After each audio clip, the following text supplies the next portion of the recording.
been searching my life, I just couldn't find it. Whenever I've been searching my life, but then I found it. Now I won't let you out of my sight. Keep this feeling forever and ever. I'm there when you need me. Whenever. Keep this feeling forever and evermore. I wanna keep this feeling. I'm there when you need me. Keep this feeling forever and evermore. I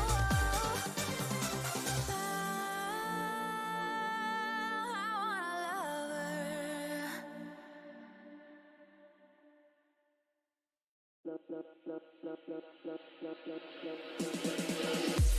You love me. Tell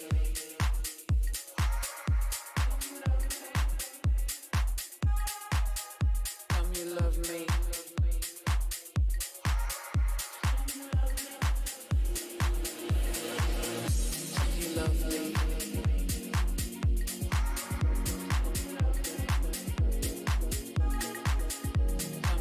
me.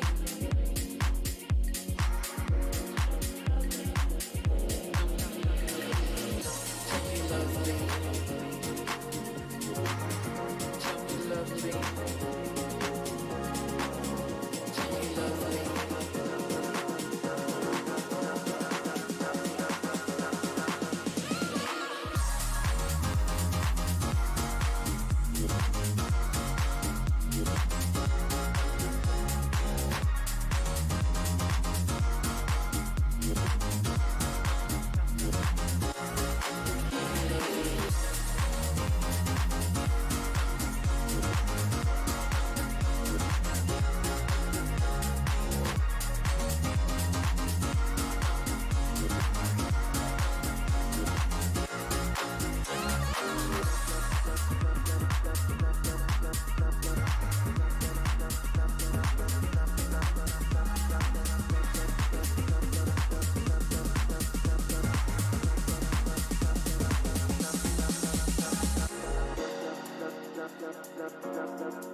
Tell me you love me. Tell me you love me.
Yeah, yeah, yeah, yeah.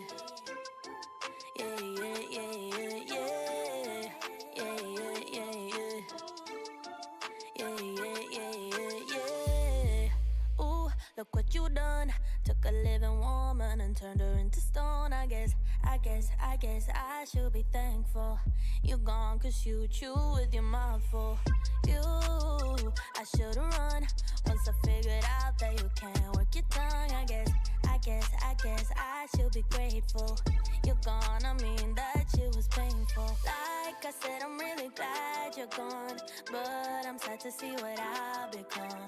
I was burning like a girl on fire, then you came around and put it out. You really made me think we were lovers. I let you in and underneath my covers. All I wanted was a hot girl summer, but I'm a cold bitch now, what a bummer. You really played my heart like a drummer, mentally drained me kinda like a plumber. All I wanted was a hot girl summer, but I'm a cold bitch now, what a bummer, yeah. Who you think you are? Literally no one, if we're being honest. I guess you should be thankful. You got to spend time with an angel. You think about me, dream about me when you're asleep. Then you wake up so empty, so cold, just like me. You really made me think we were lovers. I let you in and underneath my covers. All I wanted was a hot girl summer, but I'm a cold bitch now, what a bummer. You really played my heart like a drummer, mentally drained me kinda like a plumber. All I wanted was a hot girl summer, but I'm a cold bitch now, what a bummer, yeah. Yeah, yeah, yeah, yeah. Yeah, yeah, yeah, yeah, yeah. Yeah, yeah, yeah, yeah. Yeah, yeah, yeah, yeah, yeah. Like I said, I'm really glad you're gone, but I'm sad to see what I've become. I was burning like a girl on fire, then you came around and put it out. You really made me think we were lovers. I let you in and underneath my covers. All I wanted was a hot girl summer, but I'm a cold bitch now, what a bummer. You really played my heart like a drummer, mentally drained me kinda like a plumber. All I wanted was a hot girl summer, but I'm a cold bitch now, what a bummer, yeah.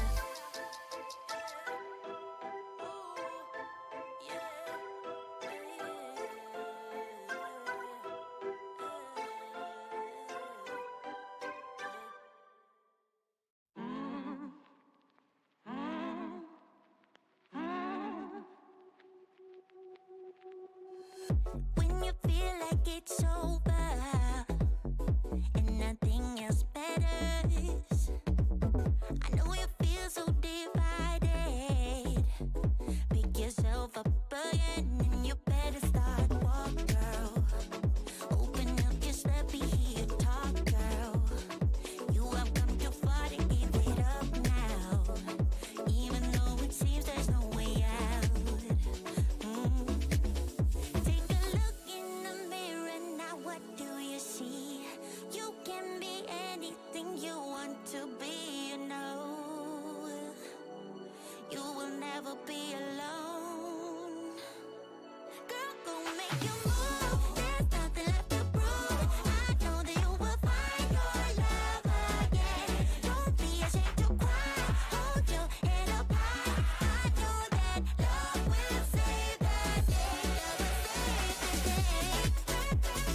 Love will save the day.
Welcome back, everybody, to the EMEA Play-ins Ascension. I'm Ash. I'm going to be your host for today, and I'm joined on the analyst desk by Strong and Milan. Milan, how are you doing? You were here the last couple of days. How are you feeling? It's been a long few. Yeah, I feel like I'm starting to become a play-ins veteran at this point. No, it's been 2 wonderful days of Valorant, right? And I think the third one is going to be equally as exciting as the first 2. Yeah, it definitely will be. And Strong, you're joining us for the first time. So how are you feeling heading into today? I know we have some fun stuff coming up. I'm good. I'm excited. I mean, we've gotten 2 great matchups out of this stage, right? So, for probably the 4 best teams in the tournament, it's going to be absolutely great to watch today. So I'm excited. Yeah, I'm super excited as well because this is the 3rd day of the EMEA Ascension play-ins, and I want to start things off with something a little bit fun. We were cooking in the green room before the show started, and we've got a little fantasy Ascension play-in team exercise, if you will. So each of us will have picked one agent, or not one agent, but one player each for each role, and we're going to see what we end up coming up with as a whole. Why don't you kick us off, Milan? Okay, so I think as a fundamental part of your team, right, the first option obviously has to be an IGL. I've gone for a player who is no longer in the tournament, and I've selected Stark from Novo Esports. I think having an IGL and a controller is a great starting point. He has great firepower. He's experienced, right? Played Ascension 2 times, barely not making it both times. He has experience in international teams. He's done excellent mid-rounding. His macro play has been fantastic, and I've also seen some very cool compositions from his team. So I think as a pure starting point, he's perfect. Okay, so we're starting off strong here, starting off with a little bit of experience. Strong, are you bringing us something new, or are you going with the old? Let's call it a hybrid of both, right? So I'm going to go with David from CGN. And you may remember if you've been watching Ascension before, this guy was not the breakout star himself, but he was part of the breakout team, I would argue, of 2023, because you had that SOAR team, came out of Portugal, considered quite a weak region by VRL standards, but they get through to the Final 4, like massive group stage. And so teams started looking at these players going like, wow, there's something here, and obviously Tom Asley then went on for that team. David was probably the 2nd best player in terms of stats, 2nd best player in terms of general play. He's gone out this year to prove himself. He's gone to CGN, he's switched roles. He was playing controller before, he's now playing mostly Sova, a little bit of Sage, and he's been excellent all year. He's not had the best tournament so far, I'd say, to be fair. His numbers are a little bit down, but he is really showing up something here, so I think that has to be my choice because, man, this guy is good. I mean, you love to hear it, right? You need a strong flex player to be able to allow some of that wiggle room, if you will, for comfort for other players on the team. But we've got a couple more players that we got to get through, and we're going to introduce our casters a little bit early today. So welcome over here, Pavlos and Ryan. Why don't you guys hit us with your picks for our fantasy team? Ooh, we will, and I think I got to go for the duelist first, right? It's not too difficult to figure out who I'm talking about, right? It's got to be KPI Sayonara. Now, he's topped the charts when it comes to statistics all across the board. He is also coming from the Spanish league. He has taken the European scene by storm, and also you've just got to look at him, right? I mean, I think that's him. Himself. Oh, that looks like another young, like 16-year-old prodigy player, perhaps. I see where the parallels can be drawn, but no, it is Sayonara again, of course, to fit into the duelist role. And on Initiator, actually, we put it there. He does play a lot of the Rays and the Yoru, but we have seen him pop up a little bit on like Sova and KO, especially on maps. I wanted to do the Sentinel. There's a couple of good options, you know, Keyless, Champions when they're back on Ascend, but I wanted to go for a player that most people are going to love this tournament for, is finding new and fresh talent. And Westside, for me, with Diamant, is the player that I really want to highlight. There's other great options, especially in that Sentinel role, but as a player, I've not really been watching East that much, to be honest, mostly looking at Ascend and, you know, your Chippy Chappers. Shout out to Jack for all of the watch parties there. But I think from just the eye test of us watching them play, they were really unlucky in their group. Won one, lost one. They literally didn't make it to the top 4 or play-ins because they didn't win hard enough. But this was a player that always top fragged pretty much every single map that we saw this Diamant team lose, and was still instrumental by being a first kill, an opener, or being somebody that could just hold the line and win out clutch when needed. Like, they're the young players that you might be surprised to see in like tier 1 teams next year, potentially, but they're definitely the names that deserve spots in the future. And the nominees are... Okay. I like this. We've got a little bit of the mix of some rookies going in for our fantasy team, some experienced players as well. And I'm going to throw it back to a player that has a little bit more of that experience here, and a fan favorite as well within Defo, previously being on Gambit. Who doesn't love that team? And I feel like when you're looking towards Defo, that experience that he's able to bring to the table, the tip of the spear for his squad, he might not be necessarily as flashy as some of the other duelists that we've seen within the Ascension plans so far. However, I feel like he's a really consistent player that we can look back on, and I think that's cool that we can look towards. Even Paul was mentioning Sayonara there, the fact that I'd like to throw Defo on that jet pick, the role that he's, or the agent that he's most comfortable on, and then we can have some of that double duelist action. But we've had some very strong picks as individuals, right? But we got to look at this team as a whole. Strong. Is this synergizing well for you? I mean, I think it worked pretty well, to be fair. Look, the only thing you can say about this team is it's a little bit conservative, doesn't really have too much aggression, but then you're Sayonara. And Sayonara's going to bring that all on his own.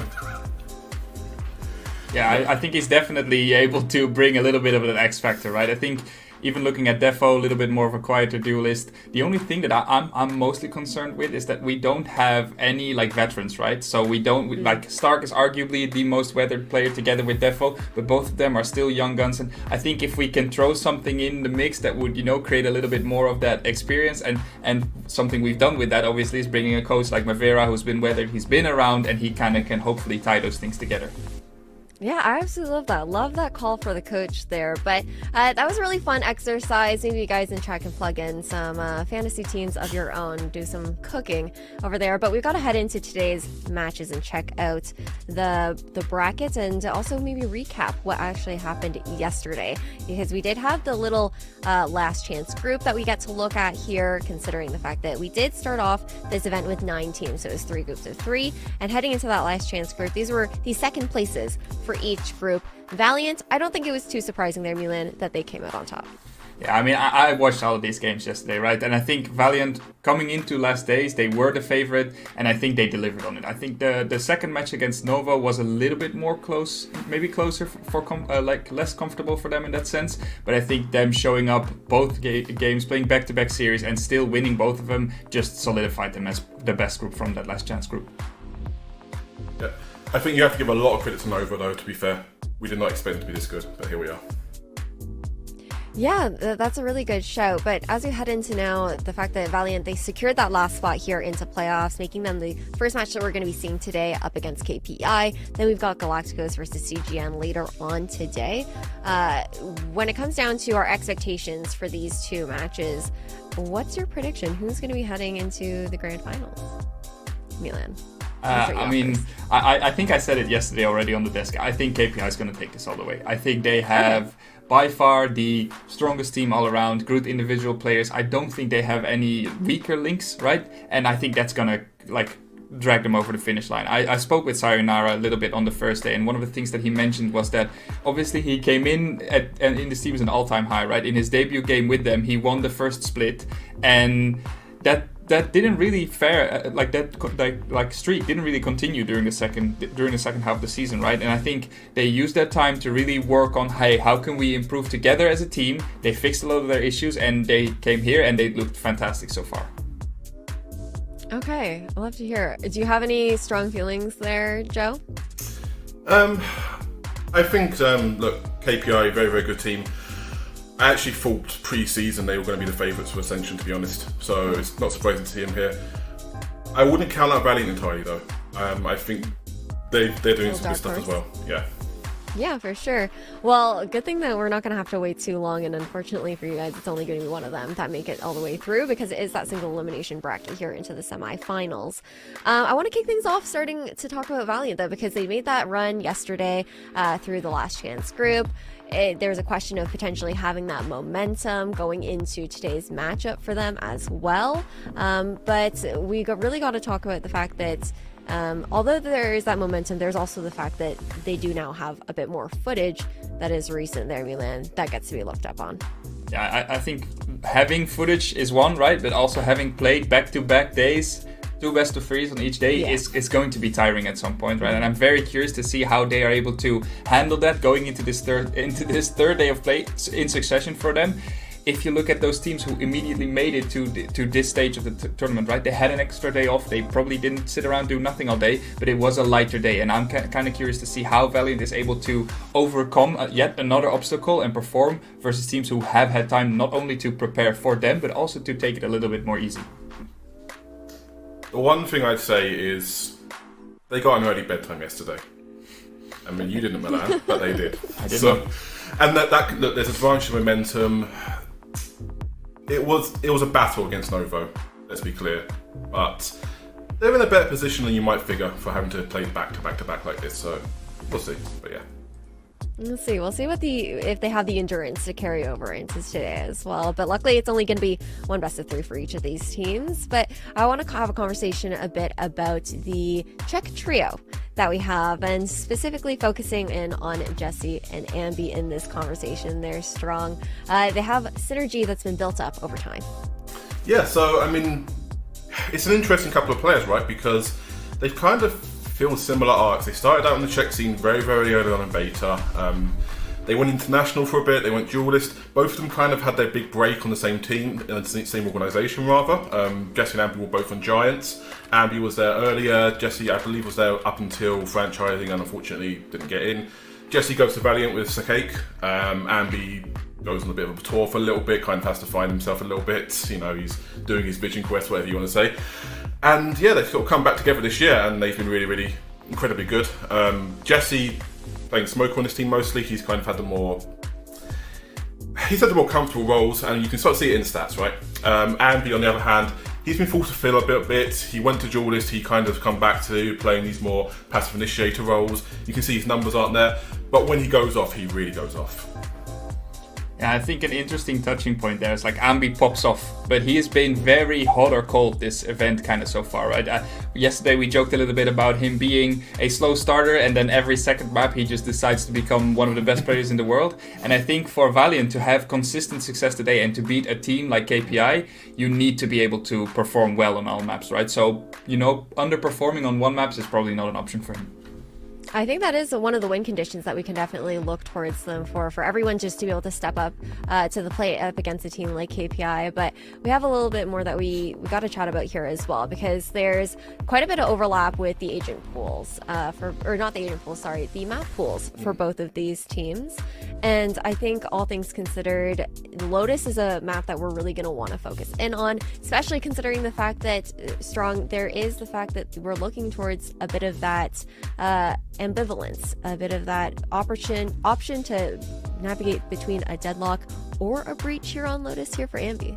Yeah, so this is one of the we haven't seen too much of this tournament to be fair with regards to teams flexing their picks, but one team and one map where that is happening is Valiant, because they're running Fade, Raze, Omen, Cypher, and the fifth Ambi's filling. He's either playing Breach or he's playing Deadlock. He played Breach in the first game. They played in Lotus, didn't go too well. Played Deadlock on the second game, came back. And it works really well with them because this is something I've noticed with them. The Deadlock does fit them a lot better. They're really dependent on how their weak sides play. So they need to play a spread out attack. They need to try and play as much spread as possible, which kind of goes against what you'd think, because you think, okay, free Czech players, surely this means that the core of their team is going to be strong, right? They're going to be the guys who can just have 3 people running and bam, bam, bam, trade down.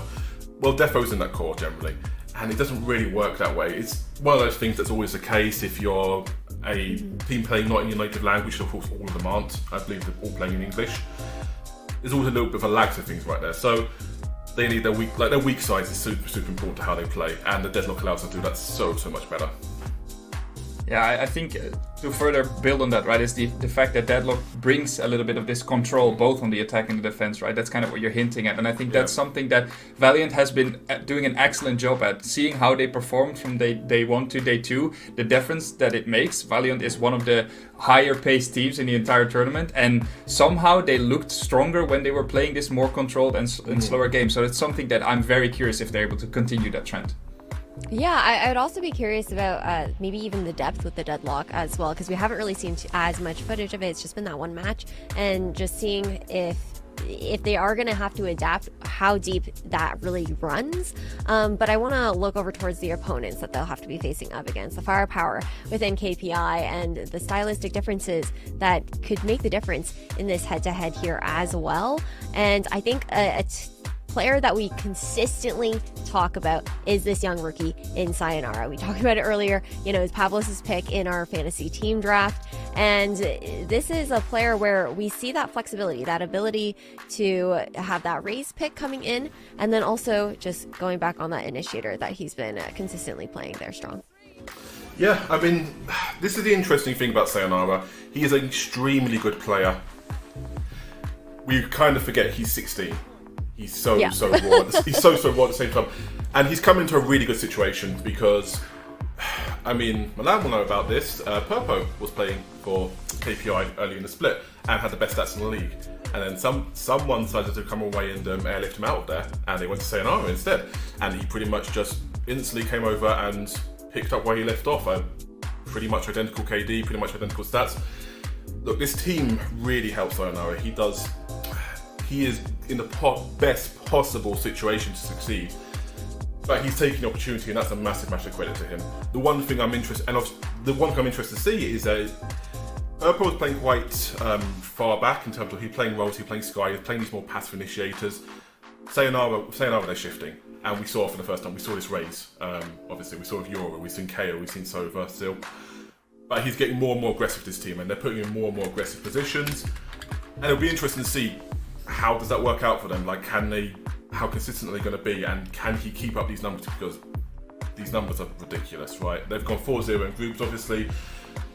You can say stuff in terms of the level of competition, but these were not easy opponents by any means, particularly for a player like this, and particularly for a rookie player like this. So yeah, I'm really interested to see how this stay. I feel like that's also been a little bit of like the story throughout EMEA in general there in Milan. The fact that we are looking towards a lot of these rookie players, like even within the main VCT circuit, just being able to step up with this almost unbridled confidence heading into these games and not really allowing the nerves to get to them. I feel like we haven't really had a rookie debut that's fallen too flat. No, I think the way that this kid has made his entree into the scene, basically jumping directly from the ranked queue into a VCT in the VCL finals, completely dominating the competition, and now the fact that he is so good that his team is starting to make these changes that Joe already highlighted, right? Putting him more on this duelist, putting Bisk, who's been playing duelist since forever, on agents like Gecko, Chamber where possible, and really facilitating someone that is so talented as this kid. And when I spoke to him, I think he has this, like, he has a certain aura, right? When you see someone, some people, they just have this winner's mentality, they have this winner's aura, and he is very unique in that sense. Yeah, I think it also goes to show just like the general flexibility of the team within KPI as well, how they're just flexing off of certain roles and onto other roles, map dependent, just allowing for some of that comfort and for new things to be brought out here. But we talked a lot about this rookie in Sayonara now. I want to throw it back to two players that we've known for a couple of years within the Valorant scene, and we got to have a chat about Defo versus Kules, because this is going to be a huge head-to-head as far as like historically throwing it back to 2021 champions, Gambit versus Ascend. There's history between these two players strong. Yeah, I mean, obviously, Milan will know a bit about this. Yeah, I mean, Defo obviously had a long road back to sort of this level. He was on, I believe he was M3C, he had to go to China for a little bit, and he's staking his claim. He's bringing his team back to top level, right? Killers, same sort of thing. I think he's been around the Spanish leagues for a couple of years, and he's breaking back through. It's interesting because they're both considered fairly conservative players for their roles. You can see Defo, about 30% first blood involvement rate. That's not on the high side for duelists. If you're going up against Biss, that's going to be really interesting because Biss has a certain reputation as like one of the most aggressive players. The stats don't really back it up, but he has a certain aura to him in terms of his aggression. And then Kill, as you can see, he's only been involved in first kill or first death 3 times, I believe, in this entire thing so far. So, I mean, I'm interested to see if Valiant can try and hunt him down, can try and make something of that. Yeah, I think it's this interesting, right? Bringing Keyless in for the second split, I'm very curious if he's going to be able to deliver on the promise so far. And so far, it's looking very good for them, right? Yeah. Yeah, it definitely is. But heading into map select right off the gate here, we're going to see Bind and Haven banned straight up. KPI going to have that first pick. But I think when we're looking at these bans coming in, it makes sense that Haven's going to be vetoed there by Valiant. It hasn't been the most comfortable for them from what we've seen. And heading into Icebox first here, what are your thoughts on this? Because when you're looking towards KPI, I feel like they're the ones that I have my eyes on, actually, for this first map. Yeah, I think KPI is the favorites, right? They have a map pool that is slightly strong, I would say, into the opposition. Looking at what has been played previously, both of these first picks, Icebox and Ascent, have looked very good. KPI hasn't played Ascent yet during this Ascension. Valiant only played it once, lost. I think the Haven ban is also quite interesting. So Valiant is really adapting their map pool for this match according to what has worked for them in this play-in stage specifically, right? And I'm very curious to see what's going to happen for this final one. I think the Abyss ban, we may have hoped for it a little bit, but I think Valiant doesn't really like risking it. It's a map that they've also banned throughout the stage, so I think everybody's just sticking with what they're comfortable here. Yeah, I think also even seeing Ascent come in here, all things considered, KPI, this is a map that we haven't seen for them. Obviously, it is Valiant's pick, but they did allow that to flow through this map pick ban. Strong, do you have any insights maybe on what your expectations are as if, it could be maybe a surprise factor considering there isn't as much information on them for that? I'm interested to see what happens with Ascent because I believe that they didn't even play this in Split 2, and obviously Spanish League has a little bit of a weird format with the best of ones, which means you don't get to see a team's best maps all of the time. But we have not seen KPI on this map for a long time. Mm-hmm. And the question is, well, particularly if they're looking towards this sort of 2 duelist or 1.5 duelist setups in certain maps, we saw this in the Lotus with the Chamber Rays. Are they going to cook something crazy up here with Biscuit and that's going to be really interesting. I mean, you still have to favour Valiant on this map because, they haven't played it that much, but this should be a good series. I'm really interested to see how this goes, and this Icebox will be very interesting. It definitely should be. As we head into our agent select, everybody is all locked in here. And when you're looking towards these agents here in Milan, I feel like there really aren't any changes. And is this expected? Don't fix it's broken. I think it's mostly that, right? Like they don't really want to experiment with things at this stage of the game. I think the KO versus Sova anti-mirror match is going to be interesting, right? Sacrificing some of that control, passive or not necessarily passive information, but information in general, versus some of that explosiveness on the side of KPI, being able to combo the KO and the Gecko Flash. And I think that's the thing that I'm most interested in this match specifically. Yeah, I mean, I would say Sayonara on KO is a big thing because look, most teams have gone away from playing the KO on this map. It's not particularly usual. It fits what they're doing in terms of this more aggressive playstyle because KO kind of half a duelist in that sense. I think that's where that contrast is going to define completely how this map goes. So I'm really interested to see that. Yeah, big stylistic clash here between both of these teams, I think. But all things considered, we don't want to wait too much longer until we head into this game. So let's kick off our first semifinals for the EMEA Ascension play-ins. It's Pavlos and Ryan. Thank you very much, Ash. And I'm excited about this one. It feels like France versus Spain is a story as old as time, really. And these two teams have been through a lot. But it's a narrative that has gone throughout this entire year. It feels like reps is everything. And Valiant, albeit seemingly like the underdogs right now, have double the amount of games in play-ins on their belt than their opponents do today. Yeah, you could sort of look at some of the maps in this pool and we can get onto Ascent that we've not seen KPI play from literally February. There are chances here, and the results are mixed between with an 80% win rate over in Spain for KPI. The fact that they finished second is crazy. It was just Barcelona beating them in the grand final that really sort of locked their position into play-ins. But for Valiant, it's been a little bit more grueling, but both regions, probably the two most competitive regions outside of like Turkey, for example. Sure. About to go out lots of CIS players as well from way back when. Champions winners, Masters winners, all in one server, all fighting for one space in the grand final tomorrow. I wouldn't have it any other way. It just is a testament to how stacked Tier 2 of EMEA can be. And the fight to make it to the higher stage continues right here. Ryan, of course, you've got to put your thoughts together to just pick out one or two players on who will stand out today. So let's just highlight them all. This is the stage to do it, because even if they don't make it into VCT EMEA, they're highlighting themselves and a chance for them to be picked up later on. It's Valiant versus KPI, and it's going to be the French side to begin on defense while the Spanish on the attack. Yeah, I think it's the two Vipers to highlight, as well as the duelists, of course. But it's also the pistols too. KPI 8 attacking pistol wins on this map out of 9. They can make it a 90% win rate. And already just put in a little bit of pressure towards A with a KO knife. Pushing B without the Viper wall, that on the attack is going to be towards A. And it has pulled 3 defenders over. This is going to be a hard execute if KPI want to go in this direction. Steffo first up with the kill onto Bisque. Head-to-head that we might want to keep our heads looking towards. Already you can see a lurk from KPI, as you've already mentioned. Insider very deep into enemy lines, looking to infiltrate, and it's taking a lot of Valiant's attention away from this B site. You can slowly see Sakake moving in that direction as well, spending a third player. But KPI and both Valiant have been two teams that have played a very slow burning style. So we'll be looking to see not only a mirror matches, but a mirroring in playstyle as well. Impactful trade there for Nesgas, the KO knife, and 40 seconds on the clock. Gonna give it away for KPI. They don't really have too much else to work with. So at this point, 3 versus 4 retake. If the plan can go down, is the wingman and the flash being thrown in?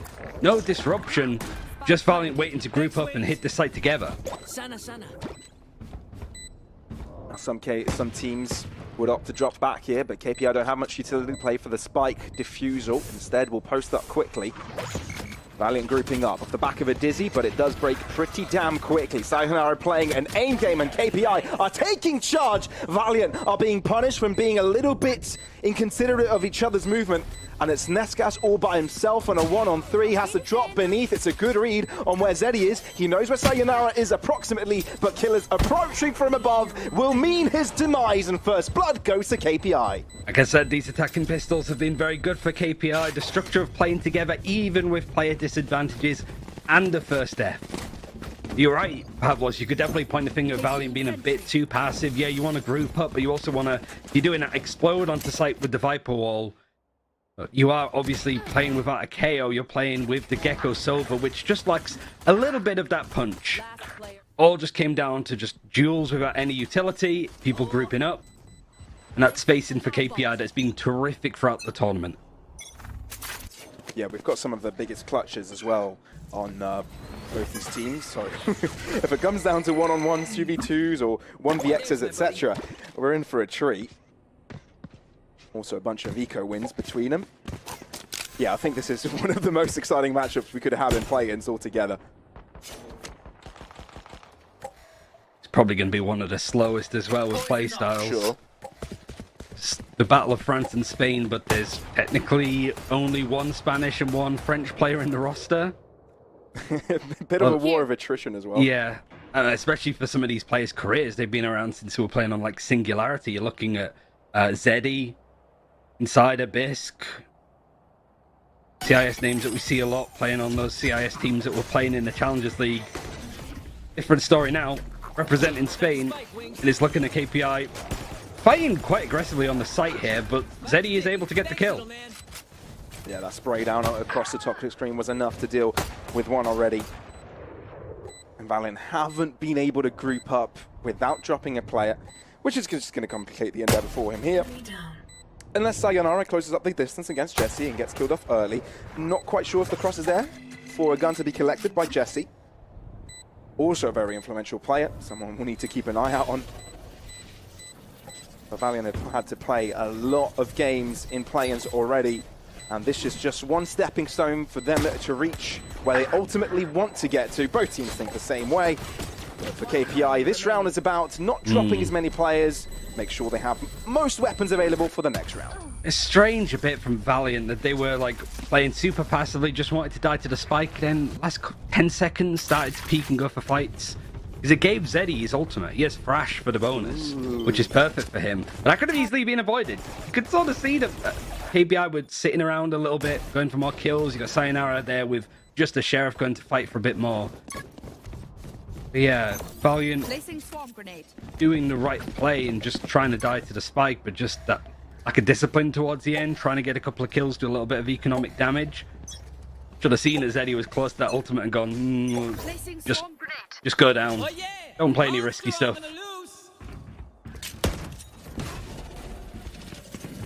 Now Swarm narrowly missing the mark, although it would have been broken instantly if it did connect. It's also given a bit of time. KPI yesterday not having to play a game to look into their opponents' strategies, have a look at KPI's games. It may have given them an advantage on the pre-strat game. Yeah, this is really good from Defa though. KPI starting off the round using the Thrash and a KO knife towards B long. Hoping to pull some of the rotations over there, but KPI have had to back off and Defo pushed A main to get some more information. Sayonara even finding that kill onto Jesse in that direction. A lot of pressure now goes onto Sakake, the IGL, to just see what he can find. And Sakake wants to continue on that journey.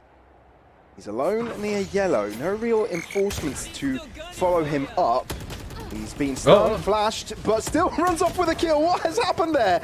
I think that is the best case scenario for Sakake because he wasn't going to get out of that for free. Ambi on another end catches Insider off guard, so the table has stabilized as it's 3 players per side. Sayonara might actually go for the flank here. He's holding knows that all these players are walking together, but his Death Ball's found a kill on Tequila, so there's no Viper Wall. I'm surprised KPI took the fight there. But Zeddy is going to wait for Sayonara to approach as well. A potential crossfire to be put in place. Sayonara doubles up, and that's a Quadra for him already. If Nescas gets picked up by him as well, it could be the ace. But Zeddy is there as a guarantee in KPI win their bonus round. Yeah, very nice. Valiant, I think, did all of the right stuff early round in order to deal with that initial pressure that KPI put towards B. The Thrash was used, the KO knife. Valiant were in a position where they were going to get punished by that. At the same time, you got Defo pushed A main, got good information, allowed people to get in the right spots, but you lose Jesse early. And it feels, for me, this tournament, Valiant, it's all about putting Jesse in the right positions in order to find the most impact as a controller. The thing that was concerning is it was Defo pushing up alone on A main, and he has sort of gone walkabouts, not being a part of the fight, and been taken out without any trades. It ended up being a whole different concern that caught Valiant out.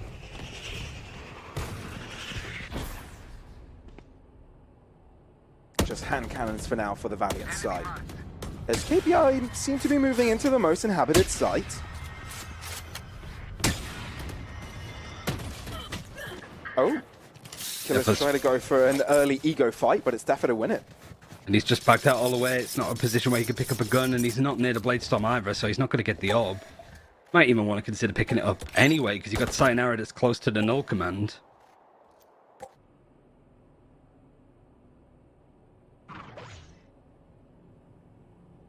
Yeah, strap yourselves in. A lot of rounds are going to be like this in this series. 2 coaches that are much more reserved, like Strong was saying, in the playstyles and the players on it. But also, yeah, very old Na'Vi, old FPX, Angel-led teams. I mean, do you blame them? I mean, Zeddy, the IGL, was the player in that Na'Vi 2022 team, right? So the person spearheading is the one that will define the tempo. If KPI lose more players like this, they'll be in trouble. Valiant already with 2 picks, with no trades going towards the Spanish representative. Said he's got the up. It's handing it over, and it's the IGL instead that's just honing up to be a glorified turret. Easy way to farm kills for a second Thrash, though. Fair. That's the first shot connected. Draws out the pistol for the second. as Bisk tries to assist him in that endeavor. But Zeddy, even if blind, is able to find another shot. Bisk has found some space to be relevant, but Insider's putting himself in a 1v2.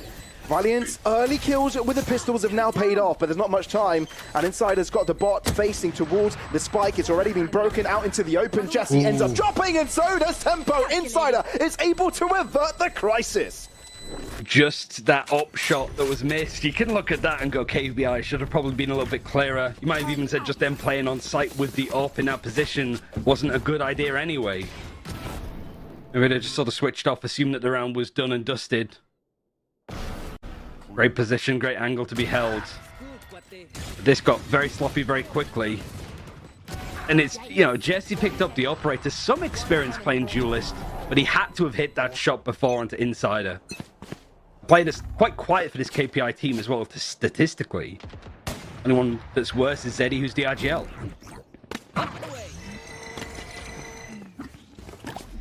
By the way, Insider has the strongest headshot rate, and he continues adding to the tally. He's a mainstream headshot machine.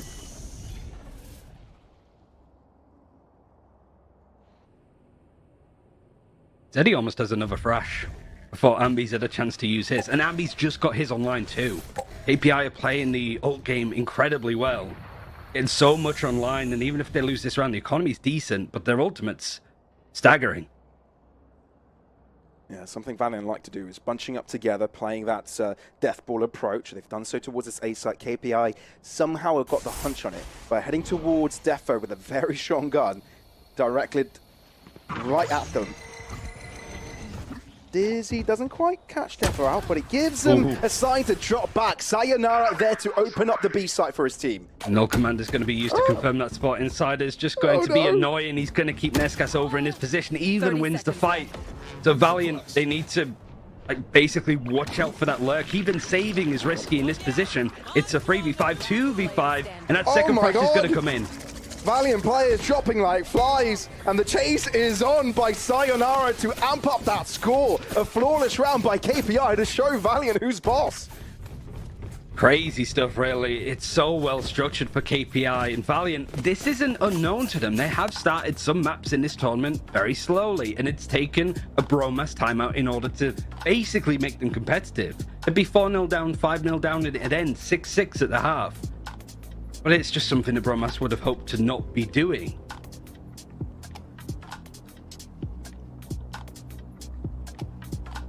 The fact that they got close when they were in eco, it could have completely changed the status quo of this game. But the fact that they didn't, and end up losing their second buy round rather, has put them in a very difficult spot. Instead of losing one round by one round, they've been losing two in a row because of the economical fluctuations.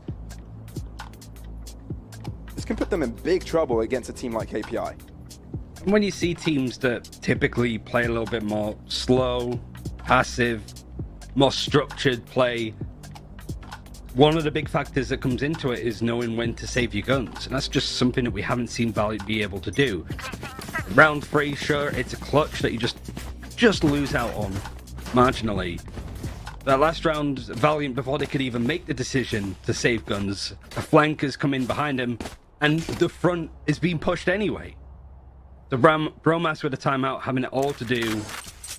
Sayonara 8-2, looking very good on that team of the tournament. Valiant looking to switch up the pace early, but the fact that KPI expends some early utility to flush them out, it's worked to provide some free space for Bisk to do his thing. That is absolutely superb. A grand opener. Now it's going to force Valiant to go and make a play. Nescas trying to just hug the wall, get into that little nookie corner. And Sayonara deals with him there as well.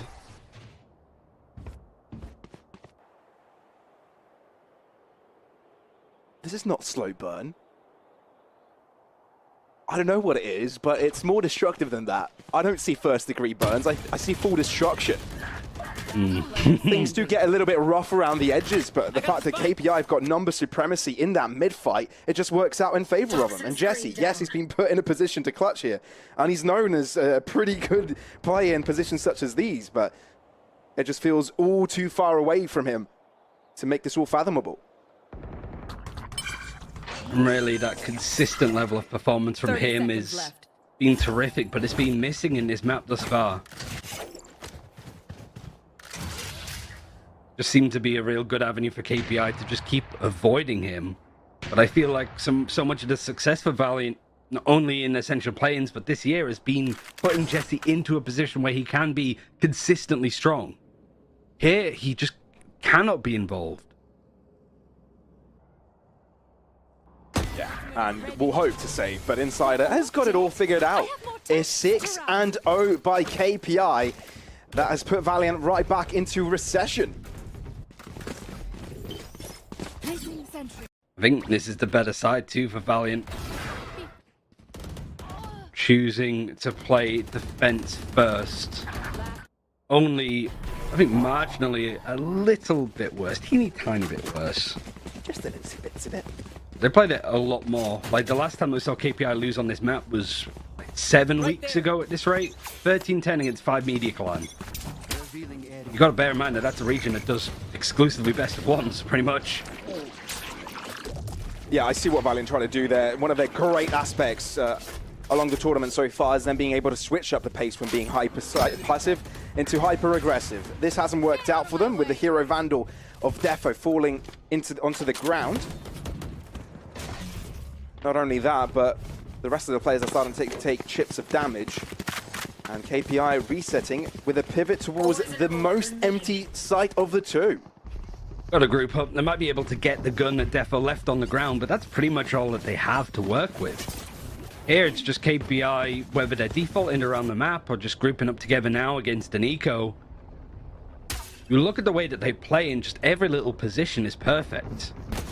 Smart 7 setting up this team to effectively keep playing chess here. And that sort of fluid, punchy style for Valiant when things are going well, it just doesn't get room to breathe. Yeah, the thing is, Valiant at some point will get online. We know this of them. They are slow starters, but we just want to make sure that it's just not too late for them. Yeah, maybe not this slow, though. Yeah, exactly. That's the point. Plays are drawn out. Fisk tries to find cover as another angle of attack is being created to the back of B site, but Cake and Jesse feel less confident to take that angle, knowing there's an operator in play, as well as Insider holding a cross line behind. 7-0, the lucky number 7 for KPI, and there's just absolutely nothing in the barrel for Valiant right now. What can you do? You've already taken a timeout. The money is just getting ever stronger. Operators, they could have had 2 there for a second, but they switch it over for Bisk, who is 7.6k. Ultimates, at least for Valiant, are the things that are coming online. Lockdown, Thrash from Ambi, still not really found a good opportunity to use. Hunter's Fury for Cake. And Jesse, 1 and 7, still hasn't got his first Viper's Pit on the board.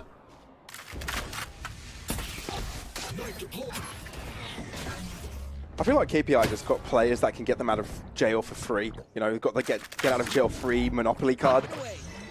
And even if they're put into rough positions, they can always scramble themselves out of it. But it's not something that we've fully seen illustrated yet. Maybe from Insider earlier today with a nice, maybe double kill, 1v2 clutch, was it? Yeah. Or was it? Yeah. Wasn't that I remember long the ago. match against... I know yeah, these rounds exactly. are slow, but it's like, oh, back in my day, I remember Back in my day, Insider got a 2 kill. But like, draw your mind to 2 days ago when KPI played against Sweet and Sour. They got pushed to the limit. Sweet and Sour looked KPI straight into the eyes on that much, and there were so many clutches that were required from them to secure that match. Oh yeah, same sort of thing for Valiant. Was it 16-14 overtime win against Diamant? It's the second map that they really started to show up on, and maybe that's the area for Valiant. Sometimes slow starters on the first map, full stop, and it is KPI's pick, so you can almost make sense of it. Speaking of which, KPI actually banning out Valiant's Ascent. Valiant just trying to avoid the Haven as much as possible. It's a good opportunity now. The first kill of Hunter's Fury and the Thrash all being used. Everything thrown at this. Valiant definitely want this round more than KPI do, and have thrown everything they could at it. And I think KPI might just be handing it over, want to keep their economical prowess. Yeah, okay, they've got Zeddy into deep waters over to the B site. That could catch some players saving if he opts to peek it, but KPI just don't want to give their opponent any more fuel to their ultimate building. Was a flawless up until Ambi goes and gets taken down. But like you mentioned, Pavlos, the money is just incredible. Pretty much perfect for the last 3 rounds. So here, maybe just leaving it a bit too late, but most importantly, you got Valiant to use a heap ton of ultimates. So sometimes you just want to force that stuff out. Maybe get the timings a little bit wrong. But there's still a 6-round deficit between the two teams. KPI looking to at least go towards B to begin with. They have a lockdown. If a Viper's Pit, might just be a straightforward exec. By all means, Valiant can definitely be streaky, and Defo illustrates that with an early kill, showing intent that they want the remaining rounds of this half. Still 4 available. A 7-5 wouldn't be too bad given a 7-0 start. Sayonara says there's more where that came from, as Defo is no more. And I think we're in for a treat of a round if operators are already in play. Recalling my bot.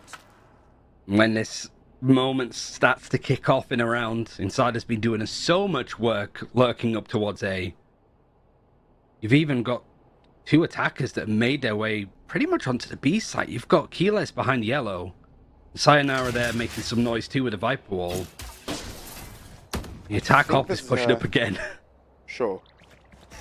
I think there's a slight chance Jesse might have spotted Insider there, which is why he drops a Viper's Pit early. Wow. Might have even heard Insider's drop. So it's a good read by Jesse, knowing that his position is very important. And KPI now, instead of having the possibility to rotate over to the A site, move into B, but Valiant have overcooked this, think there's a rotation and want to catch it off in mid and leave the B site completely open for their opponents to take. No command even used. Whoa. That's the only good side for Sakake. He's able to get a kill. The wingman's still going to plant, and Insider still on this lurk is going to get the perfect timing onto Jesse. He's a timing god! And now Valiant need to be quick about this because it's a ticking time bomb with Insider being on enemy lines and the Viper's Pit dropping onto the spike as well, complicating the affair. Insider showing his presence. Sayonara also holding down the front line, and it's all down on Escas. A 1-on-2, unable to use utility. Sayonara peeking out of the pit extravagantly like that, ends up with a triple and putting KPI right back into winning. Fantastic round from the attacking side, especially Insider just does so much. He sends Valiant into disarray. But also, Defo, he gets the first kill, yet he still hangs around. Most players on Jet, you'd want to see them reposition. Maybe go towards mid, maybe even go towards A and swap with the Viper. Keep an eye on where Insider could be coming from, but no, he stays in that position, and it's the attack up of Sayonara that catches him. 14-3. Yeah. He's almost got And 3 Defo... times more kills than Defo. Exactly. Somehow Defo still has credits to spare. And put it into the expense of an operator.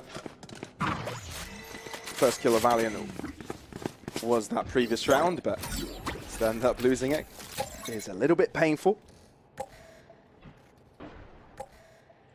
And KPI are basically saying, we can play your playstyle, but we can play it just a little bit better. I got the spike. A little bit better.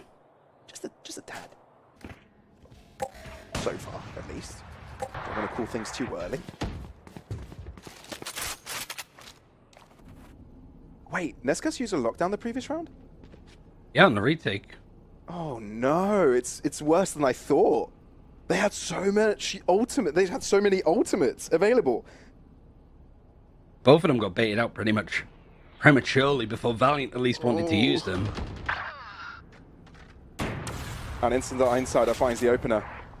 This time not really as a lurk, but as a frontline fight against Ambi. And Nescas tries desperately to bring things back for his team, but 30 seconds left. it just hasn't worked out. I mean, it's smart, isn't it? Okay, the operator's on A. Defo just tends to stay where he is as a big turret, slow mobile, gun fights and picks elsewhere. It's B main on Jesse or mid in that case against Nescas. Valiant going down 1 at a time. Well, 3v5 not entirely impossible, but very improbable. Lurk too. Look at Bisk. And especially if a lockdown is thrown in by Insider as the guarantee. Defo reads the position but still doesn't get the shot down on time. An upper angle taken up by Viz, but really no need to peek it, but make it look fantastic and flamboyant as KPI get 9 already, and there's still 2 rounds to spare in the half. For Valiant, this is just one of those games that you have where you go, I'm not getting to play the game at all. Everything's been shut down here. This is off that initial pressure, even when You have Defo with the read. And it's not like Jesse in that position can go out and save. Because you have that flank, you have the killing blow, the execute for KPI waiting in the wings. Either to secure a round or just make sure that Valiant can take zero money into this. But they did sort of force up in the last round. They're going to eco here round 11, have a full buy again on round 12. But it could be an 11-1 scoreline if they don't go careful. And Valiant, to avoid that, using a second and final timeout. Yikes. And we know how influential those timeouts are for Valiant, how important they are to change the tempo. The first one didn't work out. This has got to. Where is Jesse? I feel like Walter White, Jesse. Yeah. We've gassed him up too much, and now he's run out of steam. Just get a kill, Jesse, please. Are you impersonating Twitch chat?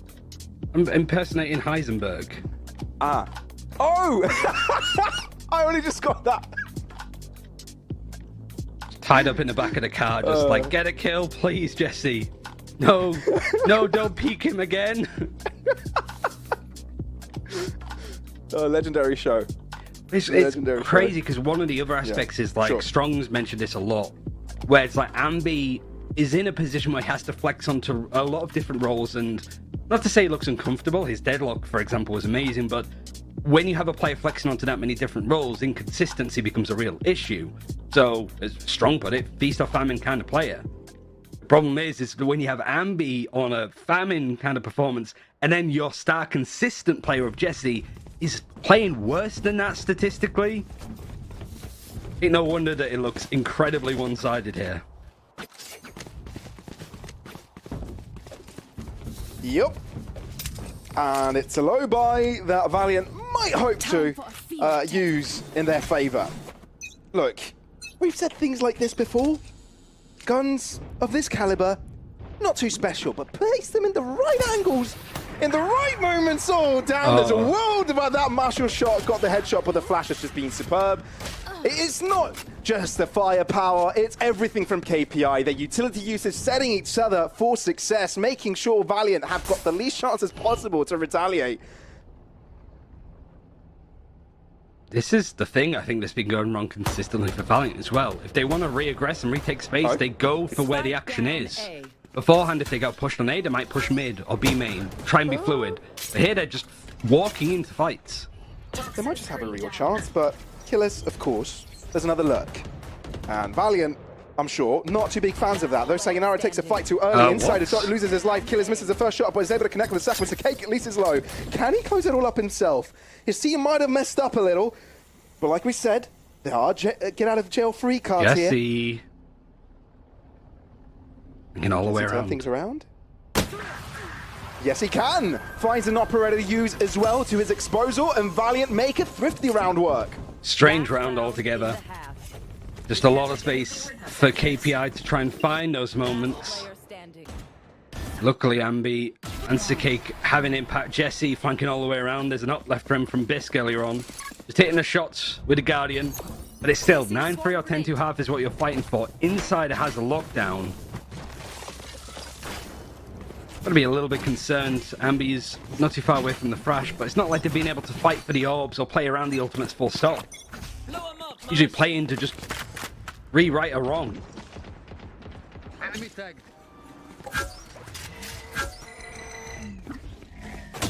Defo, very aggressive position taken by him. Thinks better of the angle, given how much pressure is inflicted upon him. But he's on the same position. I want to see him move around, go to heaven, like move and swap around where this op is. Because right now it's so easy to read. It's also so scary facing up against Bisk, having the high ground there. Jesse overstepped, so Killers has an opening. KPI have got the decision still to move back towards this B site, but have expended the lockdown, and I think they've made the choice to just waltz in. Got the defenders that have pushed all the way top mid. The alarm bot's going to stop this flank from happening any further for Nescas. And he knows at least that the Viper's still towards B main, so he's waiting for that rotation, but it's taking so long, it's buying time. It is, and Killis is wary of a position like that being taken up. They know their weakness of their plays and will account for them. Good dagger to the center of sight, disables 2 players as utility. The most important ones, and well, the initiators in this instance. Cake looking to frontline this. Zeddy, all aware, and goes in for a second bite and rips Defo to shreds and be all that remains. And honestly, he's required a miracle, which he will not be able to bring. Double digits for KPI, and it's only half-time. Much more comprehensive performance from KPI than against Sweet and Sour. But it really is just dominant from them. In this case, like Jesse, it's the right play. There's a lot of pressure. You want to try and take some space and information elsewhere. But the fact he does it alone, and the fact that you've got the Viper on the other side of Keyless, just in an amazing spot to punish. If anybody ever wonders, like, what is default and how is it useful, just send them that attacking side for KPI. Because the structure was airtight. Genuinely one of the best setups, and Valiant couldn't find a way in full stop.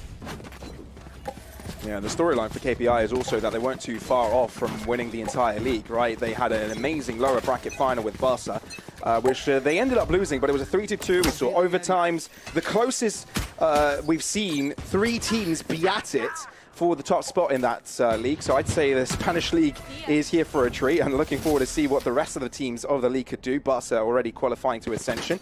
But this is the pitch round of the next half as Valiant try to get themselves back. It is their opponent's map pick after all, so it can be recovered when it comes to Ascent. But can they do as much damage as possible here to make sure KPI aren't as confident as this when it comes to the next maps? Good angle for Insider to be on. He's going to be confident, but he just sees the top of the head. He gets information. Not a good enough angle to really take a fight realistically. Only concern now is actually looking at where Keyless is. He's on an island separated, and he might back out into even more trouble as that's where Jesse is. Toxins going up. Scanning ahead.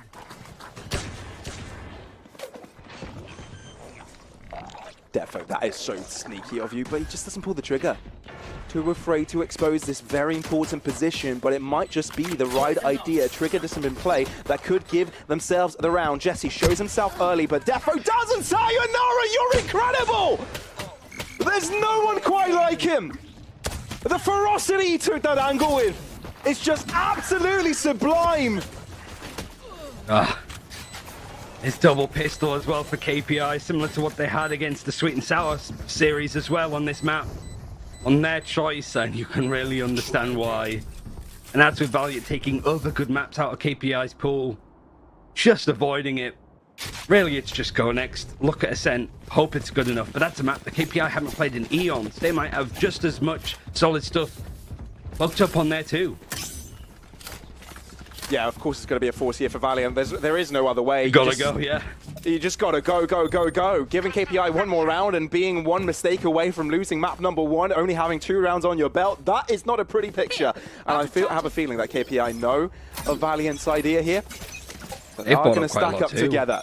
Yeah, it's just Insider that hasn't bought up. They're expecting the force, and it's going to be interesting to see how they deal with it. Keyless is under a lot of pressure, and Valiant making no secret that it's going to be a B execute. Defo's found a lot of strength with opening up sights only with a stinger, so he'll look to do that again. But history hasn't repeated itself when it comes to Valiant's performances so far in play-ins. Playing second fiddle to every single situation they've been in apart from yesterday.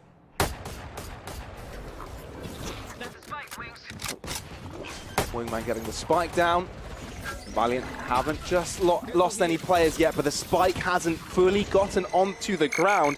A poison cloud allowing killers to sneak by, but Valiant have already used the majority of their utility. Getting back into the site is not going to be easy. KPI under win conditions here. This is the problem with any like KO, Gecko, Sova Gecko. You don't have that Sage Wall to help you get in, so they just have to send it. The only thing they really had to get that push going on was a Dizzy, so they tried to throw a lot of players to the problem, but the bodies keep on falling, and Valiant dropping further behind, but somehow Neskis and Sakake have drawn things back, but as long as Sayonara is alive, is there any really hope? KPI basically squeezing water out of a stone every single time. 12-2, 1 round away of securing Icebox. KPI under no pressure there at all. They know that, okay, if they want to plant, they need the wingman. We got Nano Swarms there. We can snake bite it. We can just make that life miserable. And Valiant just forcing everything that they can, everything that they have available to them. And it doesn't matter when you've got a young player like this, 21 HP, outlaw, not afraid to take these fights. Why would he be? He's 19-5 and they're 12-2 up. Deploying drone. Oh, insult to injury. And he even takes a lot of health there. You can't keep getting away with this. Oh no! The memes have already begun. The Valiant, I mean, the only way to salvage themselves is to get some sort of damage here or turn it all around in a reverse sweep. KPI are really toying with their food right now. And a task is on Valiant's coaching staff to bring the morale right back in place, because that was not the showing Valiant were hoping for. Not at all. I mean, it at least is both these teams trying to manipulate the veto as much as possible, take out the good maps for opponents, but yet you still have Icebox to deal with for Valiant. It was always going to be hard, but we have seen them drop maps and be able to reverse sweep their way back in. It's just so much pressure now that goes onto that Ascent game. It is so much pressure, and I don't know if they've got it in them, but they have been performing on the most important of matches, right? They have been able to just eke through into play, and so far I feel like that has been the story for Valiant. Maybe they've got more in them here, but KPI have played a superb game. A near perfect one here, Ryan. Yeah, perfect, yeah. I mean, it's funny that you don't have Meg or Marcus here, who had such a long day yesterday, to maybe have a quick series if we see more of the same on Ascent, right? So at least Milan, not as much to break down this time, but still some great stuff. There really is. We'll be back right after this short break.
That was quite the dominant start here for EMEA Ascension play-ins in our first semifinals with KPI versus Valiant. That 13-2. Milan, it felt like Valiant didn't even get a chance to get started. I mean, we prefaced it, right? Like, KPI has looked very good, but we had high hopes for Valiant. We knew that this was going to be a tough map, but I don't think any of us expected it to be like this. No, definitely not. It was a difficult series for them, to say the least, there for this first map. I think when you look towards KPI, everyone pulled out every single stop. Every single player showed up here, and we had Kiles on some great lurks as well, threading the needle. But the player that we really want to always draw our eyes towards, I think in this particular map, was Sayonara, with how good he looked there. Strong. It is insane, and you can just see the numbers of how every single player really stepped up to the plate. Yeah, it was a ridiculous performance, and obviously we kind of coming into this, okay, he's doing something a little bit different. Most teams have gone away from this style. Most teams don't use the KO anymore because they're focused more on sort of the set plays, this sort of stuff, but look, he made it work. He made it work so well, and there's not a bad thing you can say about that performance, right? It's just ridiculous. I mean, obviously, and I think almost even that score was a little bit misleading because like the first 6 or 7 rounds, I think he had like 16 kills. Like he's cooled off as it was like, yeah, we've won this game. Right? Yeah, I'll win this absolutely. game and cool off. No, for sure. I think especially that bonus round was a really big factor in how KPI got started on this map. It kind of told the story of how the rest of the map was going to go when we're looking over towards that round that Sayonara was able to have into the bonus, converting it, and then leading that into that 7-0 lead. I think that we'll be able to take a look over towards that 4K in just a second into the replays. But overall, I think Milan, we had high expectations for this player, right? We had the stonks were up, but I don't think we thought it was going to be this high for Icebox. I mean, Joe already highlighted it, right? It's like this pseudo duelist. You have the opportunity to flash, and something that we pointed out as well is that KO is pretty easy to farm assists on, right? And over the course of 15 rounds, he's gotten 6 assists on that agent. He doesn't even need to use his abilities. He doesn't even need to get those assists. He's just able to solely carry his team just by fragging out, right? And I think that's something that just shows the kind of player he is, but also the kind of system that KPI has set up around him, right? And I think this is the round where we previously discussed, right? It's a bonus round. It's one of those really important rounds that really sets the pace for the game, and this is where he has the Vandal, right? Going into the third round, he knows that he has the ability to pop off, to go into the retake, and he just decides to completely carry it away, right, Joe? Yeah, it's crazy, and you can see Valiant's kind of done where they are here in terms of they've killed the guy on the weak side, they're coming in, they're coming through mid. This is not an easy situation for KPI to win. Obviously, Sayonara does have a rifle there, to be fair, but yeah, what can you say about that? Could have easily been an ace, but Zeddy decides to troll a little bit. It's fine, There'll be having words after the match about that, but look, he was consistent throughout the game, and again, if it's hard to get that few assists from KO, that means you are not missing anything. You are hitting every shot, and he has a 5.0 KDA. Like, he hit everything today. So it'll be interesting to see if he can keep that up going into map 2, obviously. But yeah, absolutely ridiculous performance. Like, even beyond even our wildest expectations, I think. I think something to highlight there as well is the fact that he has this 20% like first blood rate, right? It's the same amount as forced kills as Risk had in that map, and it also just kind of shows the type of system that KPI is running here, right? Not necessarily using the jet at this like tip of the spear. Everybody's able to find those openings. Everybody's able to take timings if they feel like they have an opportunity to do so, and it just creates such a unique environment to have to play against, right? Maybe Valiant wasn't really prepared to play against a team who in that sense doesn't really have like as clear protocols and as clear of a dynamic going on as most of the other teams have. Yeah, I think even just having such a standout performance there for Sayonara is the fact that it also drew some of that attention away from the lurks that Keyless was trying to get off, giving that ability to thread the needle, and Keyless was even just repositioning on those lurks as well, whether it was towards B main, whether towards mid, just constantly being that threat towards the backstab there. But we also have to talk about what Valiant were actually able to pull off. Sure, it was only 2 rounds. One of them, they threw everything under the kitchen sink into it, and that was the 8th round of this map, the first round that they were able to find. And if we see a little bit more coordinated Valorant out of Valiant here, Strong, we can expect them to maybe take a couple more rounds on Ascent where they might be a bit more comfortable. Yeah, maybe. So, I mean, this is the thing. You watch how this round goes. Look, KPI plays extremely slowly. They've gone 20 seconds on the clock. And for once, you can see Valiant's able to do something about it. You get the ult off, brilliant ult. KPI actually just have to say, okay, we're going to time out this round. You'll notice this KPI have been playing very, very slow in this game because it's just, they're playing a contact heavy style. It works really, really well for them. And Valiant haven't had many answers because on this map in particular, it's hard. You can't stop things with Icebox. Like on Icebox in particular, you can't just stop things with U2. You can't generally stop things with U2 unless you've got some crazy combo going like they had there.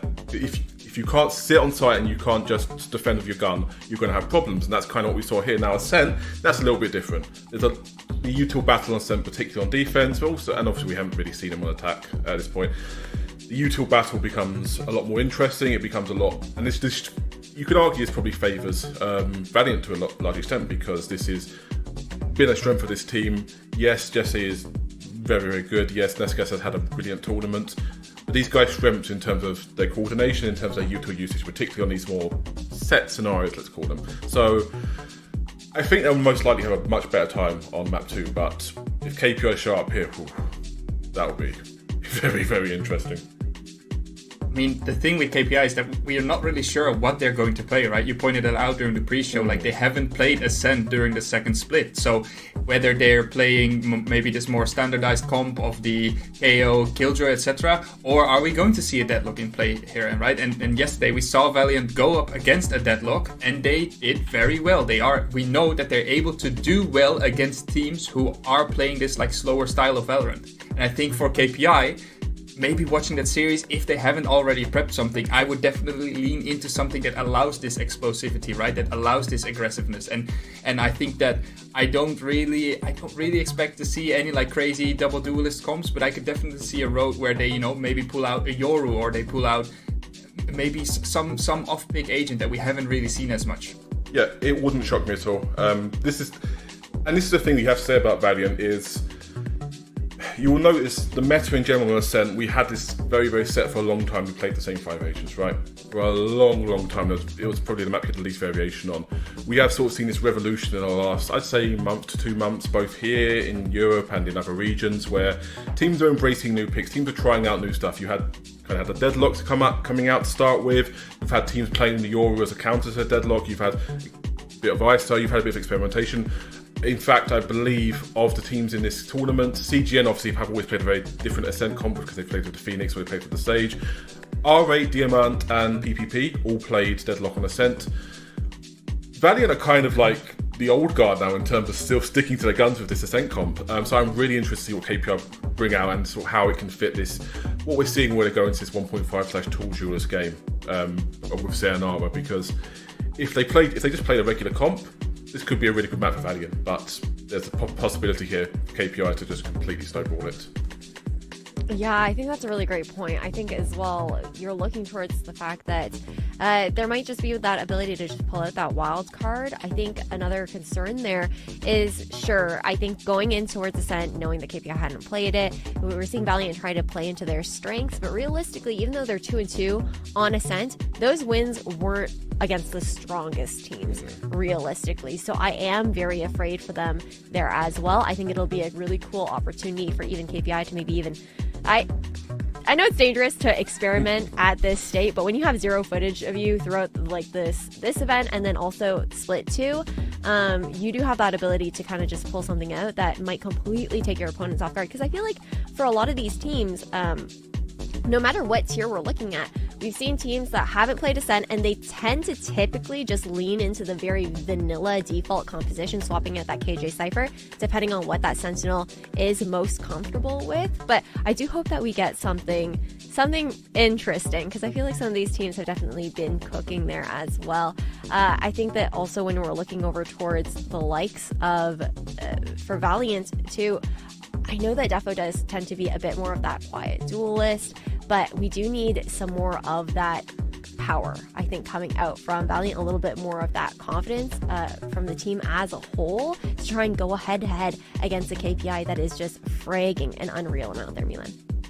Yeah, I think the other thing you highlighted there is Defo, right? Yesterday, particularly in the series against Novo, he popped off. He had a great series all around, but I think especially on the Ascent defense side, the half, arguably, where Jet is the most dominant agent, I think maybe that's their strongest half or side in the game in general, he was massively impactful. And I think for them, in order to have success here, he needs to carry his team. He needs to step up, because against the KPI, no matter what, if they're going to play the deadlock or if we're going to see, more traditional composition, right?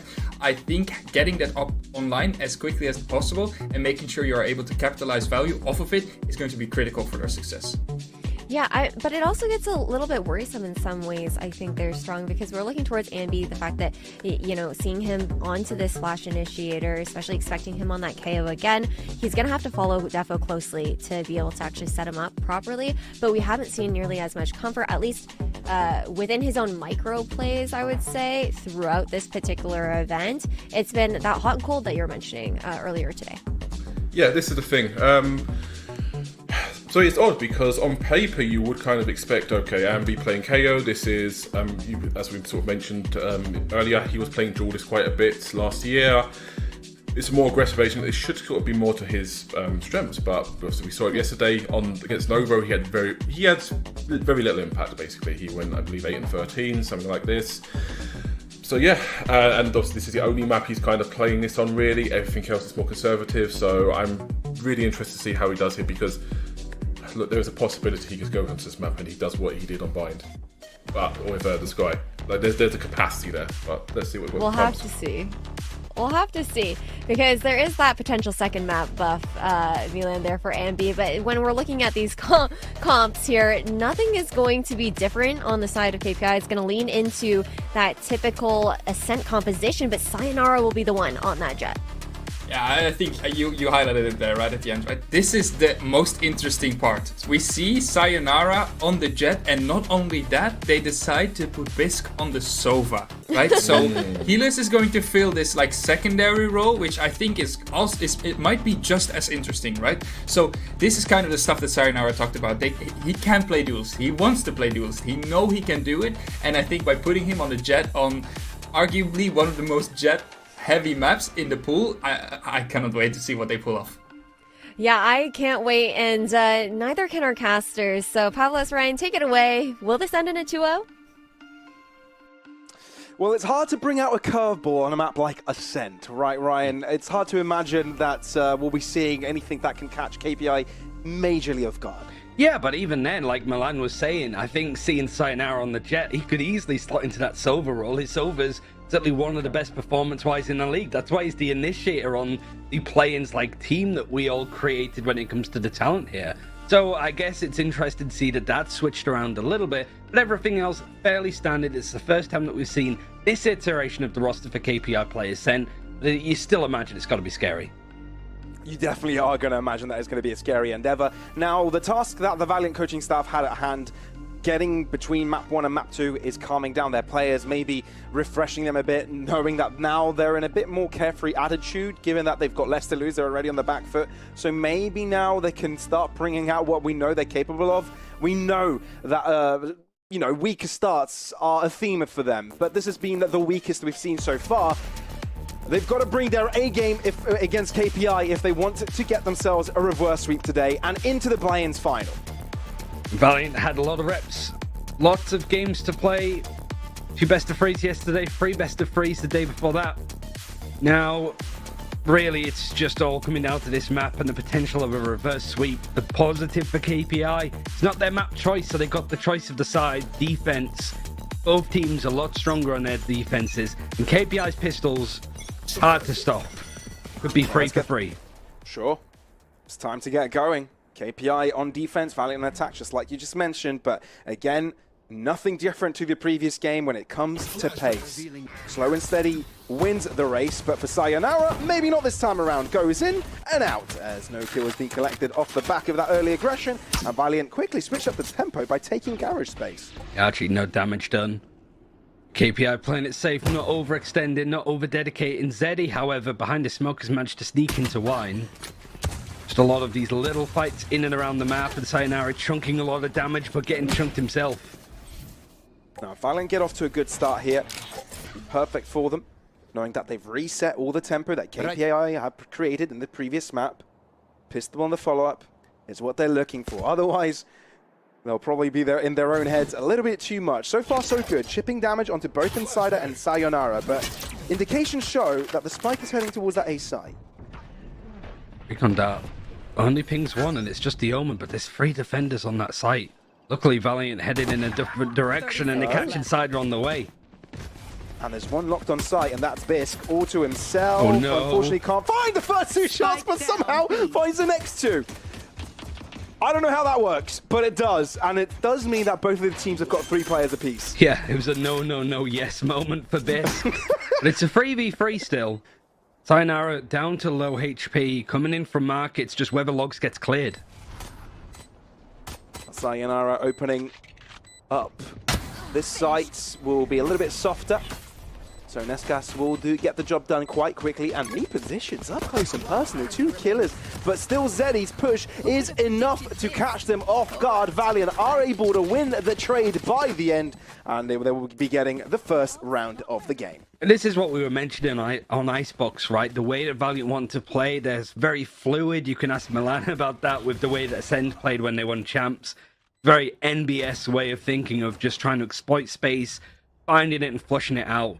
And a lot of movement for Valiant, putting pressure all around the map and finding good space once they get good information from KPI. It's going to take a lot more than that. They get their first pistol on the board today.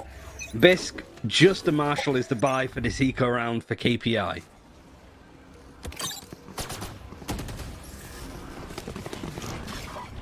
Ambi and Defo are going to start to walk through. Bisk and Insider finding trading damage. Wait a second, this should have been a clean round from Valiant, having the better guns. But Insider's just a master on the classic! And somehow is alive to tell the tale for a little longer as Jesse finally gets the spike down. They are separated, the 2 Valiant players, so Yeah. KPI have got the potential to separate them. Even if Valiant win this round, it's a problem because they bought up big rifles that they're going to lose here, but they could still lose the round. Yeah, it's far from over. Sayonara looking to take up space early. The paranoia is good, but the follow-up isn't quite there. And Jesse is able to save Sarcake from that crazy round. And again, what's up with second rounds on this series? They always end up with 1 player alive. I mean, Valiant, we saw them get thrifted quite a bit against Sweet and Sour yesterday, so those anti-ecos aren't necessarily as clean as you'd hope for a team that's heading and hoping for Ascension. The nice playing idea from Sayonara, but just the nearsightedness that comes from the Omen paranoia. Not really going to give you too much there when you fight that close. But it does mean a disbonus for Valiant. It's just 2 rifles, one of which they've had to buy up here. The rest are on sheriffs. Still capable of players of doing damage. Early aggression coming through. The Cloudburst does allow Sayonara to stay alive long enough to even get a kill. Lovely little set Valiant play. wanting to take up the pace, it just doesn't work out fully. The idea was good considering Valiant didn't have the weaponry, but the response was even better from KPI. Just how quick it came in. Only losing 1 player of Sayonara. I'd love to see a replay of that again if we get a second, because I don't really know where that first kill came from. We were watching Defo take that play against Sayonara. And that wasn't even like the first kill that came through from either of those 2 players. No, Bisk came in very quick for that fight. I'm not quite sure how close he was there to begin with. Sort of the alarm bells were ringing, and the transition there was pretty damn quick. So back to stable ground where both teams have got a full set of rifles. Maybe this is an indicator of where these buy rounds will be going.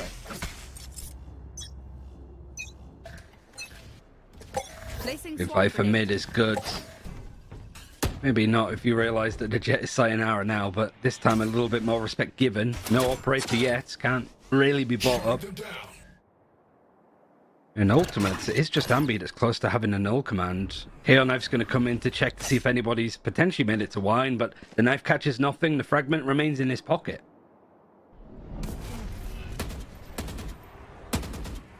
Well, early one way. But Valiant don't really mind aggressing past it. Zeddy is spotted, but thinks better of re-peeking.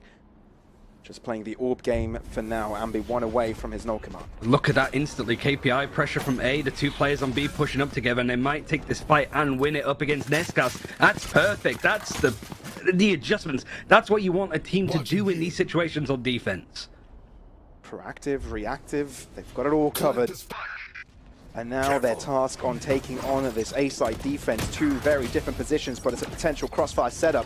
Defo is left to push by himself as a grenade is dropped to deter the rest from following suit. Still, Valiant are getting the better of these kills. Isolating killers onto short might have been the best case scenario for them right now. Insider is sending it though. The KO Knife isn't really going to slow him down. But he gets onto such a wide angle that he catches Jesse just as the spike's planted. There's an aura of confidence coming from off of Insider right now.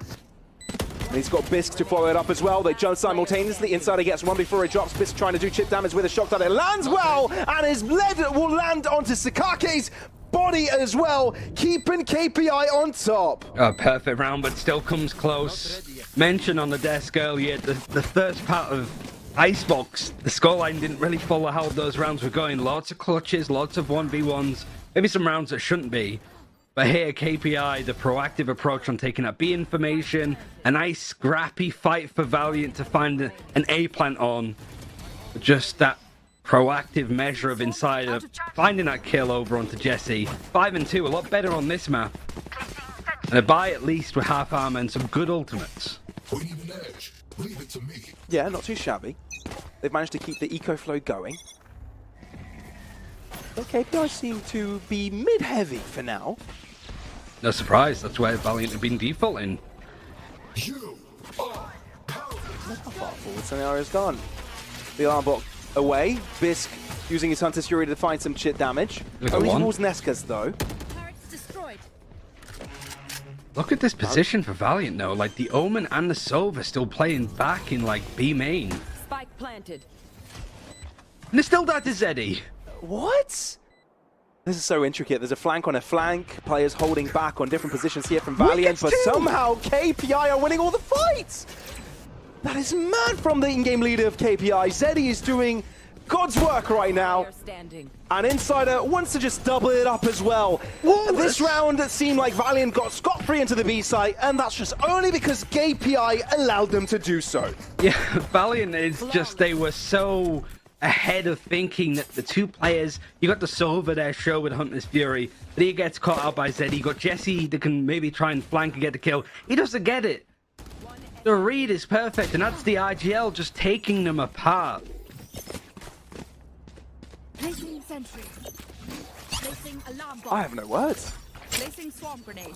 I don't know KPI on a whether different that's... level. Yeah, maybe that's just Valiant have shown around similar to that and a post plan similar to that. The KPI have absolutely torn apart, and that's the rough side for Valiant. You're attacking on Ascent, which is the harder side for sure. But then also, you've shown a lot of this map, and you have no idea what KPI are going to do here. It's been literally 6 months since we've seen them play on this map. With Purpo as well. Damn. That's a throwback. It's before Valentine's Day. That's how long ago it was. We were casting Who Cars. Oh yeah, they were around then. Sure. Shadows traveling. Defo isn't. Right now, at least. Oh, Sayonara is a little bit greedy, wants to go in for more. Don't blame him. Always up for some second helpings. And the rest will want to go aggro, which does allow Valiant to pick up 1 or 2 more, but there's a bit of a pincer maneuver being created from both sides of the map, and it's Jesse to be caught within the middle, and it just allows KPI to create a bit of a buffer on Valiant's save. I swear, every fight the KPI goes for, you just want to take a snapshot of the map and see if KPI, if they're ever in a position where nobody can trade them. Even just looking into kill feed now is like, here, alright, yeah, your Sayonara being greedy, but Omen's in a position to help. Double peeking there. Triple peeking now with the KO. And even here, the little crossfire that's set up, there's 3 players able to play off of it. Everything that KPI are doing, somebody else has dialed in. Every little micro play seems to be so well structured, it looks like you could write it down in VALORANT. Insiders had a great day today, though. We've been harping on about, like, Sayonara, obviously. Bisk has had his good moments on the duelist. Keyless, Champions winner. Just the supportive player that you need on this roster. Maybe when you look at Zeddy stats and you can go, well, he's the IGL. He's going to be a little bit lower naturally. And then it's Insider that's second from bottom, and you go, okay, I want to see more out of you. You've been around for so long on teams like Singularity, I think. And he's delivering that today on both these maps. It's hard to pick apart KPI, to be fair. All of the players have got something to offer, and Insider's crispiness is prevailing for now. Placing swamp grenade. Valiant Placing swamp grenade. looking a bunch up together. Maybe that's the answer they need.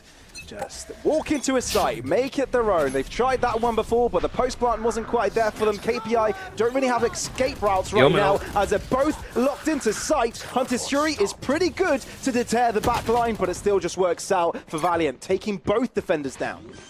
Here. 2 defenders bunkered up on site, only able to get Jesse, who from the shadowed into the boathouse. The execute is good. Post plant needs to be better. Oh my word!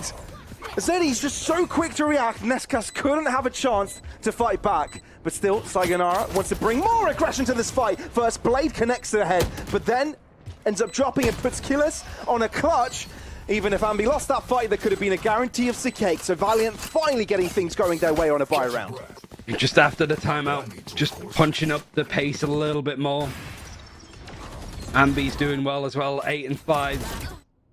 KO Diffin keyless right now. But Defo's 2 and 7. Like, that's the one play you want to see just a little bit more of. If he's been the opening, if he's been traded, then fine. Maybe it's not even down to him realistically. For Valiant, it's maybe these post plants. By that point, maybe Defo's done his job realistically, right? But now, Sayonara having the operator pushing and peeking A main, Jesse needs to go careful. He's been the first step a lot. Positioning. He's out. Okay, sure. It's just that simple.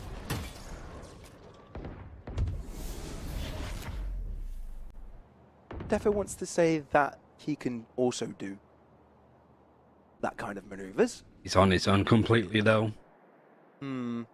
Sayonara always seems to have somebody to play off, whereas Defo is just making a play, and there's 2 players here seemingly reading it. The thing is, Defo's barrel will show early, and Insider will have the better angle on that fight.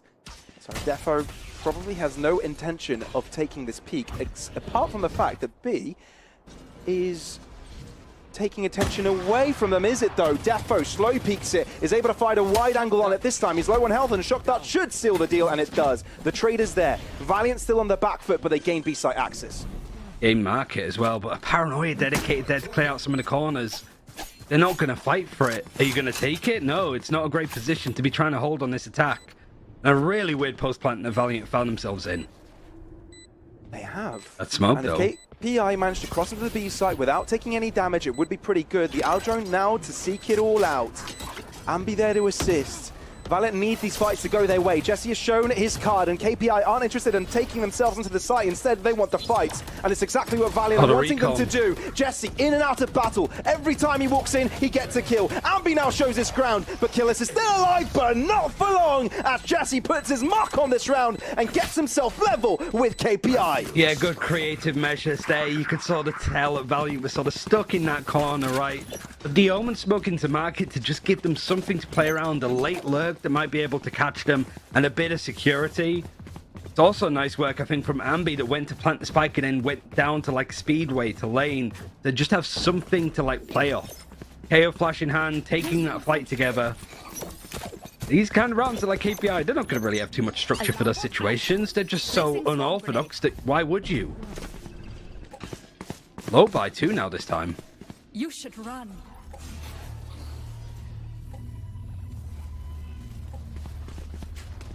Down extended early. Oh, Bisk up close and personal. Of course it's a buggy. To make trouble for Valiant. At least, Valiant are able to bring themselves back just a bit. Sayonara out into the open, but again, he is bringing magic to rounds like this. The flash is pretty good. The follow-up, not as spectacular, but it gets the job done. And all of a sudden, Valiant are behind with rifles that KPI can pick up in the ground. Another uncomfortable post plant. They're going to wait for the spike to go down. Lockdown's basically confirmed this, right? It really has. Valiant are forced to push in. No gaps at the back of site where KPI can hide into. Are there? Maybe slight ones. No. Nowhere to go. Sayonara will just clean up the sitting ducks. And it's KPI right back in the lead. Checkmate, disciplined as well, just making sure that they wait for that detainment to come down. And yeah, that was a round where KPI really didn't have that much money. It seemed to Valiant too that, you know, you're going up against the low bar here potentially, but just getting caught out in those spots, your lockdown also gets broken. The confidence for KPI and Sayonara to be on an angle like that, just with a weapon.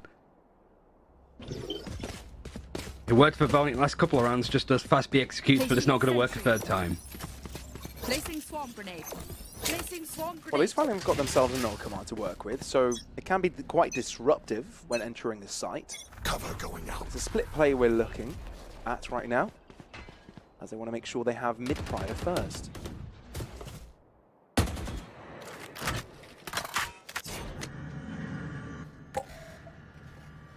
Having a turret watch there too. We haven't really seen KPI actually push B main at all, right, to break turrets, so it's free space for Valiant to maybe work with. The Aldron's going to get that information now. And they don't push it up to fight with the op here. Inside of that was risky. Sayonara, pot shots through the smoke with a shorty. That's greedy. Killer's back of sight, and he's got the friend Ozetti to play around with as well. Valiant are playing the slow, which has given time for KPI to reposition, but the kills are going in Valiant's favor. Somehow, Killis is able to trade back. Sayonara as well, being the magician that he is. But Valiant, stay in charge, stay under control, and it's all pacing the way they laid it out to. Sayonara as well, though, has got patience galore. It's got A world Bladestorm. where that could have been a collat, and Bladestorm now available for him to put him in a clutch position. Spots out a pixel of a head and knows where his opponent is. So Cake drops like a fly, and Jesse is all by himself. Sayonara nearly connected a shot and might have been the clutch for the ages, but Valiant stays supreme. Luckily, Jesse is fired up on this map. Sayonara even just making that look easy. The attempted 1v3. Gets a kill with the up. Bladestorm's online. Lovely kill on the player in hell. But just Jesse with that smoke on defense. Attack in this rate. Giving him so much to play around. Last player standing.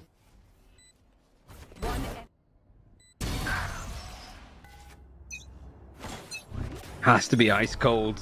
It's coming down to clutches like that. 5 rounds of attack isn't bad. But you just feel against this KPI team, the more you can get to the second half, the better. That's sort of the pacing we wanted to see. The cameras are back. Nice. Still, KPI keeping Valiant on their toes. And making sure that they're not going to be taking extremity presence that easy, but they've, in exchange, handed over mid. What? He just peeks through short dry, ends up with a pick and runs away. Not too bad. It does throw in a Hunter's Fury. So Bisc will no longer have that available for post plants. This is not a bad stat for Valiant at all. Yeah, just yeet it out, hoping for the best. Recon Dart isn't going to clear this little corner inside his on. He's going to peek out and get more. He's being watched by Ambi. He was moving at the same time, so he could have got a really good timing on it. He holds the line. Valiant just picking this off one at a time, 5v3. Yeah, Insider seems to be overheating. I think it's the second push he's had that hasn't quite worked out for him. He praised his early starts and now might feel like he needs to show up. Bisc, the next line of contention, finds only one before he drops, but Valiant can afford the trading game. Zeddy needs something different to bring KPI out of the slump.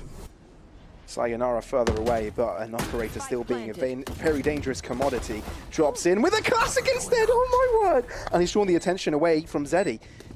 But is it enough? Because Ambi's position isn't too bad, and he takes the fight towards Zeddy. Sayonara dropping. Smoke to conceal one of his angles. That flash from Ambi is superb, and it allows him to clutch up the round for his team, and the lead for Valiant. 6 rounds on attack, you'll take that any day of the week. I can't imagine now that KPI's money is that great. They're going to have a buy, of course. It's the last round, you'll throw whatever you can in, but a lot of half armor. You sort of mentioned, like, inside of there, you're right, like, the push-up wasn't great, but they were already a player down. It sort of feels that if Valiant can find that first kill, they can really start to just manipulate the map a little bit more, get KPI to panic. It was few and far between. I think it was only 3 first kills that they got on Icebox full stop.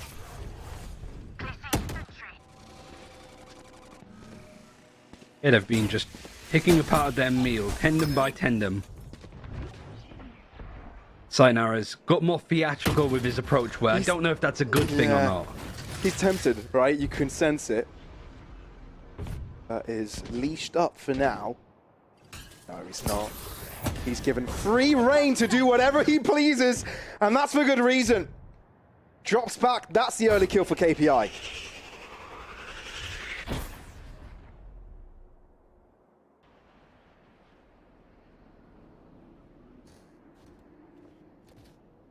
This guy's forced to sort of peek out, turret on a nice off angle as soon as it goes off, but the alarm bot being broken. Does that change inside his approach? It does. He goes ahead of it, and Nescast was waiting nicely. Both of these teams have patience for days. From the shadows to the back of the site to assist Bisc in defending, but now left to himself, Zed is only good for 1, and Valiant grouping up together have found the source. Final round of the half, and it just might be theirs. Ex-champion Killers tasked with a clutch. Hunter's Fury though will be the way he'll go into the ground. 7-5 for Valiant. It seems they're back. Right, isn't it? Hope is on the line. And there's nothing more French than a feeling of hope. That doesn't really make... There's probably a connection there, but I'm not clued up on... Maybe it's just the Olympics there. It's just made me feel like, oh, you need to see something fancy. That Gojira performance was pretty sick, though. Is that? Yeah. If the heavy metal for Valiant works this time around. They're on the defense. KPI is still kings in this tournament and through the last stage of Spain Rising. I want to go 0-2 here. That could be done and dusted. F was 5-12 as well. That's crazy. Sayonara to lead the charge. 2 to the back of sight here for Valiant, and they've also got a third one on the sideline. Sayonara to open things up, but his life is short-lived. Killers finds a shot to the smoke. That's vitally important as Valiant are scrambling to get onto the side to defend next to Jesse. Jesse's done so much so far, but it's KPI to get the space to get the spike down, but Cake not holding back. He wants to go in, and he's got Defo side by side to make sure they guarantee the second pistol of this map. It was a brutal fight in EMEA, and you could see the KPIs just whole idea, just Sayonara go kill. And there was a lot of good trades as well, pretty much all of the first fights that were taken. But just so much damage was done by Valiant, even some of the players going down, like Ambi just playing Gen, Gets right-click classic. There's the players running in and the rotations coming through. It's 30 HP players just having to hold out on hope the doors open as well, which wasn't shut. And that's Valiant with both pistols. Really nice opportunity here laying out in front of them. But like I mentioned before, anti-ecos haven't necessarily been the cleanest thing from them. Be a nightmare if they lose this one.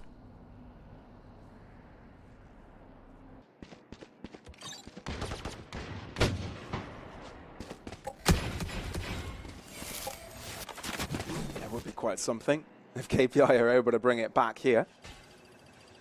Remember what I said before we started casting?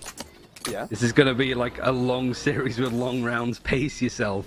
Been 13-2, and this has been an incredibly punchy Ascent from both sides. Yeah, it's definitely a different taste to what we're used to. Energy. It shows that both teams want this. Don't want to leave anything out there. Give it everything they've got. Defo commits the cross, given he has no vision on the push. But the superior weapons will be handling the flood of attackers over to B.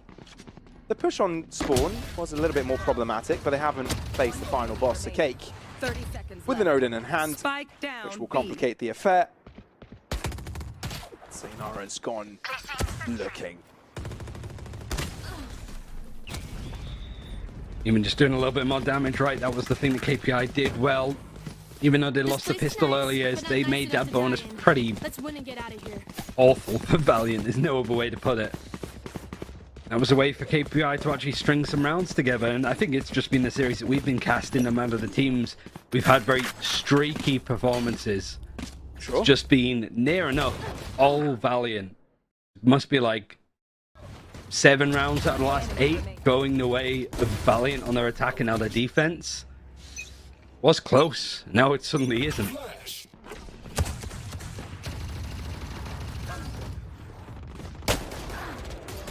Whoa, KPI just bring kills out of nowhere. That was pretty damn quick. And that was just because Valiant decided to push out B, but also the pick on mid didn't lack the flamboyancy factor. Take flight. But no pace is gained from it. Instead, KPI have turned out to be a little bit more careful with their decision making. Nescaz reads the position and rotates away from an impending nade to his feet. So pretty good maneuvering here from Valiant to keep themselves in check. And Jesse found the kill too. And a rotation, there's still a minute on the clock for KPI, so they have lots of time to work with. But this position, it's just a cake with the Eldron. They might have given it away, but it's taken the attention, potentially, Jesse to do something more towards mid too.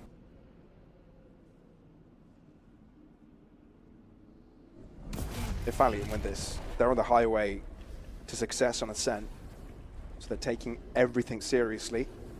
30 Nescaz seconds left. posted up again in logs. This time can't be cleared by a nade. It's been used earlier by killers. And that's where KPI are going. 20 seconds 20 though. seconds to spare.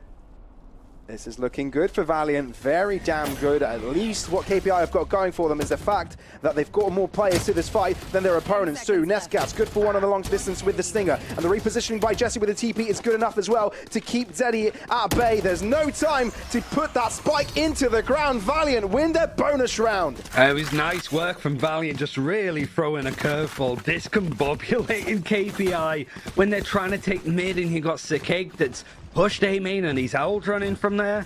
Felt like it just stun-locked KPI to make a decision for quite some time, and at that point, really wasn't too much to work with.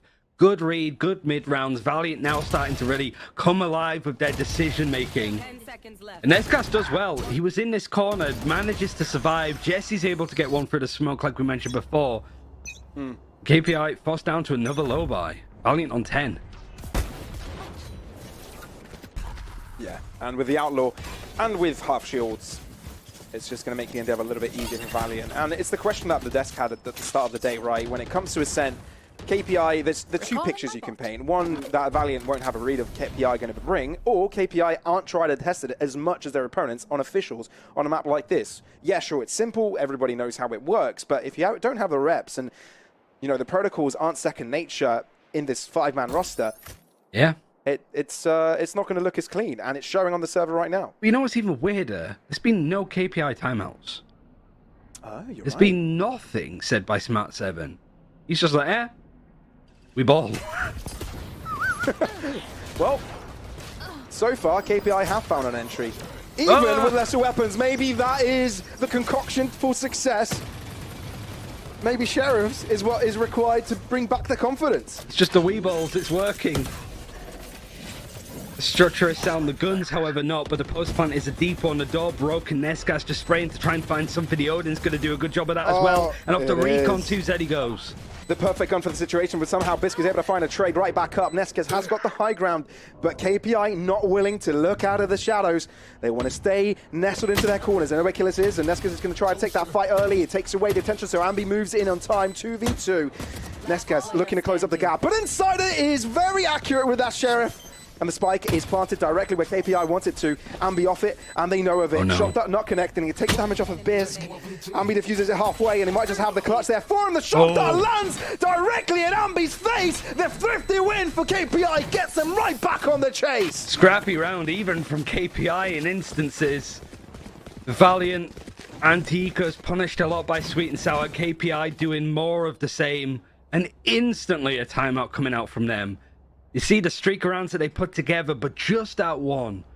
Singularly, it might not matter, but according to the series and even this map, it could be everything. Wait, KPI are taking a timeout? After a win? Sure. No, I didn't expect that either, Ryan. I'm going to be honest. This is not what you'd expect after that, right? It's, yeah, well, better late than never, but is this the right moment for it? It's also like doing a timeout on the eco so you can talk about what you're doing in the round afterwards. Now, you don't really know what kind of money Valiant are working with. They should have enough, but might even opt to like half buy next kind of situation. I wouldn't say eco, but you know, go a little bit softer on their approach. I also recognize, this is the weirdest thing I've ever said, that whole like fume thing going out of his window, I recognize the AC he's using because it's the exact same as mine. Great, nice. That's my input. Good to know. Sure. Is it a good AC? It's okay. I have to keep clearing it. It just keeps filling with water now.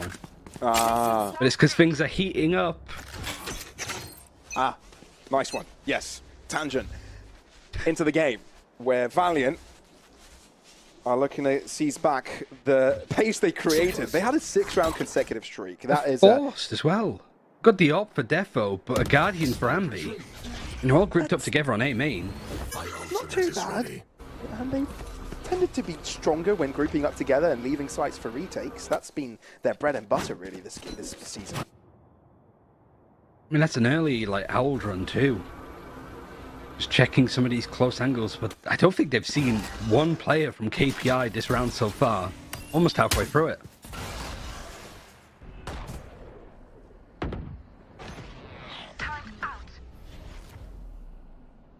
And Defo's holding the correct line for this. All he needs to see is a pixel cross. He's missed a few, though. Oh, he has, and it feels like Valiant might have spotted that movement on the mini Flash. Crossing through that pixel. And the transition going into mid might be catching Nescas before there's a player to trade back into the other side. Somehow we get Zeddy. The second frag was immaculate. I don't know where that came from, but Sekake is left to deal with it. The recon is superb. And the trade from Bis comes in right on time. 3v3 with 20 seconds to spare. The spike gets planted. That no command was everything. Sekake was on the site, recon dart in hand, trying to spray people through, but the no command suppressed him. He gets caught. Hunter's Fury now, trying to just create a little bit more space for KPI to play around. They're all backed in on the site, just like Valiant were. Kill it! No! No way that just happened! Killis dies to his own teammate, Hunter's Fury. Bis didn't quite know how low his teammate was. And it might be costly, but Bisk is able to bring it right back up by getting another kill. Insider also there to assist. Both to the back of site as Valiant have entered. Spike being touched, pressure onto KPI. Insider gets out of dodge, but it's still Jesse to clutch it up. And just getting half there was everything too. What a round from KPI. There's a saboteur on the side potentially. But Bisk just, it felt like panic more than anything. The Hunter's Fury wasn't off a recon ping-in. It wasn't aimed in a general direction depending on what Valiant were doing. It was just, let me create some space, let me buy some time. And instead, he buys Keyless a one-way ticket to be sitting out for the server for the rest of the round. Nescast getting 2 here is everything, and the change of pace, KPI putting that pressure on A, having 3 people over there to then instantly hit market. Oh, man. Even the secondary observers like, what's going on? What's going on now? Oh, man! Defo! Absolutely putting the final nail into the coffin of KPI.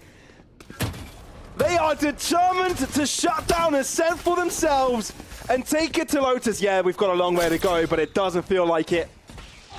After this round collected, only one will be required, and one mistake from KPI will be their demise. Spike The down, confidence B. is there, and the France versus Spain derby will continue. Just really, like, Valiant not lifting their head off the neck, are they? Or their foot off of the neck. Just killing blows all the way throughout. All of this pressure, they don't give Down, B. KPI a moment to think, even up against an eco. Just straight sending it and putting Defo into positions where he can go for those fights. A change of pace that got Valiant to this point in the first place might be able to take us to a map 3. KPI need 6 flawless rounds, and from everything we've seen from them so far, it hasn't been looking that great. The only round they got this halftime, if you've only just joined, was a Thrifty, was an eco. For now, they're given an A site that is empty, barren, from the shadows to gain information that the push is actually actualized. Lockdown. You should run. And a null command too. Is there a Hunter's Fury to delete this attacking lockdown? Are they going to use it? Seems like they're just going to wait it out, but that means it gives up a lot of space for Tree and for Short. So putting a defensive lockdown here might be tough if Zeddy's going to push it like this. Valiant have got everything in store for them. Ultimates galore, but they might not even need it as Eddie's gone aggressive themselves. Recon has revealed everything they're required. Hunter's Fury trying to find if there are any more aggressive players to allow the rest of the team to move in from heaven, but they are going to take the fight from Short. The lockdown has come through, but it's been a patient one, so Valiant gain access control with all KPI players playing into wide. Nescast defusing while the rest of the team are being human shields that shoot back at their opponents. The Odin will pre-fire that angle, and there is no peeking that. Valiant win map number 2 and take us to its series end. And they did it with panache, especially that defensive side, really starting to show the multiple layers of how this team plays. On a map that's been like wishy-washy for them in periods, it's just that KPI never got the reps to play this map. Best of ones throughout the season, and also teams playing up in the best of 5s that banned this map outright. Means that Valiant have been able to get a good run here, and KPI, with that lack of experience, even with Sayonara making some amazing plays, wasn't enough. No, it truly wasn't. I mean, that's what we hoped for, right? That's why we hyped a lot of these players from Valiant since the start of the day and their journey up until this point, because we knew they had that potential in them. And what they showed on Icebox didn't quite represent that, but now they've shown it. And you can tell both teams are alive at the right moment. We wouldn't have it any other way here, Ryan. Not at all. I'm really excited to see where this one goes. Lotus is actually a really good map for both sides too. So a lot of reps, a lot of play. Great way to end it. It is indeed. We'll see you right after this, everybody. I'm just excited as you are.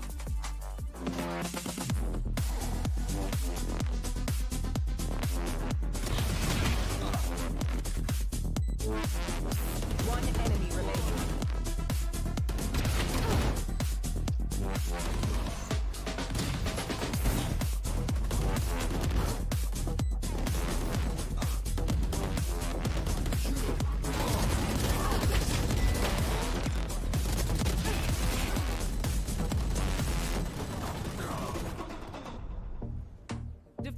It's gonna be hard, but you can take it. Want you to cry, then you will fake it. Give it a beat and you will shake it. The finish line and you'll make it. Don't you let it get you down. Just keep getting up when you hit the ground. Don't you let it get you down. Just keep getting up when you hit the ground. Gotta be real with it. Never give up, never give up.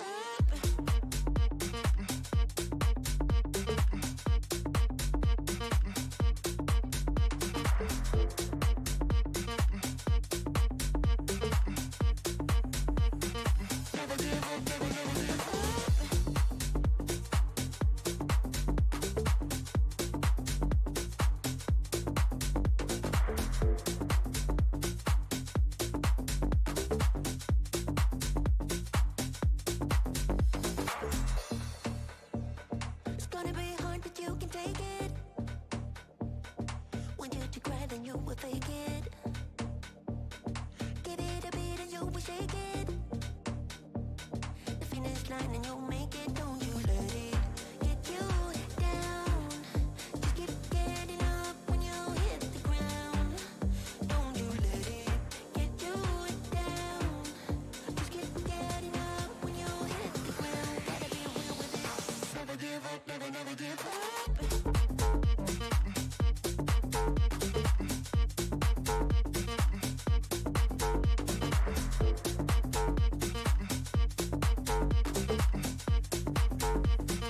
Never give up, never, never give up.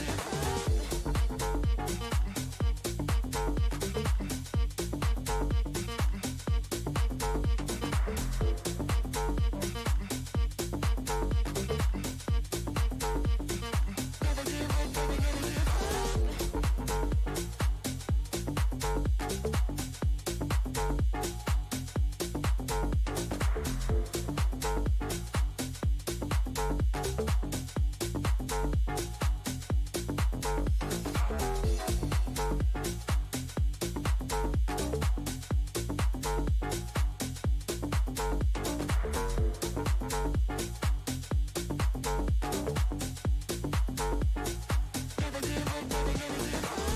up.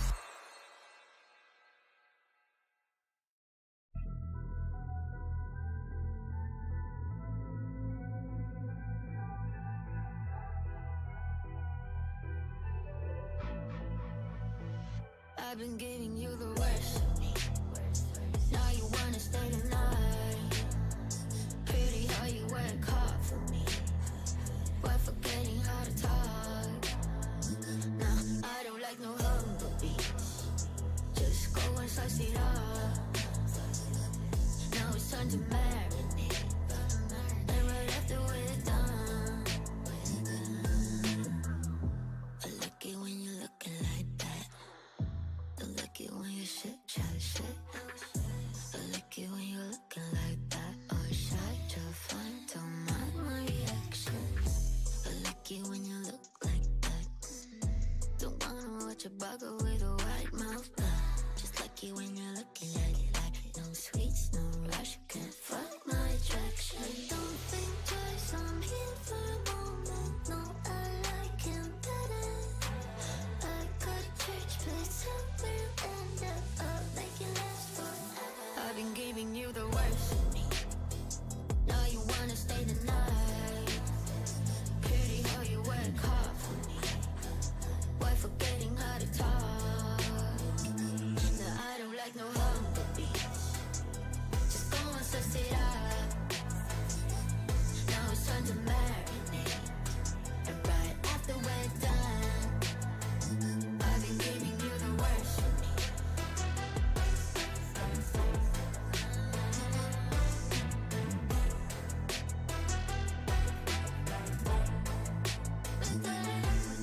Give me a second, let me do it.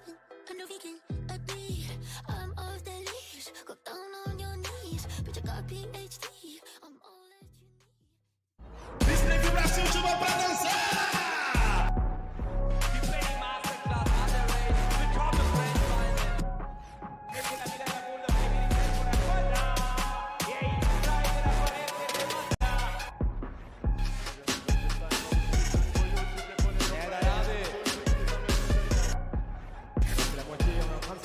On est en train de le faire, les Valiant qui vont aller chercher la victoire face à des mecs à côté qui auront tout donné.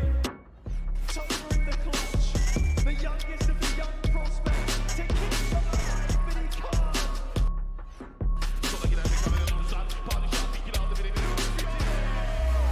Galacticos, Ascension.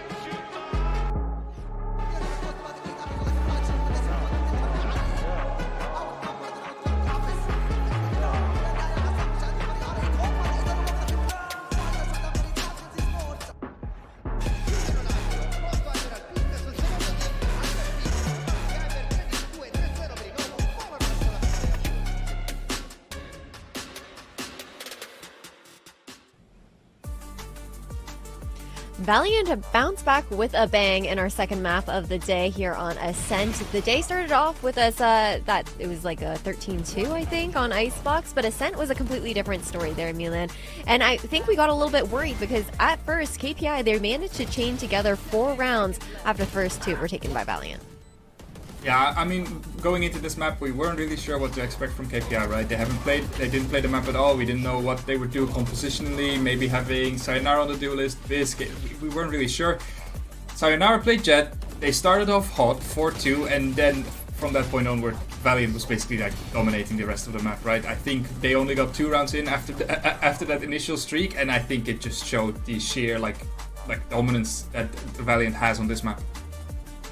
Yeah, I mean, I think a lot of the problem for KPI here is they didn't try to go adventurous. They tried to play the standard comp, as we said. Not many teams are actually doing this anymore. They put Sayonara on Jet. The Sayonara was good, but this is a map where it's always difficult to be creative, right? It's a difficult map to be creative on as a team, as an individual. And this is going to be for Sayonara. We saw a lot of last game. The reason he was so good is because he can just pop up anywhere, so I'm not expecting him here, bam. Makes a massive impact. With Jet on Ascent, you're kind of telegraphed into like 4 or 5 different angles you're going to take. There's not really a lot of room for experimentation, and they kind of suffered because of it. Bisc did well, Jet did, obviously Sayonara did well, but it wasn't enough, and the inexperience they have on this map kind of shows.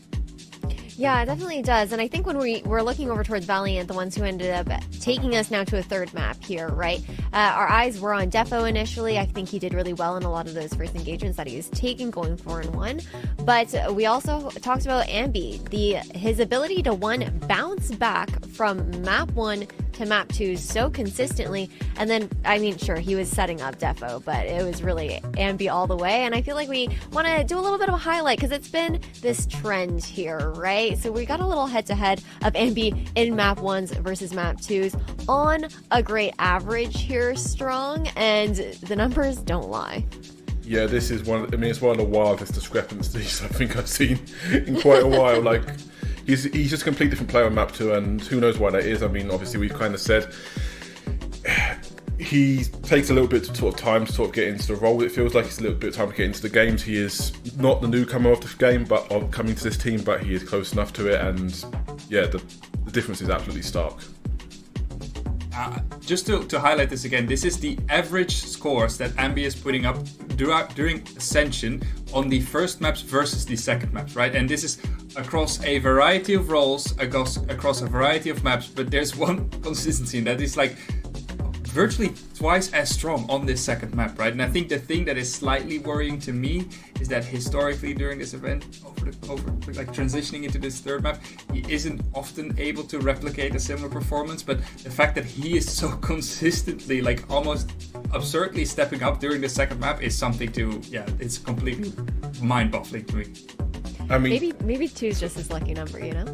Yeah. I mean, to be fair, we've only seen him on the 3rd map once, and that was yesterday against Nova. Now, to be fair, that was quite a weak performance. Funny enough, also on Ascent, he's gone from bottom fragging to top fragging in a day, so he's working those games. But yeah, it'll be I'm interested to see what he does 3rd map now, because we saw yesterday it was kind of a fall off, but who knows? Maybe we're going to see the birth of map 3 Ambi now.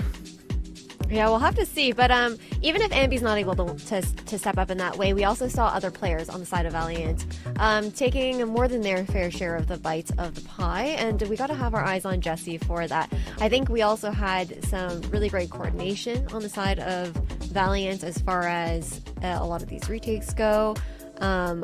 This team just looks much more comfortable on Ascent, and we kind of expected that there, Milan, considering their experience on this map.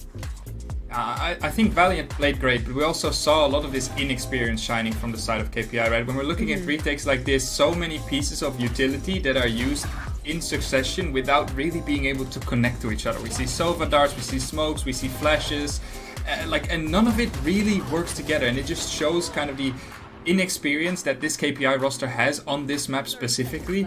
And then I think the cherry on top is obviously this round, right? Like Bisc gets his ultimate online. Giles is about to take some damage after planting the spike, and I think everybody kind of remembers what's about to happen, right? Giles gets spammed up until half HP. We see this retake. Bisc is setting himself up to, you know, use that Sova ult, misses the first two, and then for the third one, he, like, for some reason, this like connects to Kiles, who walks back, and it just puts themselves in such a difficult spot to win out the round. And it's these like little moments that were consistently happening on this map that really put KPI on the back foot. Yeah, to be fair though, Kiles did also walk back into it a little bit, so just an unfortunate situation there for sure. But we did really think that KPI with his boathouse control would be able to get this round, and Jesse just to spam that one down. He looked really good on this map here, Strong. I think he really pulled through in a lot of situations. We saw him win, I think it was like 2 1v1s, and then that 1v2 was, I think, what really put the nail in the coffin here for that second half. Yeah, I mean, he had a great map. I believe it was 3 clutches in total, and we probably, and this is coming off the back of, we probably saw the worst performance we've seen, certainly at this tournament, perhaps all season, from him on that map 1. 2-13 and 2 on map 1, which was brutal, but he has bounced back in a big way, and we saw his aim is just so crisp. Like, there were so many moments where it was just like really fun to watch. And this is kind of the thing we always know with Jesse, right? He's been made comfortable in those roles, but he can perform on those roles. He can perform as controller, and he can get you those multi-kills. And we'll hope to see more of that from map 3. Yeah, 2 players to really bounce back in Ambi and Jesse from map 1 to map 2. And the question is now, heading into map 3, knowing that we're heading over towards Lotus, that's where we've got our eyes on the fact that this entire team, again, they have to step up. Especially considering the fact, Milan, that things get a little bit funky on Lotus when you look at some of the compositions we might be expecting. Yeah, I mean, purely based on what happened yesterday, I think we all expect deadlock on the side of Valiant here, right? So that was a composition that worked exceptionally well for them. I think if they want to replicate a similar success to what they did yesterday, they will have to run that. Ambi played wonderful. It looks like something that they are more comfortable with from a style dynamics perspective.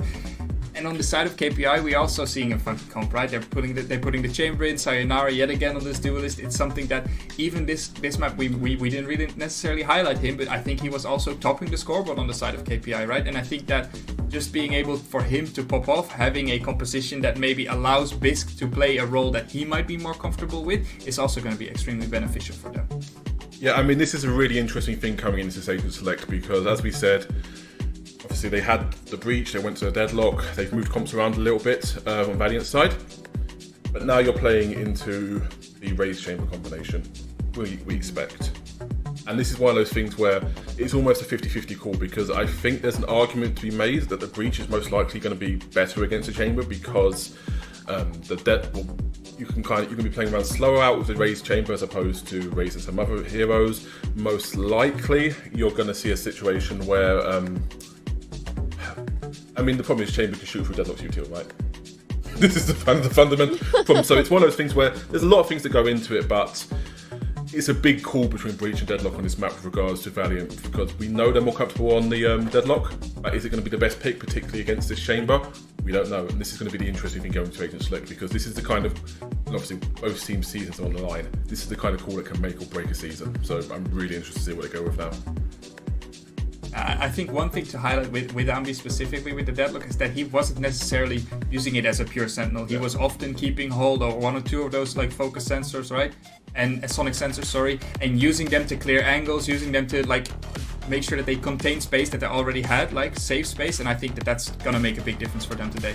Yeah, so no changes here for the compositions when we're sticking with what we've seen most recently.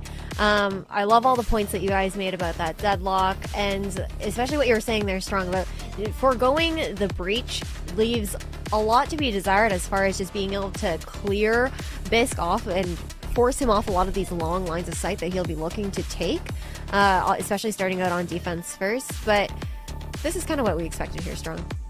Yeah, this is what we expected, ultimately. And it's going to be an interesting matchup. And, I mean, I'm excited for this one because you don't really see too many, like, reality in this game, if you don't see too many of these matchups, you don't see too many of these things where it's like one agent, the interaction could completely change the game. So I want to see how this plays out now. I'm looking forward to it. So 2 funky comps for 2 funky casters. Take it away for the last map here between KPI and Valiant, Pavlos and Ryan. Yeah, this will be a little bit interesting, won't it, Ryan? Both of these teams have shown strengths on different maps, but now this is the one where it decides where the career and their season goes, right? With one loss here, it's all done and dusted. With one win, you move into the Ascension play-ins, where you could even make it in to the last 10th slot of Ascension. All to play for, really, and there's still like best of 5 grand final that both teams need to clear out here as well. Really did look like from the first map that this could be quick and easy for KPI, topping their group, dispatching Valiant very quickly on Icebox. But the fight back was there on Ascent, and this is a map, really it's the perfect map for this full best of 3 to end on. Final map of us casting for this stage and season as well.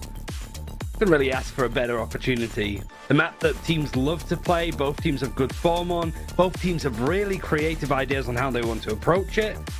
And to close out a full best of 3. Yeah, all we can hope for is that both strengths are illustrated, both team strengths rather, are illustrated in this game, that we're able to see them in their best possible form. And what the performance we saw from KPI in Icebox is brought, the performance that we saw from Valiant on Ascent is also extracted. Let's get this going as KPI are on defense, Valiant on attack. And it's a cake to take early impact towards this B site, with Valiant playing it slow as we know them to do. Yeah, Bisk 330 ACS on the chamber last time out against R8. It was Jesse actually that had the best performances for Valiant, a win and a loss for them. Changing up the comp to play the deadlock. Jesse not there at all in the first map, better on the second. What can he do on the third now that Ambi finds the first kill, who was also insane on this map against Sweet and Sour? And the kill that he did collect was without seeing anybody. And talking about smokes, Insider pushes his own little toxic screen to grab a return kill. He does end up dropping though, so the trading game favors the Valiant side as another fight ensues towards that B site. Spike going down.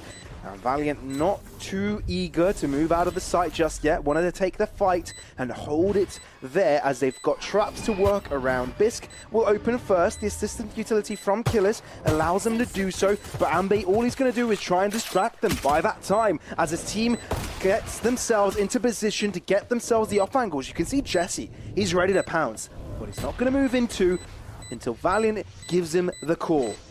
KPI group up. It's Killers to move out of the smoke first, but Ambi and Sikake's bullets are connecting today, and it's Valiant to get themselves first on the board. And take the lead with the pistols too. They won both on their map pick of Ascent, and KPI won both of theirs on Icebox, so that could be one of the defining reasons as why both maps ended up feeling so one-sided.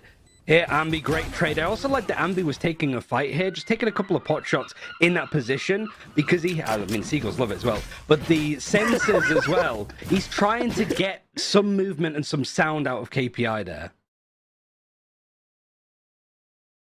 Yeah, they're trying to do their best with that. I don't know about you, but my feed is frozen here, Ryan. Apparently, I thought the Seagulls had pulled up my internet connection in for a second. The Seagulls have done it. They've taken the connection away from the server. Unlucky. Well, okay, back into a seating, back into our places. It's only the pistol we've seen so far, so let's break it down here, Ryan. What happened? How did it happen? And who's winning? I don't know. I don't know what to tell you realistically. You have the feed actually back up to go straight into it, and we've actually just got the first kill there. Sayonara going down. I'm glad we didn't have to repeat that first round, and it's Jesse that does fantastically well, close to enemy lines. Bisk from afar, trying to do his best to find some damage. The cake has ended up dropping, and Jesse being low could also get picked up down to very low points of health, down to 7 to be precise. But Defo will be doing the cleaning up as he was on the lurk himself. I don't know what the buy was, but there's 2 big rifles in from Ambi and Defo. Might just be these 3. Marshall picked up from Nescas. I assume that was from Bisk. And Spy planted over on A. We just jumped in at a weird time because we were watching the attackers holding off rubble from the defenders that were flanking all the way around. Running topsy-turvy, but if there's a time to lose out, it's now, right? The anti-eco, I think should be winning it. Only losing 1. It's just Keyless. Looking to die to the spike, hopefully, because he definitely needs to go down. He doesn't have a weapon. Ambi... At least the rifle's secured, but good grief. Kill them again. Wait, it wasn't secured. Huh? Because they had 2 rifles, and they only brought 2 rifles into this. No, it's 2 Vandals and a Bulldog. They've got all of them. There's 3 players that another Vandal? survived. No, I played Yes. with a Bulldog. I'm so confused. The money makes sense. They would be free. Vintage's UI was behind. Okay, sure. Well, it's KPI back into buying ways. Their first buy of this game, to be fair. And on Icebox, they completely obliterated the buy rounds. Well, basically all the rounds. And no matter what, it's a good bonus. Valiant's attacking side, just with this double Sentinel, was enough of an issue, but losing Sakake out, Rajiel can at least take a bit of a better look at Zeddy. Not actually TPing out, it's just going to take off the Gravnet, back out, and it's a 3v5 suddenly for Valiant. It's these early picks that come out of nowhere here from KPI give them such a big advantage, and they're so good at holding back, not trading, not giving the trades back to Valiant. It's up to the French representative to find an opening here and bring out something unorthodox, but that isn't found. Instead, it's Insider and Killers to close in on Nescas's position. And it's all down to Ambi and Jesse to figure out this round, if there even is any potential for it, but with 30 seconds to spare, and 2 defenders on to see, that's just the hard 30 reality to see. seconds left. Genuinely, saving the rifles might also just be a fine strat. Just keep as much money as possible. You want that attacking side to be doing a lot of the heavy lifting, which I think for both teams is pretty evident. Actually, no. Seems so far that at least for Valiant, the defensive side is the stronger one. 10 seconds It's the left. attacking side that's better for KPI. So that means so much focus goes on to the second half, so anything that you can do here for Valiant, better. You do say that, but in the same time, the last time KPI played this map against R8, they were stronger on the defense. They relied on it more, a 9-3 defense to be fair. So it's on that 50-50 side, isn't it? It's leaning there, at least. And yeah, well, Valiant with those 2 saves got themselves another buy. Only a couple of other players can afford another buy after this, so they'll make sure they'll try at least to get that ball rolling and get a win here. KPI group up. Look towards that left-hand side. We might be seeing a big clash from both teams. No ultimates yet, but an annihilation on the board potentially for Ambi if he gets a kill. If he gets a kill, if he gets the orb. Gravnet thrown out early. Jesse sent in to bait bullets towards the orb as he pushes out his own smoke. He's going in an arrow again. paint shots to the back of the site. Spray down, looking to find a kill. He has chipped down a couple of players, soften it up for later on. Annihilation comes through. Sayonara will try and survive. His teammate keeps him away from the cocoon. And it's KPI that still stands strong with more players than their opponents and no space gained by Valiant. Yeah, Nescas has to find a pocket here. It's a 4v3. The attackers lost all of that space, and immediately Insider's pushed up and is fighting close on A. It's risky, but it's good info. He's going to hear the footsteps as they rotate, and Nescas now has 3 players to deal with.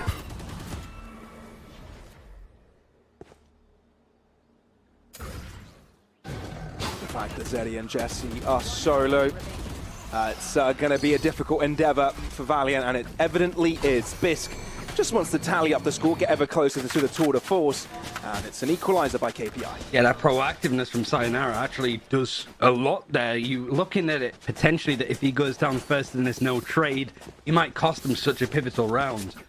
But he just gets onto Ambi as Ambi uses the annihilation, and he has enough help actually from the Omen to get out of dodge and be able to survive for the rest of the round.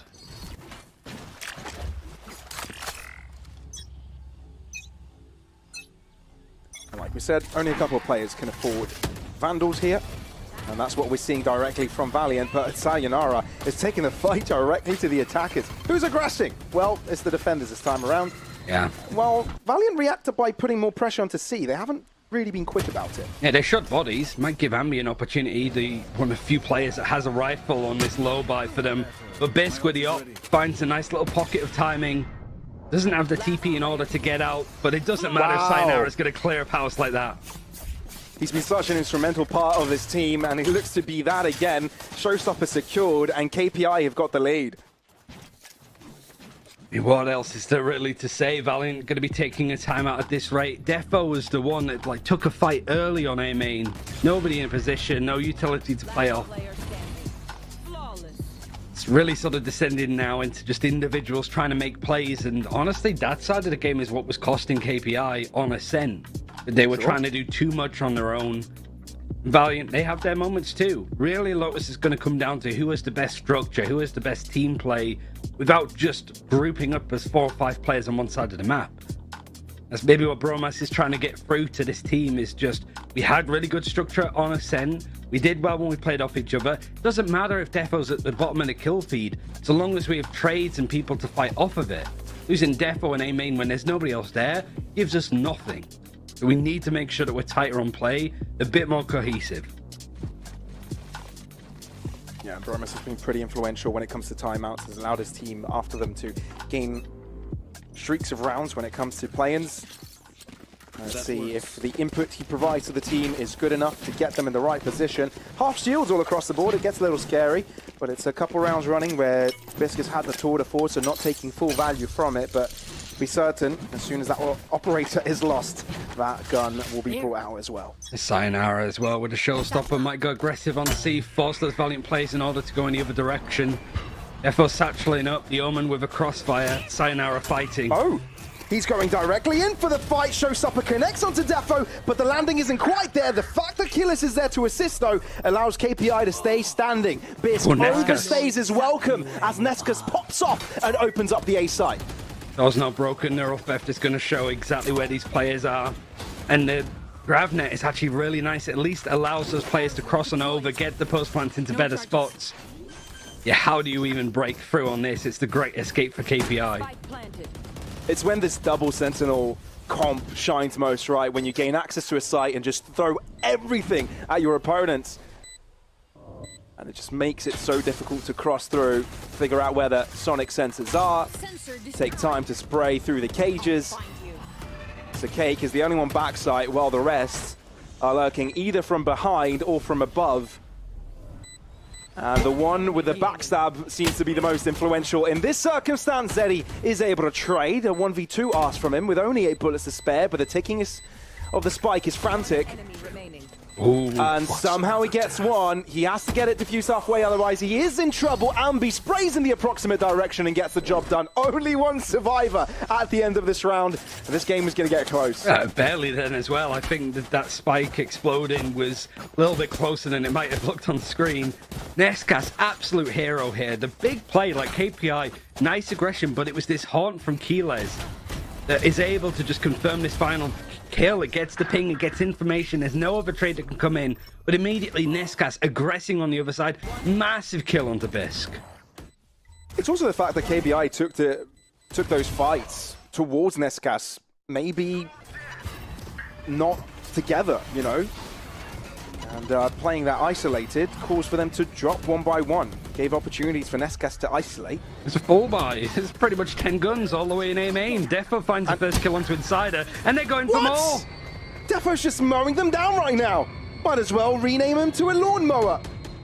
KPI on the back foot, majorly so. Sure, a tour de force is available for Bisc. It's not like the guns are missing or lacking in any regard. It's just that Valiant have been super clean when it comes to grouped play. Teddy all on his lonesome. Even Bisc isn't rotating aggressively. He's maybe expecting a rotation. He's so far away from the action. Yeah, this is a tough one from Zeddy. No miracles shown this time. No point saving. Doesn't have a natural rifle. He's used the tour de force to sort of fill in that gap. That's looking... should be fine for a buy next. Especially if Bisc not really bought up a gun. Might be able to buy for him and somebody else. 30 seconds left.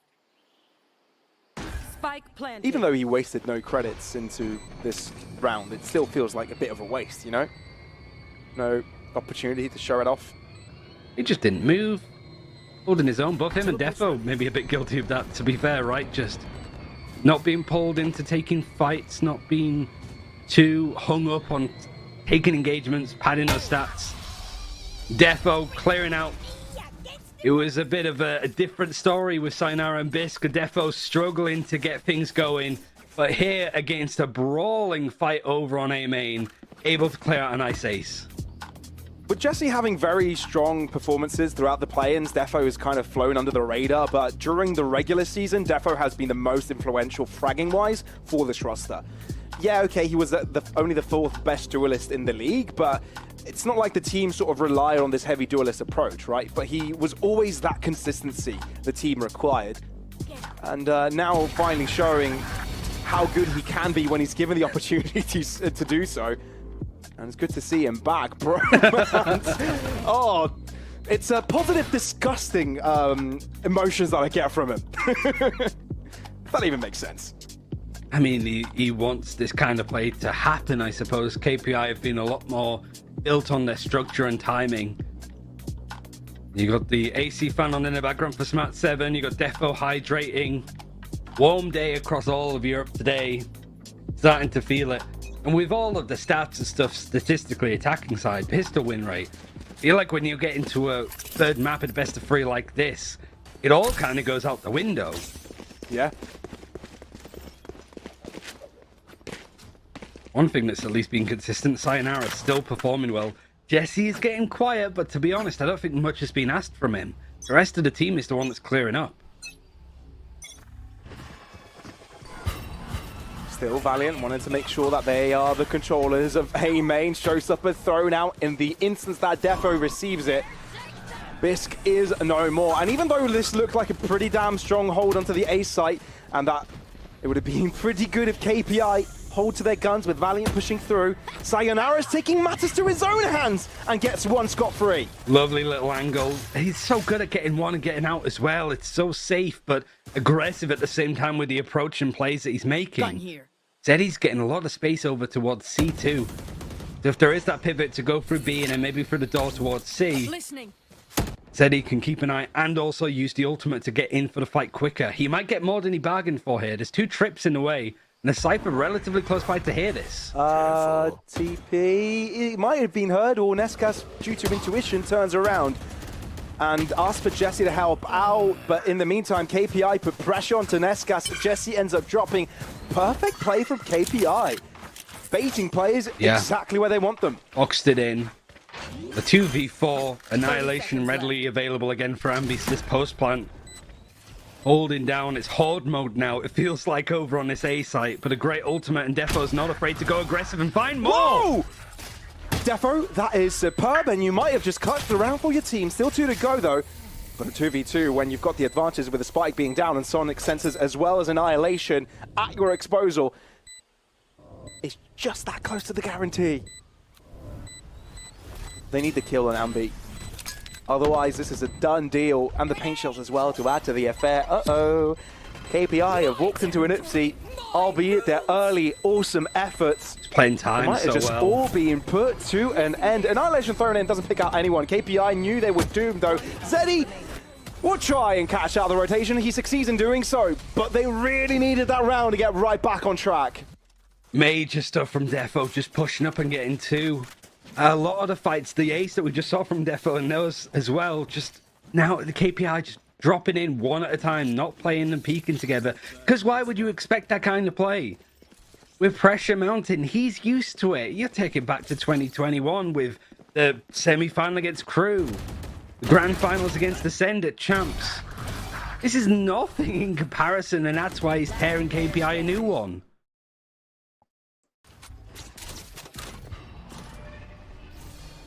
This would be one of some of the most awesome reverse sweeps we've seen. If Valiant are able to close it out. Still a long way to go, right? A 2-round gap isn't too much. It's within arm's reach for sure for KPI, but when you think they've secured a round, they need to rethink again. Insider walks directly into Nescas's bullets. Didn't know where that came from. It's also like if Valiant win this, I'd say the Galacticos are maybe the favourites later. You've already beaten them. KPI are aggressing. What are they doing here? Into the smoke, point blank movement. Valiant are pushing in. They've circumnavigated the smoke, but Zeddy's surprising from a different angle and have completely obliterated Valiant. Sakake, the only one remaining. But honestly, his moments in this round are numbered. Blinded by the paranoia, has to draw back. Give that space away. The spike nowhere near him. And the opportunity of clutching just doesn't look there. Bit of a high-low from 3 different players, but it's Zeddy's bullets to make their way between the eyes, and KPI are keeping score. Must be what we saw Smat 7 for KPI mentioning in the timeout, because we saw it in the last round before this one too. This creeping death playstyle, just slowly, incrementally, KPI pushing up, taking space, especially Zeddy, seeing what they can work with, seeing what information they can grab, and then just strangling Valiant. They had no space, they had no control. And if Valiant are scared to go fight for C because of that chamber, it's good the KPI are pushing other places and forcing Valiant into really uncomfortable spots. That, from the shadows, wasn't audible to anyone, but KPI still have gone looking for it. So Valiant have been able to funnel their opposing players into Jesse, but he wasn't quite looking in the right direction at the right time. So Sayonara gets the early pick, and now they've made it sure that there's no more pressure onto that back line, so they can focus fully onto what is about to follow. 2 players bunched up here for KPI backside, and they've even got the guarantee of Sayonara on a higher ground. But Defo peeks again, finds a gap. He always finds these, and it's just so impressive. Insider trying to seize the day here, but Nescas sees the opportunity to walk in and interrupt any sort of chaos that was about to create it. It's Valiant in charge with a 3v2 situation that it's hard to imagine KPI can uncover. Careful. All coming in from the same spot. The post-plant position's good. You got the deadlock utility to still play in from. And Zeddy's isolated to the back of site. He doesn't even have a TP to run away, so he's going to give his life to this. And the name of this effort, Nescas deeply positioned as well, is the guarantee. And Bisk had no chance dealing with two different angles. And boy, are we in for a treat this game, Ryan. This is going back and forth. Yeah, Valiant going at least even in half, but this is kind of like the area that's been going wrong for KPI. A lot of these fights that they end up losing, nobody's playing together. Valiant there double, triple peeking to make sure that they take on the fight for backside. Defo's just taking a couple of peeks now and again, but catching one player and just picking KPI off one after the other. There's bad habits still showing up from Ascent. And that's why you got KPI grouped up as 4, but Valiant turning it into 4 1v1s. I don't know how they do that. The fact that they can so skillfully isolate players when they're all bunched up together, just find those little angles, those little mistakes. Give them the best chance in taking fights. Viscus is just going to be patient, hold this line. I want to see if Nescas peeks him, and he's patient enough to collect first blood. Does this mean anything, though, to the end of this round? Viper's Pit drops. How destructive is this to Valiant's attempt to push forwards? Seize and Paint Chills, there's a little bit of damage, but how comfortable can Valiant be here to push? They can't be, because KPI are here on all grounds, all means, and all angles, as well as Showstopper thrown in as a guarantee as well. Somehow Valiant have found a couple of kills. Make that a third onto their own teammate. Uh-oh. This is a bit of a theme going on in the series. But KPI hold on to C for now. If Defo peeks around... No, they're in completely different positions. Sayonara, how does he even do that? And he gets away with Defo can't do a thing! This really is a back and forth game. Yeah, I mean, this is probably a round for the desk to break down, I think. It's just the small little things that Valiant, you've got Nescas holding a main, just jiggling it, and then goes for the wide peek to get information to see if Bisk is there. Why does he wait that long? Because the rest of Valiant are ready to go for the C execute. As soon as he goes down, it's like, okay, yeah, Bisk is pushed up immediately. You see in the minimap there, like C main, the execute comes in, the Viper's Pit put down early, the C's, the nades, all of this utility forced out from both sides. Beautiful to watch, the little counter plays, and now round 12, Valiant want to make it 7-5. Yeah, this is good Valorant. This definitely going to be strong contenders when it comes to the finals. Other players, but still, the fight just keeps on going. Both of them want to take it on, head on. But they just end up with a trade per side and call it a day. Back off. Showstopper taking out Bisk. First kills Last 2 rounds could be 2 in a row for KPI. Nescas wanted to win the head-to-head or just at least buy him a little bit of space to get out or get further in. That's going to keep those players at KPI sort of glued onto the B site. Zeddy needs to go careful. From the shadows? Really? Is this the moment to do it? We've Spots seen out him. players He's cancelled. out in mount. He's cancelled, but he hasn't realised how many players he's let through because they have crossed to the back of the site, and he is going to be a stranded man, but at least we'll try to get some players down with him, and that's when Ambi makes his presence known. Sakake as well joining in that endeavour, catching players off that one B, and somehow the spike will be going down on the 30-second mark. Ambi throwing down the annihilation, not finding a player, although that was close. Killers and Insider might still have a grasp on this game. And be only having a stinger though on site, but now has the rifle, all that utility to play off.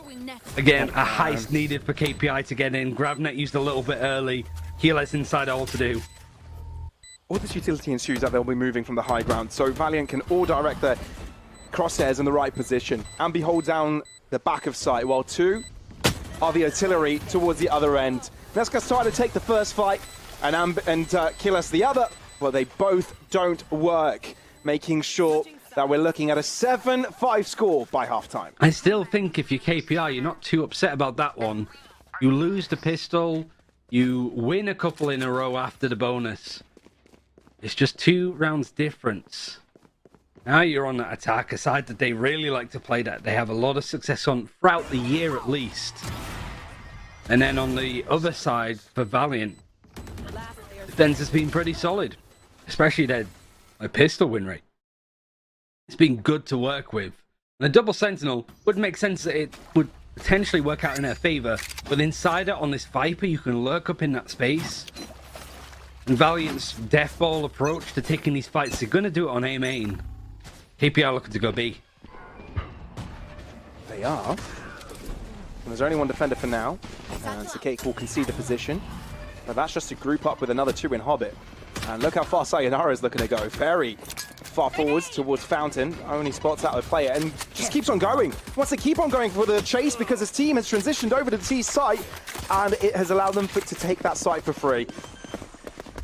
Fast approach though for Valiant. Not really waiting for the plan to go down. It's just everybody grouped up taking fights, and KPI are at least aware. KPI playing it all on site, and they want to take the fight towards Valiant out to Fountain, but that's where all the Valiant players are, apart from one! And it catches KPI off guard. They lose their fights, and Bisk and Sayonara are the only ones remaining, where Valiant somehow have been isolated a bit, and KPI are finding kill by kill. This actually might be doable. Finally, Valiant have grouped up, bunched up together to take the fights, but they're running out of time, and Sayonara knows of this, so he's going to be going around this pillar for as long as he can, finding the high ground and giving this round over to his team. It's crazy from Sayonara and KPI. A 2 versus 5 and then a 1 versus 3.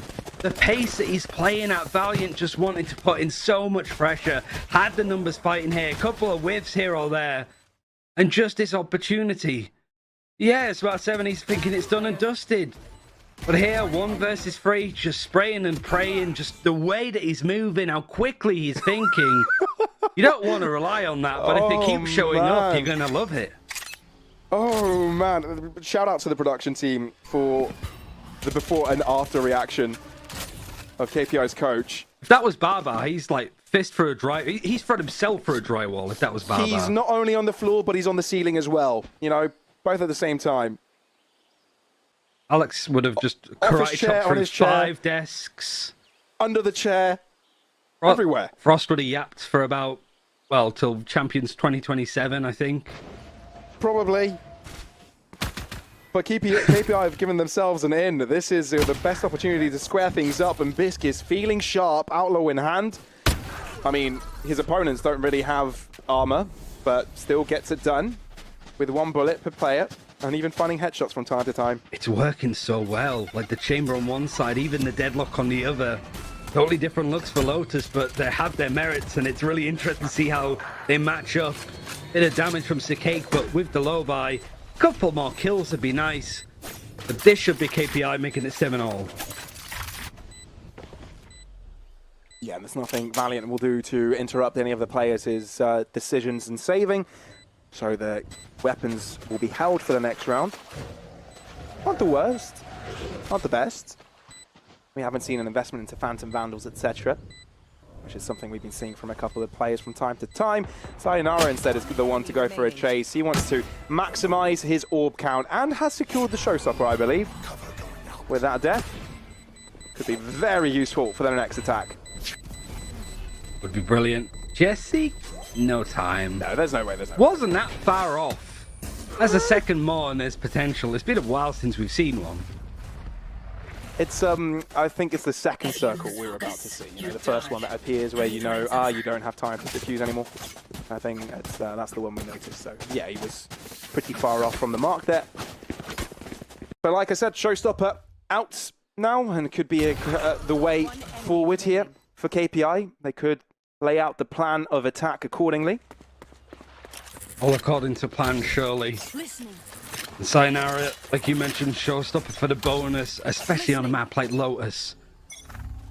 Pick your site wherever you want to send it. Immediately, all of the Cypher Deadlock utility put towards C and the body stacking up on B. The thing is, how aggressive do you really want to go knowing you've got a Vandal in your hands, right? You might just want to throw the showstopper to clear out a corner of some sort. Not really go double blast back in. Paid out the C's and the Gravnet early. You can really tell that Valiant are very uncomfortable with this. They have the better weaponry, but they're really looking at the ultimate and just Sayonara in general. Might overcommit a lot of utility too early. Yeah, very trigger happy on that, right? Knowing the showstopper is available, how quick and explosive this push from KPI can be, but it's a bit of a cat and mouse game. But KPI know of that too, so. Same setup as the last round. People grouped up.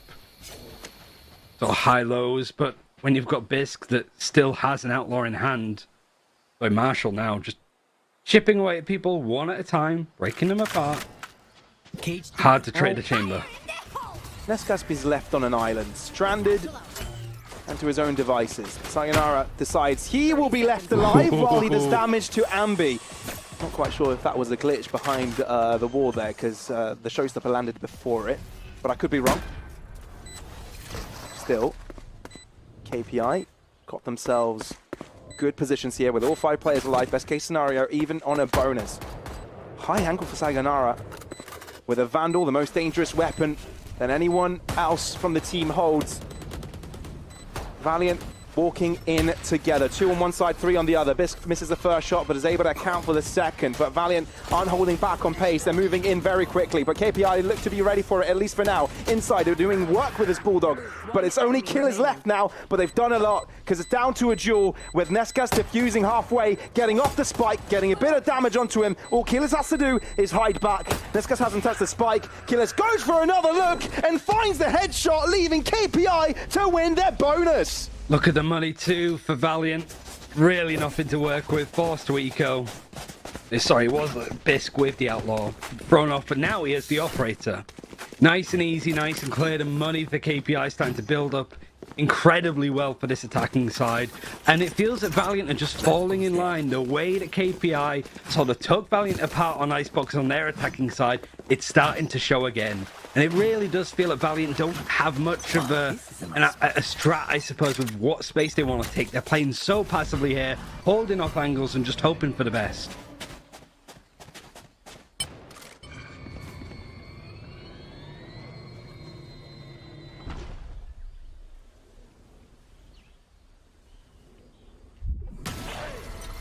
Whoa, Bisq was very patient. For a second there, I thought Jesse could get away with it, but no. Jiggle peeking only lasts for so long. So Cake ends up falling victims. Valiant are just dropping like flies right now. KPI slapping them off the skies. And Ambi will make sure Sayonara falls flat on his belly, but doesn't have a pretty fate either. Someone planted yet. Killers is one away from a nightfall. Be nice to get. Bisq might even be able to go grab the orb on A, but I doubt it at this rate if it's still up or not. So here, just a 4 versus 1. You've got the gun upgrade. Defo might be able to pick some up better. But you can at least farm up a couple of orbs. Keep the money golden. And really send Valiant into a bit of a death spiral.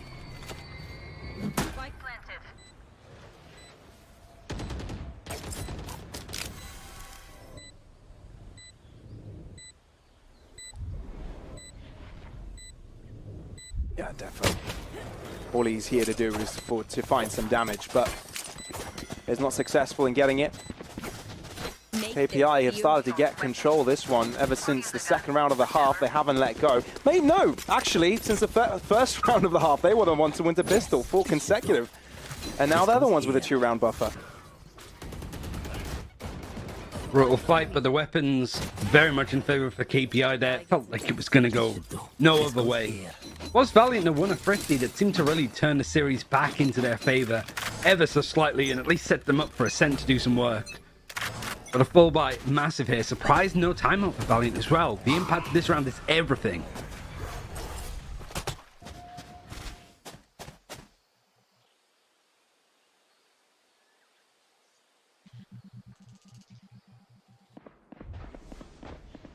It's a cake to hold the line. He's heard some commotion, so he thinks better off holding that angle for longer. Valiant are trying to see how they want to hold this defense. They've all started to maneuver towards B, so KPI have been able to funnel them in some direction. So they choose to put pressure elsewhere now. They're shuffling across uncomfortably. Valiant, there's that Nightfall on attacks. They just don't want to be necessarily caught in the crossfire. It's been good for KPI to just bait out that deadlock utility early. Means that they're pretty much a non-factor for the later parts of the round. And if Biss gets sort of a look in at the Cypher and deadlock utilities over towards A, might be an easier shot to go C or B. He's getting this space for free though, that's the problem. There's no aggression from Valiant on A main. It's just completely open for KPI to take that space. 30 seconds left. I mean, Nescas knows of it. He's holding that angle, but they've got room to move to the B side with a second point of attack. So they're looking to break Hobbit Door. Nightfall dropping. Doesn't catch anyone onto the B side, though. That's important, although they check the weakness of that Nightfall, which is that corner, and Cake ends up dropping. Defo kills inside it before he's had a chance to get caught by the Annihilation. They do manage to get Zeddy out of it, but it's not enough for them to be ahead. Plant coming through. Shell's looking to do a lot. Sayonara with the shorty onto Defo's face, and still it's Nescas and Jesse alive for Valiant.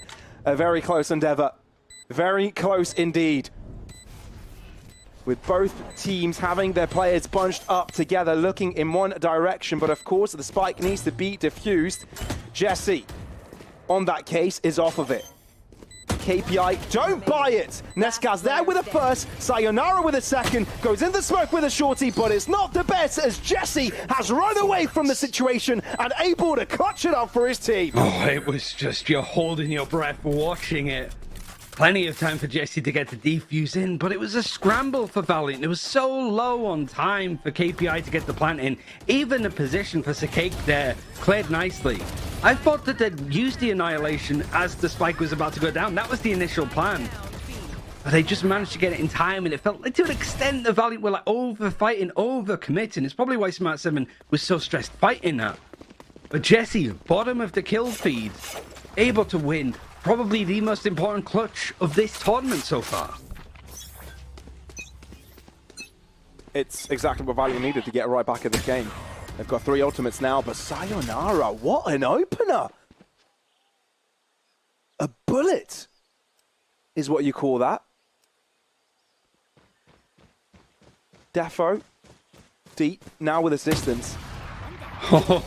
And he's able to replicate what Sayonara did, but even better! This is not just a 1-up, that's a 2-up, because it's a triple Annihilation kill, a mean steam headshot machine. Showstopper 2. Well, basically plugs that over towards A, that little bit of aggression I want to see what Valiant now starting to show. Just individual amazement. Good control over on C from Nescas as well with that camera. Hiding behind the box, which I don't think will be cleared. And he might be gifted a 1 versus 1 here, as these players from KPI slipping apart, not playing together. Are heading towards C now. Nescas, they're not going to check this, are they? Uh-oh. It could just be exactly what Nescas wanted. Walking directly into his trap.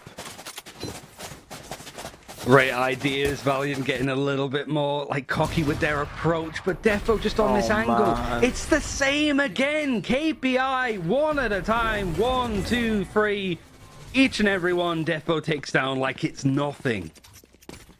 He had no right to do that well. But KPI couldn't have made it easier for him after they get such a good first kill from Sayonara over towards C. Jesse's thanking Defo, he's kissing him on the forehead. You want to play? Because he absolutely bailed him out. Oh, Defo deep into that corner. Goes for the first shot, but blast backs away. Still though, Bisq is in a position where he got the kill last time as well. Jesse is really struggling on that angle to stay alive. Did he slow himself? Did he get shot by Defo's operator? I think he might have.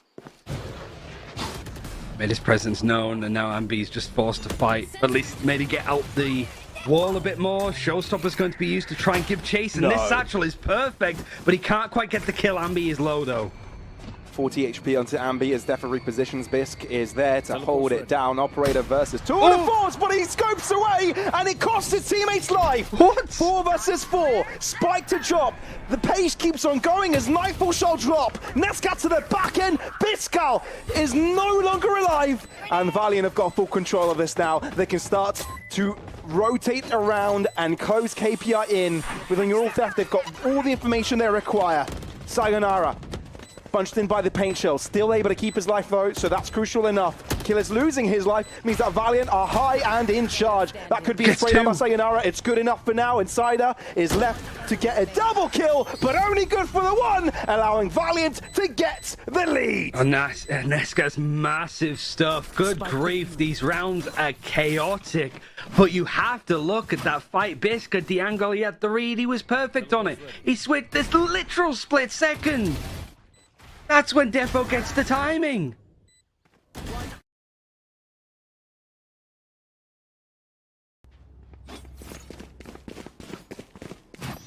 There's just nothing to say. Sayonara still top in the lead, like 24 and 14 kills. It's Nescas that's catching up. Just Jesse, just don't die first. That's all I want. He's got the off again. He's going to be playing for B main a bit more. And KPI just having enough money to have Bisq another off. And again, like you previously mentioned, Ryan, it's about these two teams, especially Valiant, being very streaky with their rounds so far. You know, they can't just get away with getting one round. They won 3 in a row. And they might as well make it 4th as KPI are moving into C. Jesse, what the timing is that? What the timing? Dropping. Yeah, exactly. What the timing? You know that reference. But then look at this wall. This wall is to just cover their rear ends because of the door. Ooh. Yeah, Valiant are fully under control, and Sayonara's got something to say about it. He's found some spray shots onto Nescas, and he's repositioned inside his own Viper's pit. It's still difficult though. Valiant are struggling to find the trades here, which gives Sayonara the confidence to stick around. He's really the gatekeeper of the C site, isn't it? This is his domain, and no one shall cross when he's under control. And the trading keeps on going. KPI do not want to go out without a second punch. Double digits per side. Brutal fights for KPI, just sending it straight onto C. Had the ultimates. Valiant finding the first kill there from Jesse. Valiant's timeout now. Sayonara is everything here. 3 versus 5 with him just getting those nice 2 picks on a common position that you'd expect either Raze or an Omen to be. By the way, for anybody not knowing, Sayonara is only 16 years old.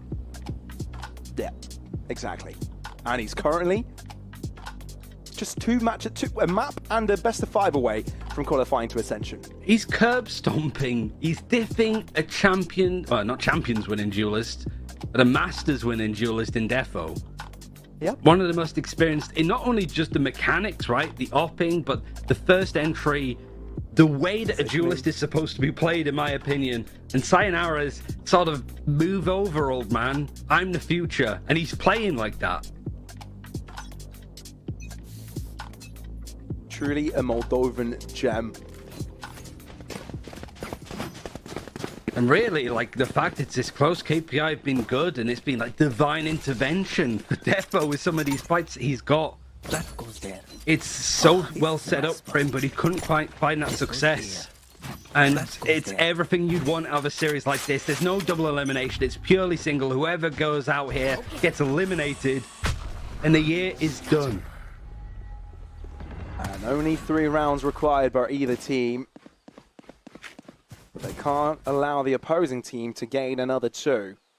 That's an early Otherwise, cage. we'll be looking into OT. You're right, it is early, which could be costly given that KPI are heading into that A site. Still, that's where all the Sentinel utility has been placed, or at least most of it. The execute, it's pacier now. That's what KPI have done. That's the major change. Nesgas is just sending it Neural Theft and Annihilation in hand to use as soon as Ambi's ready. It's a perp by Nesgas, and he's still alive to the back of the site with KPI wondering, do they go in, do they move out? Got him. Annihilation used, and Killes is being taken on a journey. Zeddy considering if he wants to pull the trigger and saving his teammate's life, but it's just too tanky, and Killes will end up falling. Just by that, KPI are down to 3 players in total. And they're really struggling to take that fight. Zeddy needed a Hail Mary, he knew it.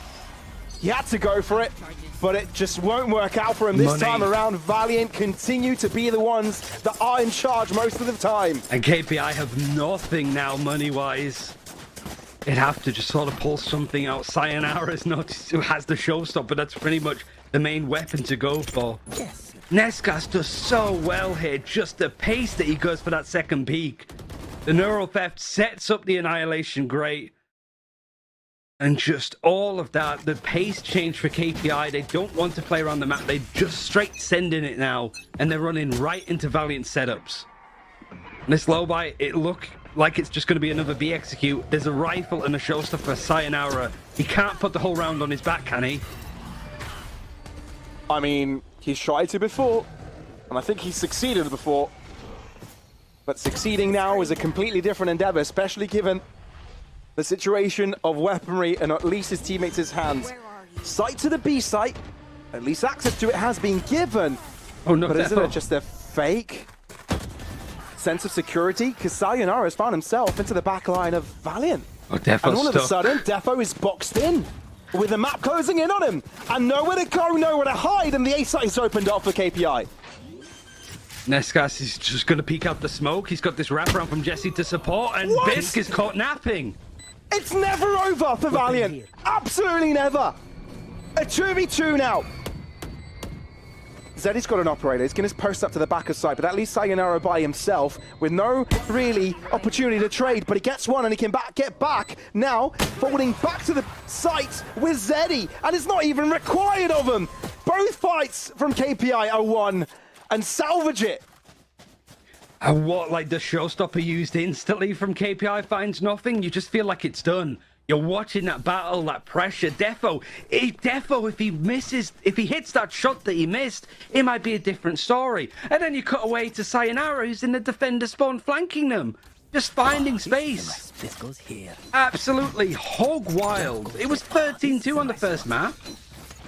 And these two teams taking absolute chunks out of each other. Third map, 11-11. Could be overtime. But this round, look at the money for either. This is it. This is the round. Emotionally, there's so much invested into this round, this game, this series. It's their season's end. And they're playing like it, like their lives depend on it. And they're not wrong. An opportunity to move onwards. A stepping stone to the next and to the next. It's a dream run. That's why they call it a dream. It's not easy and it's not for everyone. And it's one team to make it into Ascension. Sayonara. Backside. Jesse avoids Prowler. Still KPI spread out. No intention of pushing just yet. Unless Insider. Nesgas is ready for it. KPI are isolating their fights again. Now, what's the response from either team? KPI, 40 seconds to make a decision, rotation. The lean is still towards C. I don't think that they're going to turn up and hide and go the other direction, but no, they're hitting the site with the Cypher Deadlock utility, with the Deadlock just in to help. Yeah, because Nesgas is going to take the brunt force of all that utility, but the Deadlock won't. Ambi is holding strong and might be the next contender over to this B site, is given that KPI have transitioned into it. But Sayonara is not going to just be happy with the space control he's been given. He wants to go in for more and demand it by knocking on Valiant's door! Superb play! And the round's just not over yet, because Valiant aren't going to let it be over. They're down in numbers, but Sayonara is making sure there's no more life into Valiant's life. just making sure he's getting rid of all the oxygen in their lungs. KPI are now on map and series points. All off the back of Sayonara, he might be saying bon voyage to Kip. I'm losing my mind. I'm losing my mind. Yeah. Bon voyage over for Valiant's chances. And just there, it's the small things, just the little peaks. And now Valiant are now the ones not playing together. It's Sayonara taking the fights to ceiling, going back to deal with the doorway as Jesse's trying to flank all the way around. Valiant have nothing left. They're running on fumes to get this to OT. Obromas, he's been so impactful with these timeouts. It feels that whatever he says in this minute is everything for this team's chances. And you've got to be careful what you say. You can't say too much, not too much info. It's hard to take on when emotions are so high and there's so much adrenaline running in your veins. We've got to keep it simple for the squad. This is one round that determines overtime or the finals of play-ins for KPI and the end of Valiant's season of 2024. They've invested everything they could into this, deep into their pockets for Bulldogs, Ares, and Judge. Every little bit of luck, every little bit of skill, the cute ideas for Valiant, it all has to come to pass now. Sayonara 35 kills, could 40 bomb very easily in this series if it goes to OT, even if it doesn't. KPI hitting the site where the stack is 4 players ready to play off. No ultimates really to come online for Valiant, but that might not matter. 2 players shooting out of tree is already a warning sign for KPI. Will they adhere to it and rotate away? Give it another go, given that Valiant may think that's the case either way. Cake throwing down a seize to figure out if anyone's nearby. Prowler as well. Sayonara has crossed. Door opened again for him to be allowed to vacate the premises, but they've already crossed the 1 minute mark. Yeah. This is what KPI have been doing on this attack that's been so successful, just wasting utility from Valiant, but Valiant wasting so much time. Sayonara to lead the charge. Good grab net doesn't allow Sayonara to pick up the pace and run after his opponent. Still, repositions and might just have enough time to get damage onto Defo. No, not quite. Paint shells were thrown at KPI here, so they know where one of the players are at least. The spike will be going down, but look where Biscuit's been left. He's been left behind to try and catch them off guard. Cake is ready for it, but not quite enough. Bisk lines up the second shot, but it's going to be a secondary gun to make it all work. And this just might be it. Valiant are shaking their heads, losing player after player. Sayonara and Zeddy making sure they create coffins and spaces into the ground for their opponents to jump into. That's gonna be KPI's qualification to the final of Ascension play-ins. Well, melancholy is a French word, and I think Valiant are gonna be feeling it now. 13-11, the third map going all the way, and a best of 5 grand final. Defo won't be playing, at least with Valiant, in Tier 1 EMEA next year. There's a chance for Keyless at the very least. And cheer up, Zeddy, you win the series and you've still got potentially a longer one to go. But Valiant, second place in their group behind Galacticos, being able to win out in the play-ins of the play-ins yesterday. Just narrowly miss out here. Small mistakes, small minor stuff, and a bomb of a performance from Sayonara. It's a name to remember. The reactions from the players said it all. They got way too close, and it asked so much from them, nearly everything, right? 430 ACS for Sayonara, by the way. 430. Yeah. Pushed to the absolute limit. Pure chaos. And that's just the first series of the day. Spectacular. Look, Valiant, GG. Brilliant run. They fought right into the last breath, right? Second place in their group, having to play the decider group to move into this playoff position. They managed to qualify from it, albeit laboured, and now they have to fall. It's an end to their season, but not the end of this tournament, and that's exactly what you're here for. Make sure you stay tuned for more upcoming action.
Okay, we've locked in our first grand finalists here for the EMEA Ascension play-ins. It's going to be KPI taking this series 2-1.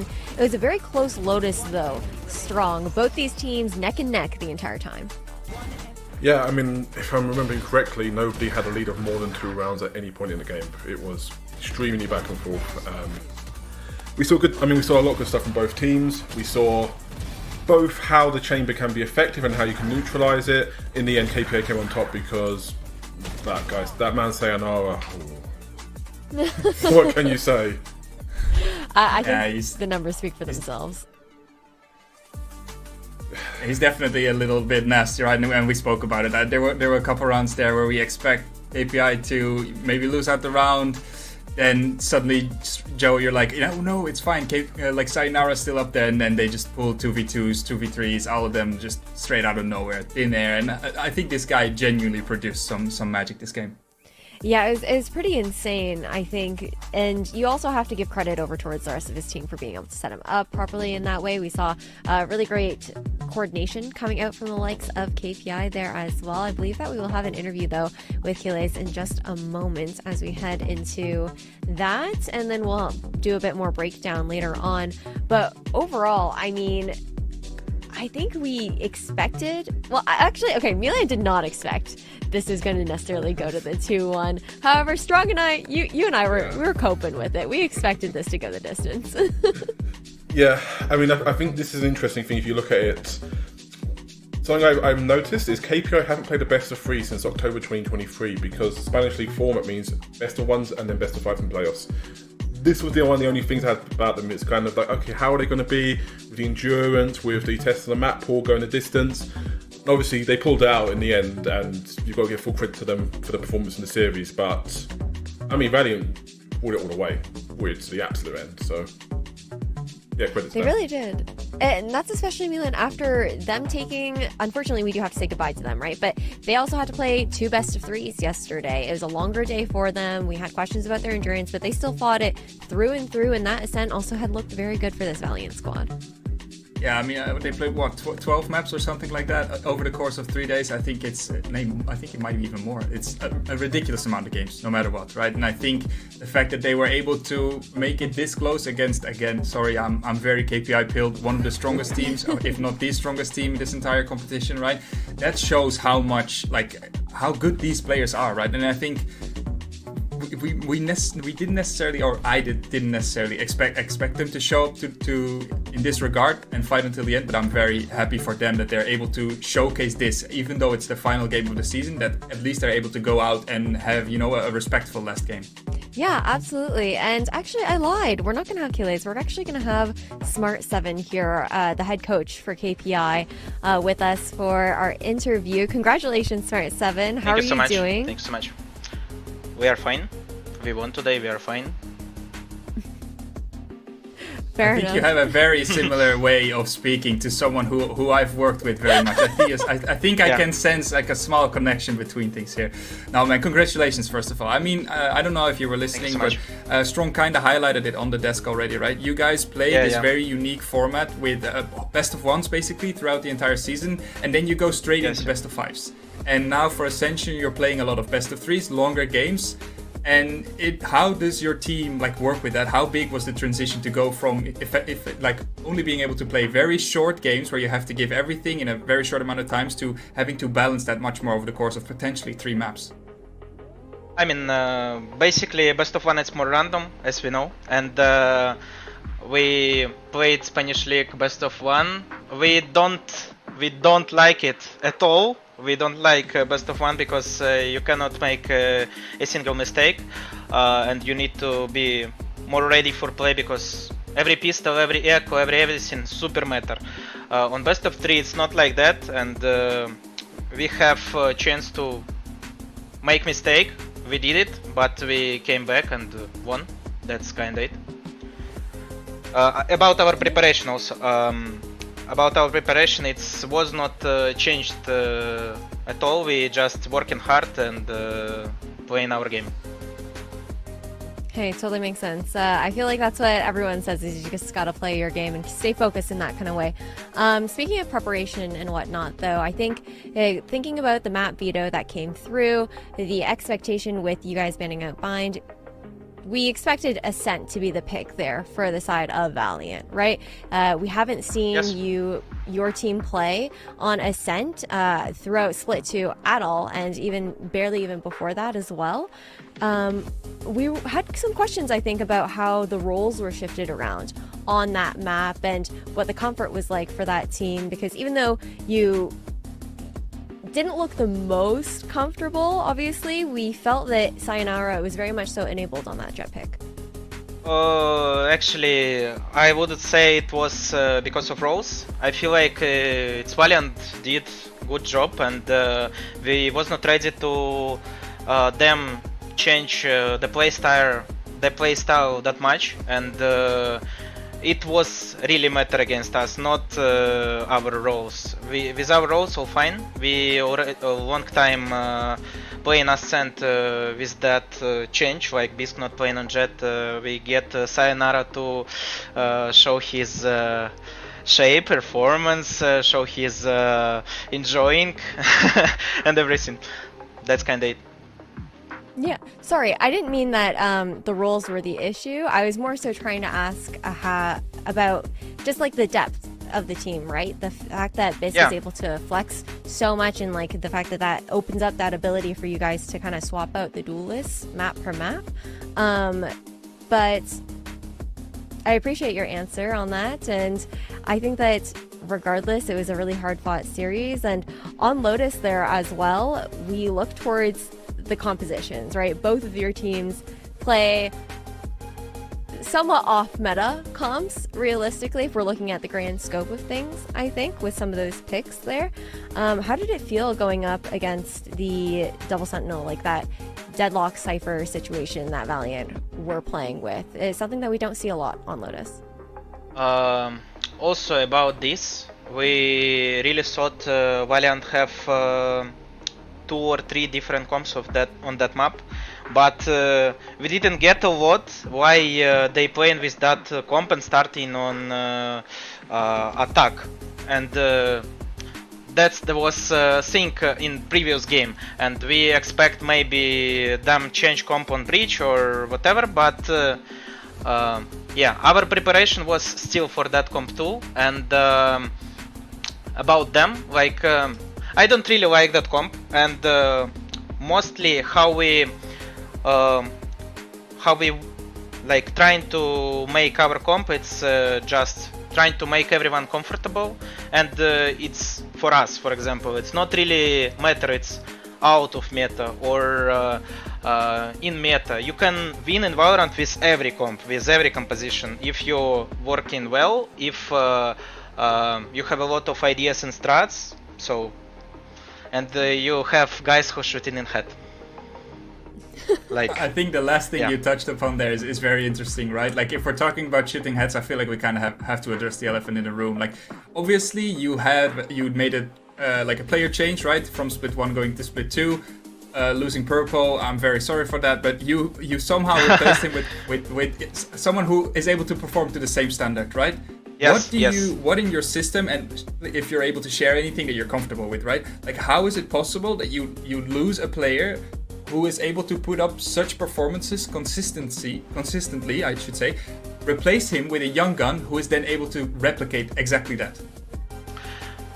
For that, we should say thank you for our manager who was making this short list, and we found him in last moment. I would say he shouldn't even be in our short list.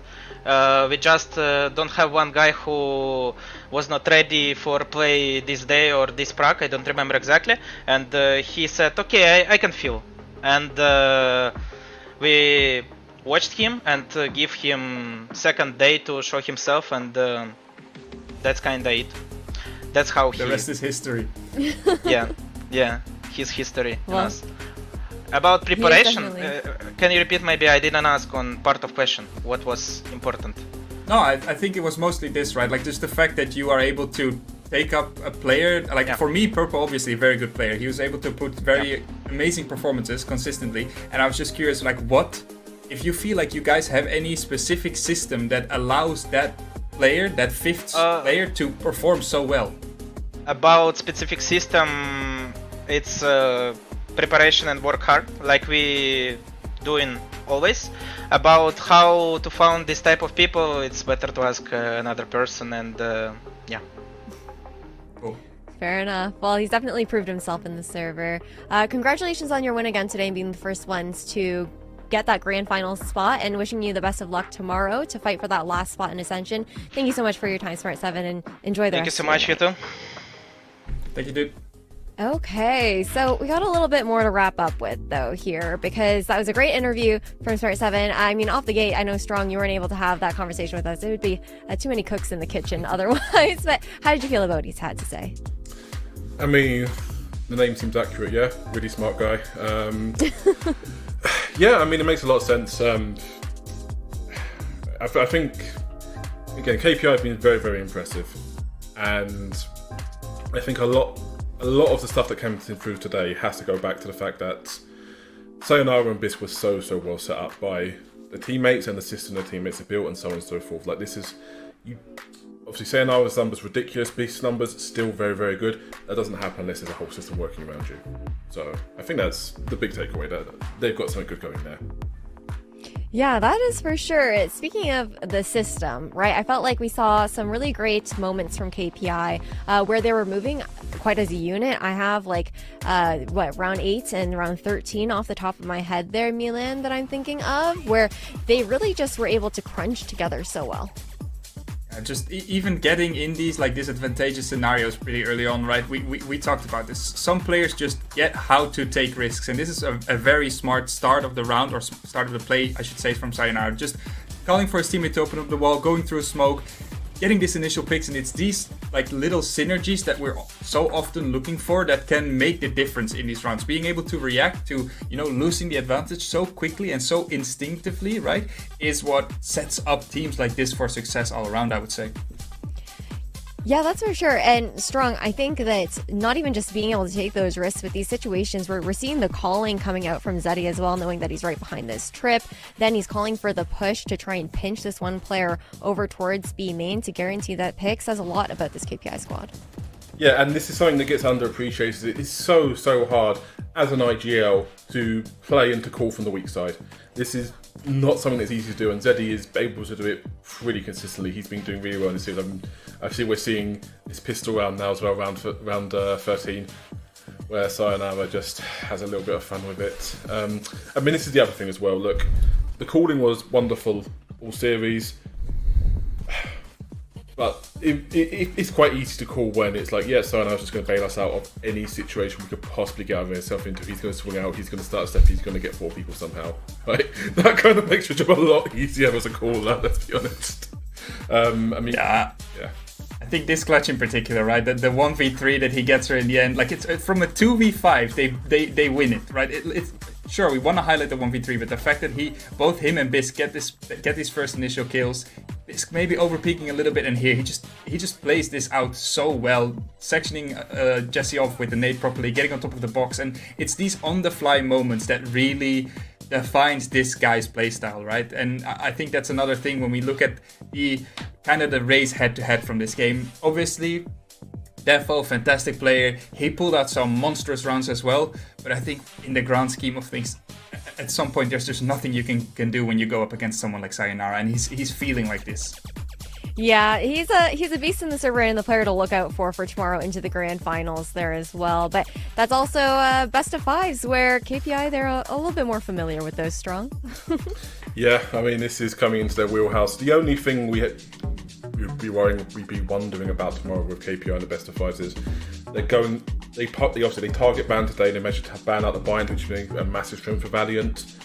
Probably you can't target ban in the best of 5 in the same way because they've not played Ascent. They played Ascent now. They haven't played Ascent until this point, and they haven't played the Bisq yet.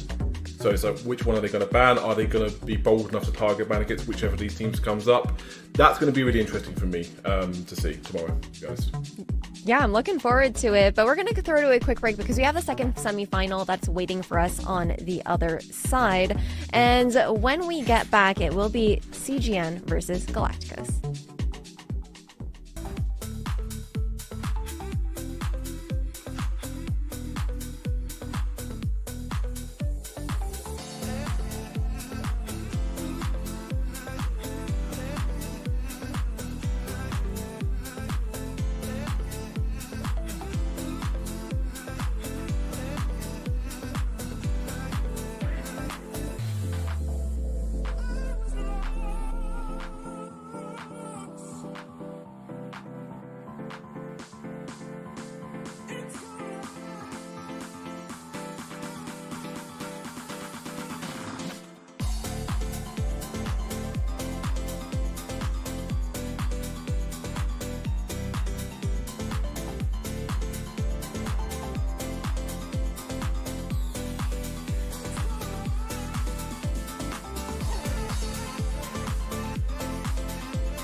Welcome back, everybody. It was a quick little break before hopping into our second semifinal and finding out who the second grand finalists will be here for the EMEA Ascension plans. Again, I'm Ash, and I'm joined here by Milan and Strong. And for this next matchup, there's a little bit of regional history, if you will, between this Galacticos versus CGN head-to-head. I'm looking towards Turkey versus Doc when you're looking at teams who have come out of these regions. Previously, Milan, I guess Doc haven't been able to actually take a series against a Turkish team.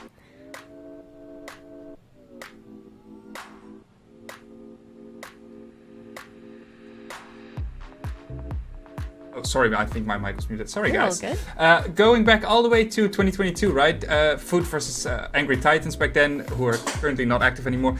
We see a lot of these histories going back, and even last year we had a double rematch: S2G versus Mouse, not able to win it. Digital Athletics versus CGN, who are playing again today, looking for this revenge. So far, the DACH region has not been able to win against the Turkish region in one of these VRL finals. And I think today could be the day that changes.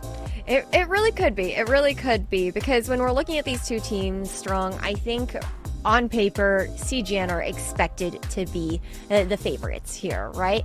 But we have also seen some glimmers of hope on the side of Galacticos, because again, they still do have that Turkish aim. Yep, this is true. So, I think I was probably one of the only people who expected Galacticos to get out of the group in the first place. I think most people would have had Diamant there. I kind of felt Diamant would probably run out of juice a little bit. Galacticos, one thing they're really good, they are really set up for these situations. They're set up for these situations where they're playing tournament games, they're playing games that matter, they can counter-strat you. Excellent coaching staff, excellent team captain Destructive, good IGL in terms of form of glove, very, very solid team. And interestingly, this is one of the few teams that has actually made significant changes coming into this tournament in terms of roles, because they brought in Masic from Digital Athletics, start split 2. Originally had Masic playing on duelist. Ipot, who's been a long time duelist, moved over to flex roles, and in the playoffs they suddenly shuffle around all the roles to an extent on the team, and now we have Ipot playing primary duelist and Masic is playing flex roles basically. And big shift for them. It worked out okay regionally. They managed to do enough to get into this tournament, but it's here where it's really shown up well. And you can see from the stats, Ipot, he's kind of living his best life to an extent. Very, very good first plus ratio. There are guys who have outshone him, but that just speaks to the quality of player we have in this tournament. Masic, he struggled a little bit more. His numbers have been lower. Obviously, you can see negative KD, despite the fact his team has been winning overall. And you can see in the past he was playing a lot of chamber. They're playing a lot of double duel setups. They don't really see that as viable anymore, it seems like. And it'll be interesting to see how this goes today now, because they need these big performances from Masic. Ipot, he will do his job most likely, but Masic, like Ambi in the last series, he's been a little bit more up and down, and he has a chance to do some real damage if he can find that form and he can find that outperformance. Yeah, it seems like that could be a big win condition there if Masic is able to just come online for this series up against a team like CGN. But we also have to talk about the CGN squad themselves, right? This is a strong team overall that we're looking towards here within this playoff bracket, and a lot of that has to do with the flexibility that we see on this team, some of the funky compositions here as well, Milan. I think the highlight for me, or the thing to highlight between these two teams, is the road also that they've taken to this stage, right? So both of these teams immediately qualified from the group stage into the semifinals. Mm-hmm. The way they did so, however, was very different. Galacticos actually dropped one of the two series. They lost 1-2 to Diamant, and then they 2-0'd Valiant in order to get here, where CGN fairly comfortably 2-0'd both of their opponents and got into this stage of the tournament relatively scuff-free. And I think that it's those sort of pre-phases that we're looking at, and that I think are very important to take into consideration when we're trying to figure out who has the upper hand in this game specifically. Yeah, I mean, I think that's going to be really interesting for me about the series is how Benny plays. So, if people aren't familiar with Benny, he's one of the more, let's call it, heterodox players in the entire league. He's an IGL. He's been IGL for CGN for, I believe, 3 years. I know he's been there since the start of this roster. I believe he's been IGLing the entire time. And Benny loves his Phoenix, loves his Clove, loves his Sage. He loves off-meta picks. And right now, they're really hammering home this Phoenix. And if you see, it's worked for them. They're playing it on Sunset, they're playing it on Abyss, they're playing it on Ascent. Sunset and Abyss, these are newer picks. He's been playing it on Ascent for a long time. But his first blood, his ability on those agents and his ability to get first bloods, the way his team plays off of him, because, look, he's going to die a lot, but he's going to get traded off well a lot. There aren't many teams who are playing around the IGL in this sort. Like, you can call him a mini Angel 1 in an extent, right? It's a very heterodox playstyle compared to pretty much every other IGL in this tournament, to 90% of IGLs in any league. And I'm really interested to see how this works out now. He's in this matchup now. He's playing playoff Valorant again. Obviously, we had like a little bit of wobble in their own domestic tournament. They had that loss to Mouse, but they're looking to bounce back. 4-0 first throw as well.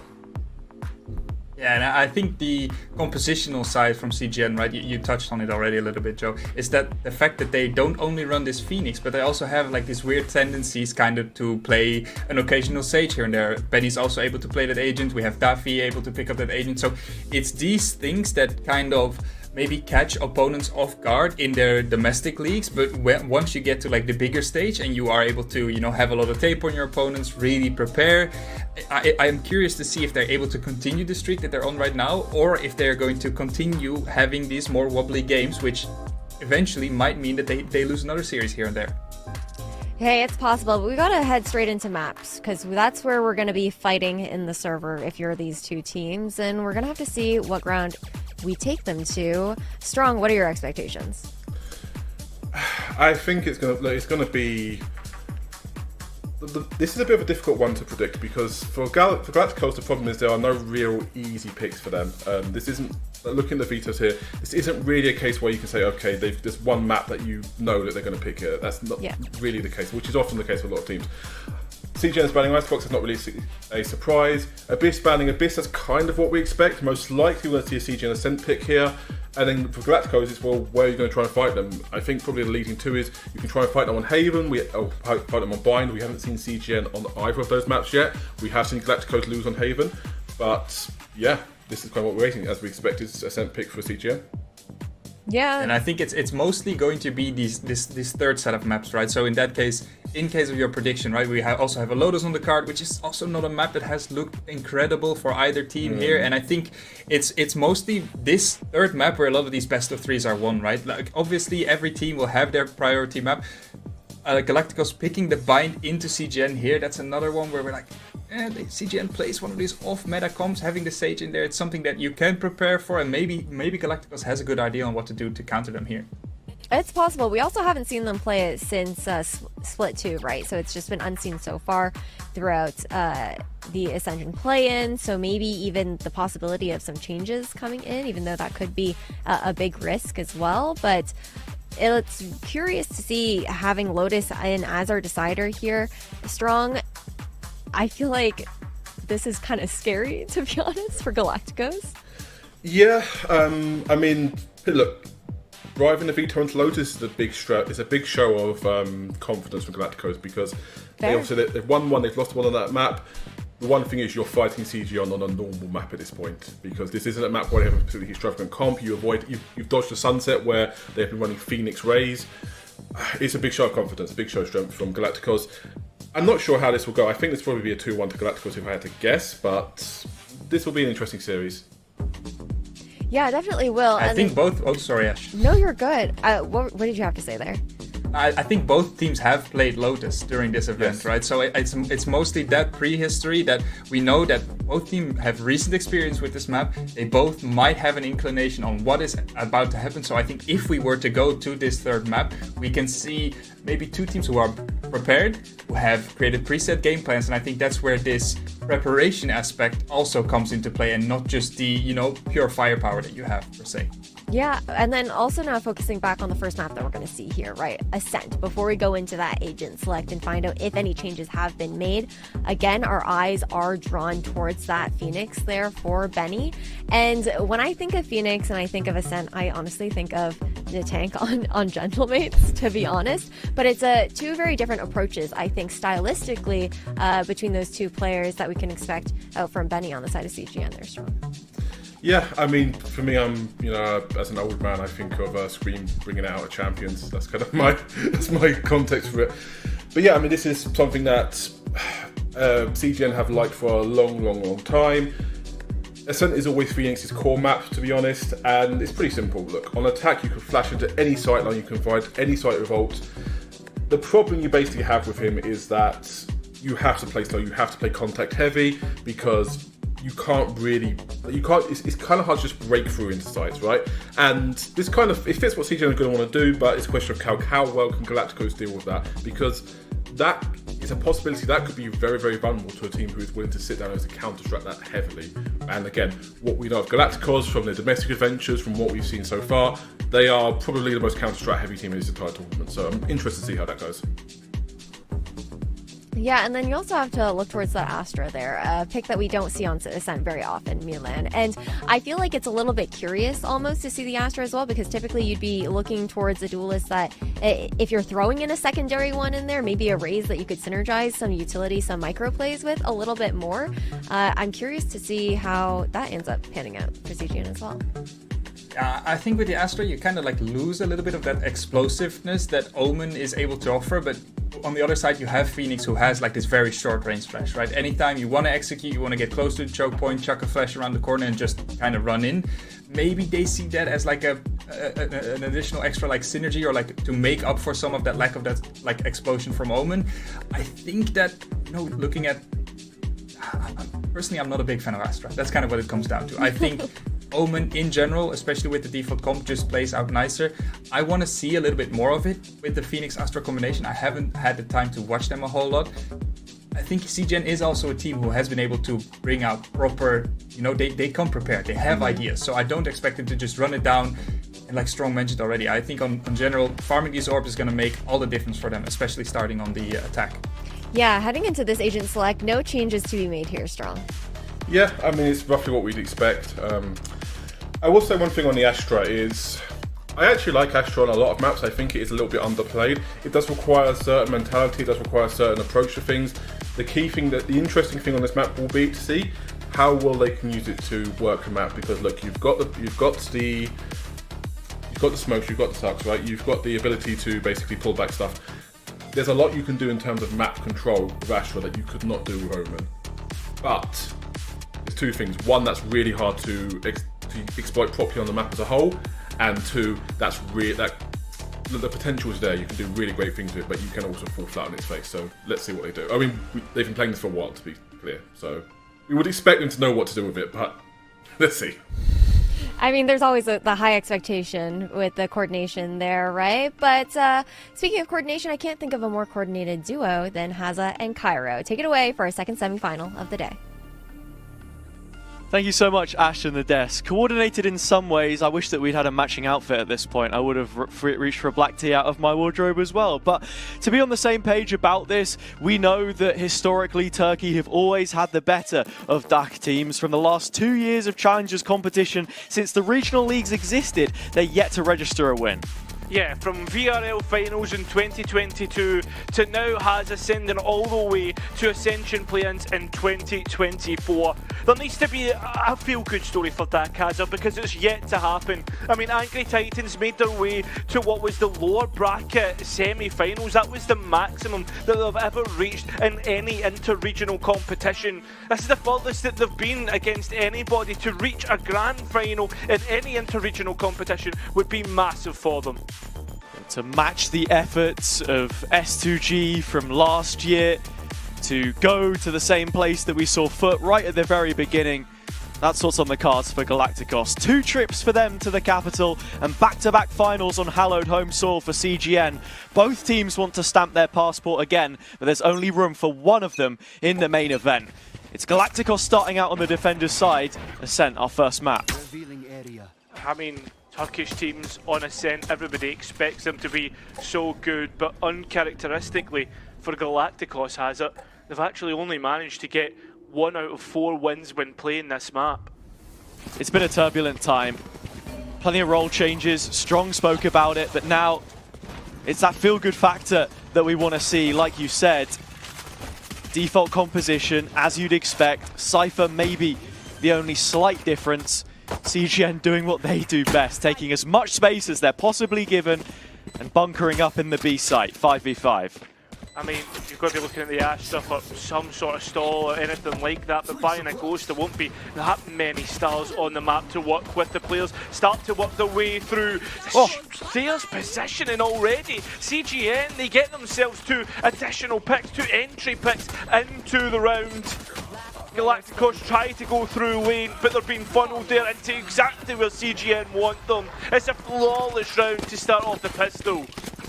Brilliant start for CGN. You go into that 5-on-5 retake situation and they win out against both waves through stairs and through the lane. A little bit laboured, I think it was fair to say, for Galacticos there.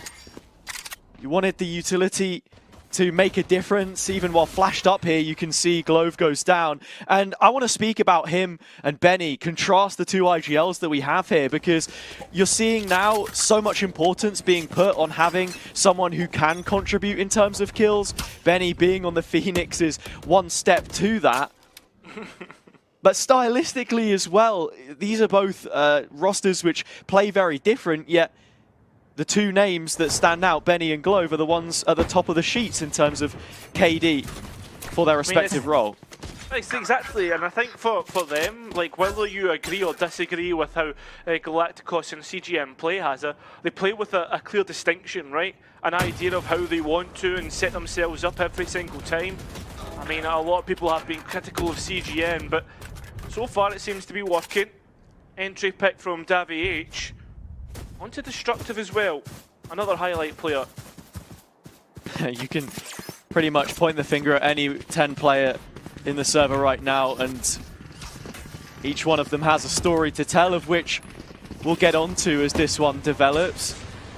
Like you say, that slow, calculated play style can be called boring at times to watch by some, and perhaps entertaining on this occasion. The Classics are doing so much damage. Double from Lurzi and Masic. Glow finishes it off. It is a thrifty second round. Galacticos have stolen it from right under CGN's nose. There were 2 players to the good. It's not even that though, Hazza. It's the fact that there was rifles on the board there. So things get even stronger for Galacticos here. CGN, I mean, they just walk into the close range engagements and allow the Classics to right click and take heads. No wonder Capio feels a little bit frustrated after that. I mean, they were almost trying to walk the ball into the net. Should be frustrated. Benny peeking out first, down, and no trade off the back of it. As I said before, he likes to take a fight. Often that's at the expense of his own life. You've got players who can make something off the back of it, but there through the one-way, no chance in hell. Early advantage Galacticos. The big thing between these 2, like again, CGN love a contact-heavy play style. A lovely shot from Vince has it. But at the same time, you won't always get to choose where you take your fight. CGN, though, this round have done really well to pick theirs. A couple of them, iPod and Masic, no longer available to Galacticos. Taking that back. Now there's a gap through the middle of the map. Yeah.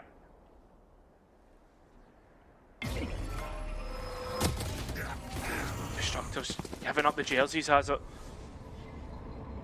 Nice pick from Vince, second on the round. Vandal put to good use, and inside the Nebula, there's plenty more where that came from.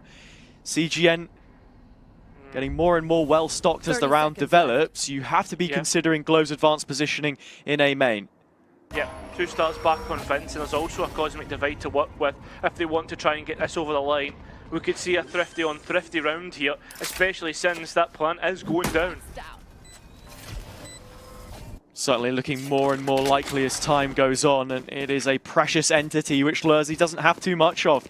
A long re-clear to make his way back into a retake position. The divide even going up here as well. All 3 players caught by the dagger. Glove getting interested as the smoke dissipates. He tries to flash back through, and we'll have a second here with no real clue or cue as he catches Davy. The Galacticos players are boots on the ground, but it's Anguis that they've got to try and face up against.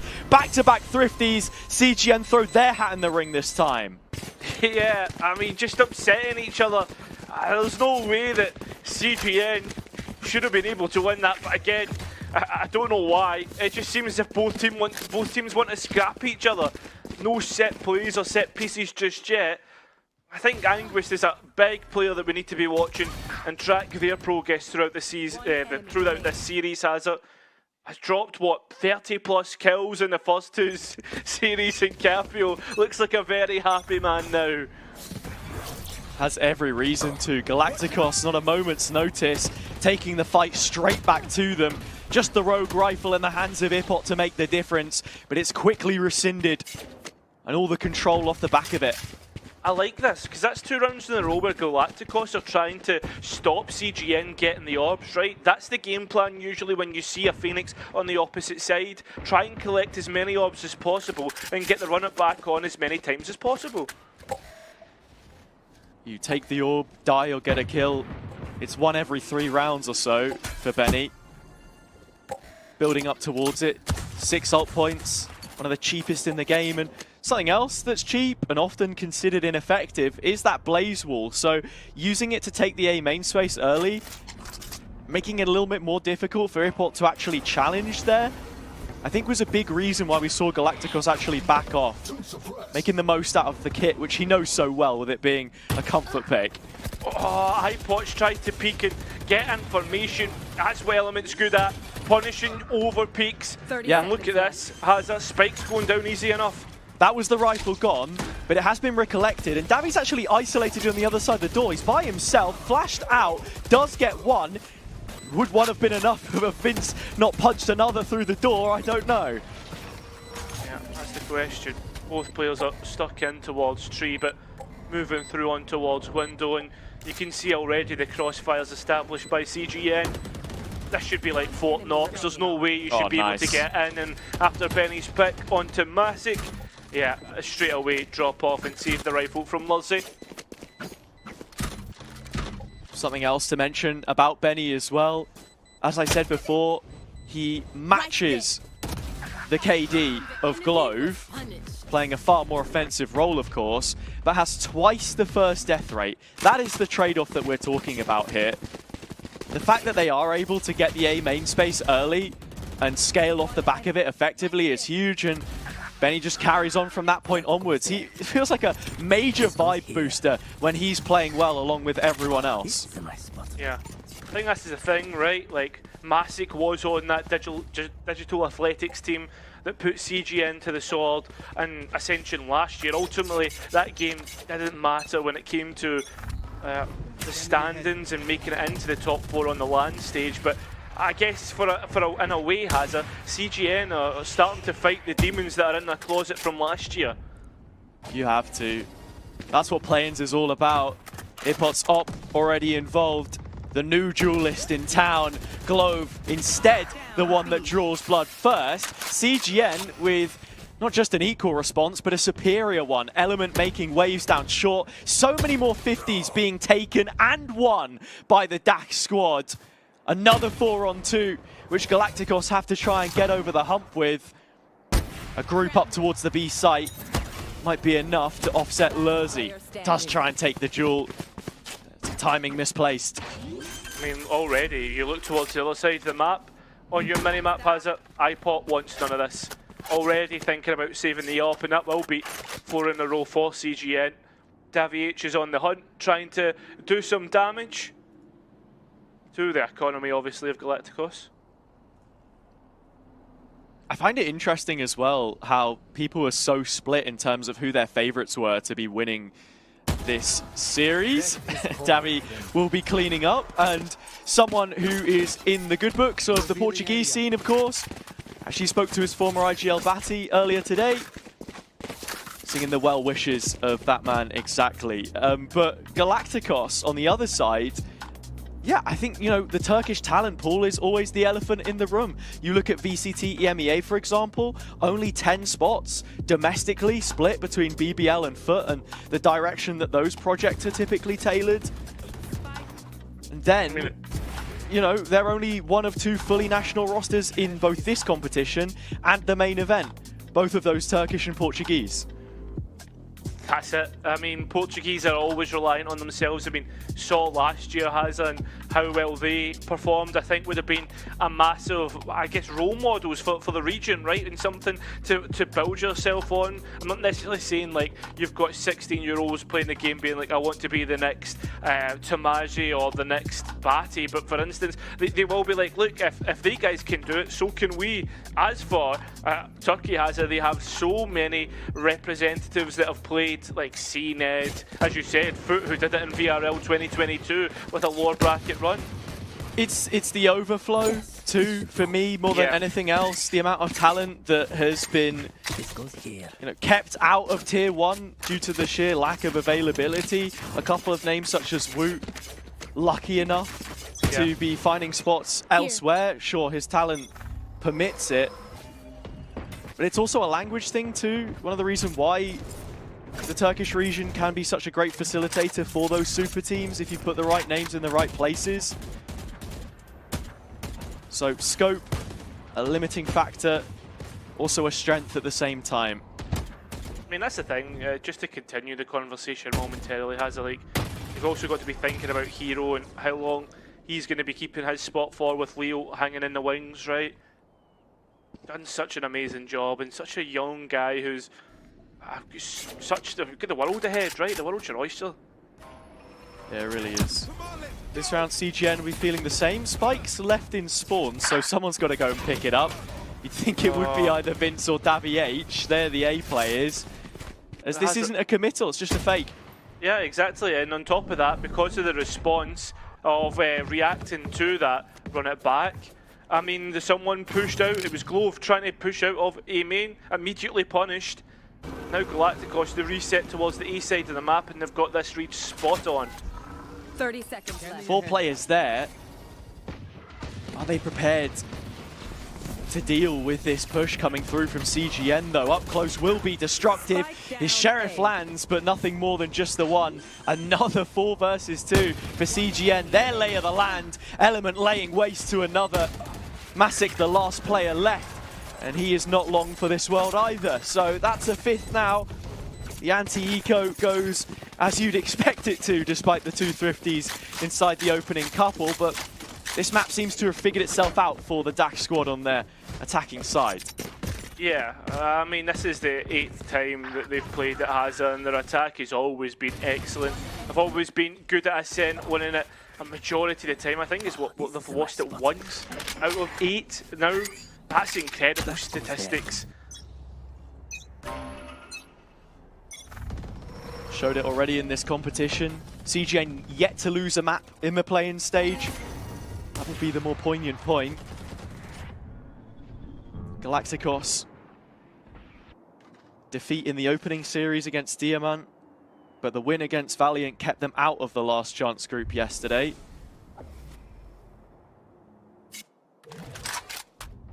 Only the group winners so far that remain in the competition. CGN taking more of that space on A, a split 4-1 through the main brunt of the choke, and it is the KO ult to stop them in their tracks. This one's going to have to wait for a moment longer, and it'll be without Anguist. And Element of players peeking in, and unfortunately there's so much here to try and contest with. An Operator plus Decipher setup and the Keo ready to set up. I think this is the most we've seen Galacticos not swing and be patient, allowing CGN to contact into them. Blazewall was allowed Benny to find Glove though, and the op not quite hitting the mark the Odin will, and now everybody's getting found out. Lovely utility, Vince tries his best to bring it back, but it will allow Galacticos to get their 2nd round. This is what we saw quite a bit of yesterday when Valiant were playing as well on their attack side. When Anguist tries to take his timing there, he's the first one that peaks, and then as soon as you have no presence towards short, and the defense can shore themselves up with the confidence they're not going to get peaked, all focus is turned to main, and it's easy enough as holding it down. I'm making it sound a lot more simple, but that is the overarching issue. Plenty of ults in play, of which we've not seen too much so far. Element trading shots with Ipot's op. In fact, the trigger was never pulled for the Turk. He just gives it up and fills in that gap through mid in market instead. One way is frustrating to deal with, and Destructive's actually been drawn in, supported by the owl drone. Anguist is on the other side, and we know how good Anguist can be. Not caught, was actually hiding in the spam. Doesn't quite hit. Can it? I've not seen it before. I'm fairly certain. I think maybe I just through saw the alleyway, right? Yeah, the, no, I just saw the can. black holes. Usually that indicates something's been penetrated. Steady. Here we go though, Glove peeked back into A main. It's Benny, the one penalised this time. Down mid. Ipot the next. There are your openers. The ultimate is to get back on board though. That's the other aspect to it. The CGN are trying to, if you look towards the short side, find an avenue in that way. iPot's operator is watching it diligently though, supported by the Cypher trip. Anguist, the one again that has to make the cross. The trap is here, and you walk close enough to it, you'll get caught. 10 seconds Not enough time left. This is a save. Galacticos have done enough inside those opening moments, those following, to shut them down, to stop them from taking the map presence of which they've enjoyed so much in these last couple of rounds. Yeah, sparing for utility. We know that it's the case, but not given the key lanes to execute means that the round is settled for you. For me as well, has been in the middle of this ultimate cycle. It's going to be decisive, and I think mostly the fact that there's a lot of counters to one another, right? You look at the Hunter's Fury on towards the lockdown of CGN, Cosmic Divide, there's no counters for that, and that's where CGN start to get the better of Galacticos. They run it back as well. The ultimate game firmly in the dark side's favour. The other thing I wanted to point out is the attacking side op of Element. Typically, you would usually criticise that, but the gameplay that CGN usually play has it. Don't think the attack side op is too bad, but it's about forcing players into it. It favours them more than anything else. Element is never too hungry to chase these duels. It's Benny, like I said before, that leads that charge. Massic and iPot, though, again, playing the timings that they want out of their own book. CGN not prepared for this re-aggression. Benny tries to make something of it and does get one back. It has put a bit of distance between the two teams. Closed up the gap, rather. Yeah, the other thing is, though, there's only one player on this site, and it's Destructive. He can easily get out, but the other aspect, the Hunter's Fury's used up. Anguist can buy space here for CGN to win this round back. 40 seconds remaining, and Benny can send it forward. Spike not collected by CGN just yet.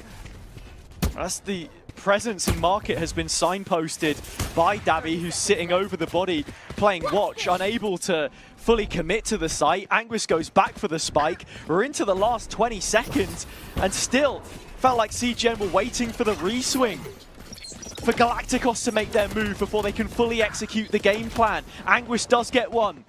The late hero of so many rounds, but there's a player back site, and it is Destructive. He's still here. A shutdown of the plant would be enough, and he'll just about get it before the buzzer beats. 4 rounds to 5. Galacticos are only 1 away now. CGN just seems so indecisive. It's like a deer stuck in headlights. They're sitting there waiting for an overpeak, something to happen, rather than dictating the play themselves. They're on the attack, and as we'd already mentioned, they have the lockdown with no counters available on the Galacticos side. Unlucky to lose the entry picks, but Benny does so well to open up market, and from there on in, they should be able to find some space towards the site. Sure. Find a reset button. Yeah. That's exactly what they needed, because like you say, there were opportunities there. It's that conversation that we started about Galacticos picking their battles. Really important that they can get the jump on CGN in some of these instances, and the last couple of rounds that certainly felt to be the case, because they're equal to it in many senses, and you saw it from Benny there. From those moments, we need to see a little bit more decisiveness out of them. So you're spot on, and with the ultimates that they have, it should be well within the ballpark to create a little bit more chaos.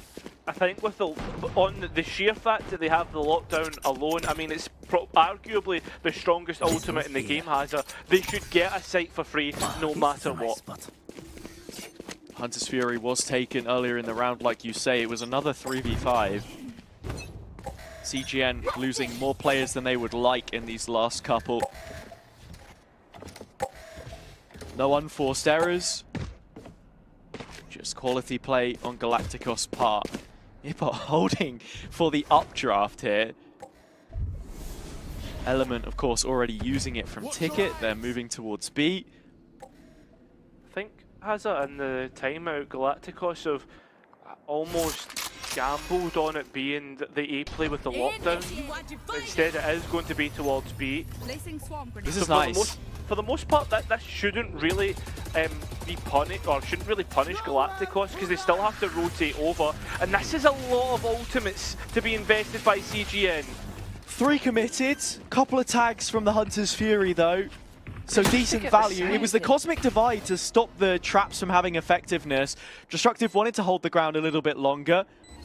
Benefiting off of Lurzi, both have played that anchor role, both Sentinel and Controller. Ooh. But CGN are backed up in the site now, and they need Element. They need a hero to make a move for them. Yeah, they do, but Hazard, if you're going into a gunfight, you do not want to be on the other end of a Turkish barrel. In fact, maybe you don't want to be on the other end of Anguist. He's the one who gets the entry here as Vince is doing the best at Cha-Cha slide. Slide to the left, slide to the right, and still it's CGN that find himself on top. One more hop to get this over the line. Masic tries to Odin to get something, but the time was too low. CGN will at least get even and towards the next half. Starting to build up some serious bank now as well, for as much as Galacticos have fought. They're not completely out of the woods. And 3 players surviving the Spike Blast certainly goes a long way. But in terms of that round, huge recon from Davi just as the retake was coming in. They managed to expend so many ultimates to take control of the site. It's a key piece of utility like that, something regenerative that can make all of the difference. Catching 3 players and one of them taken out of play fully. This time the smoke to cross short, and the drone up market should be what gives them the same control that they need. Anguist, oh my god. That's the op that he's taken out, by the way. And the players are already up in towards market. This is starting to become a crunch, and you can see how the site anchors are feeling extremely uncomfortable. A smoke up and Destructive's trying to play off. Play the off angle, I should say. Knows that there is players in towards main and trying to back off. A big swing from Masic will at least get Vince, but Anguist there to at least get the trade and keep numbers in their favour. CGN's favour is now Destructive being pushed back as well. Galacticos are just having a really tough time holding this site. CGN waited for the moment to strike there. It wasn't indecisiveness, they just needed those players up in main. Good trades, keeps them in a 4v3. In terms of the utility back through, you're looking at Glove maybe denying some space towards the backside with the fragment, but it's this recon over the top again, which is making them sweat bullets. Benny's just trying to dislodge anybody from getting on stairs. That's the last curveball used up, and now this is where it explodes, the powder keg of a round, and you've left Anguist to do it. The man who clutches up every single time. 4K for Anguist. CGN, they'll have their advantage. Yeah, in terms of that late game utility as well, it was the fragment I was talking about. Got dropped towards default, forced Anguist into a difficult position, but this guy seems to find gaps in every single defense. When you thought it was watertight, you don't call the plumber, you call Anguist to make sure there isn't a leak. This is brilliant from him. And something that CGN have been able to do really well to make the most out of this young talent is putting him in the right positions to have impact. You see that on the attack side a lot when he's getting aggressive. Galacticos try that themselves. It's just a 1-for-1 this time, but they're met with a lot of information. I mean, that's one of your big stall pieces gone though, has a Destructive, fair enough, is gone for a peek and got one. But you've lost out, what, on your smokes and your paranoia. Sure. Massive Still a 4v4 though. control. Yep, they've taken all the control off the back of it. That is the price that you paid. Anguist is going to be clearing back through middle. Spike not yet committed though. There are multiple ways they can choose to go about this. Davi is right into the lion's den with his drone out. Lurzy's still not pulled the trigger.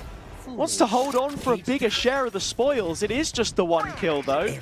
And we are reset in an equal position again. It's the fact that the neural theft comes online which makes that kill so impactful.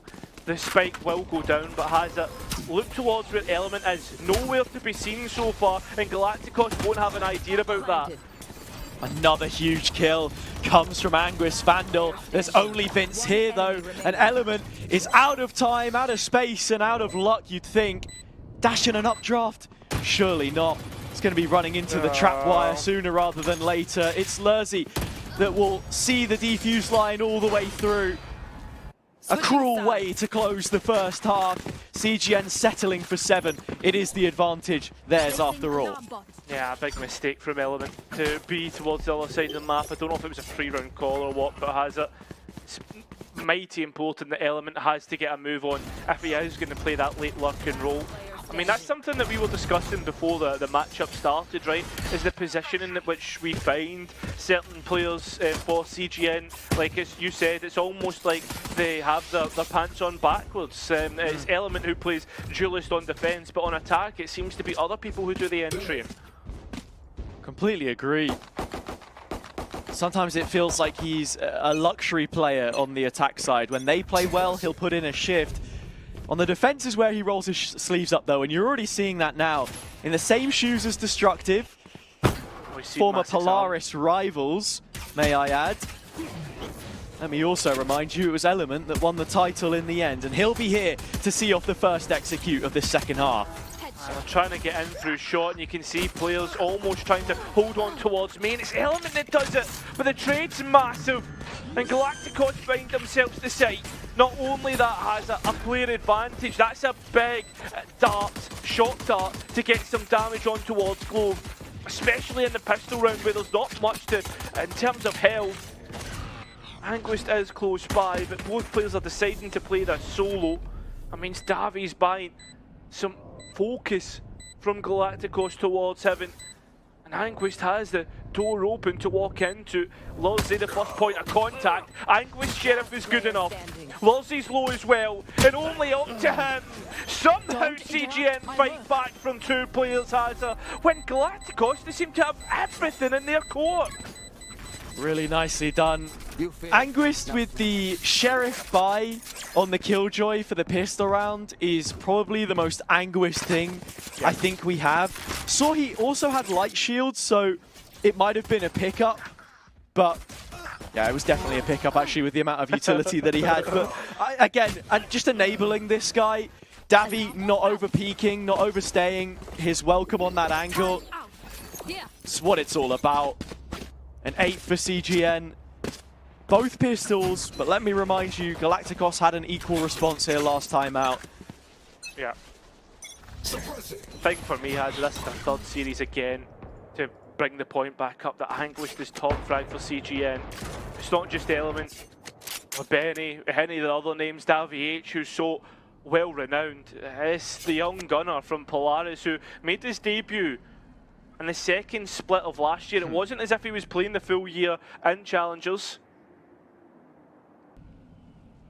Had a great off-season with Ovation. That's what punched his ticket through DAC, the development system that we know to be so good at bringing up younger talents. Execute coming through. It's not his site under siege this time. It's the veteran Element and Benny by his side that are tasked with dealing with that threat, an empty threat. I think it's fair to say all 3 players low. And to just draw a contrast very quickly between Anguist and Masic, the former duelist on the Galacticos side against someone who used to ply their trade in a similar role, Anguist on his come up.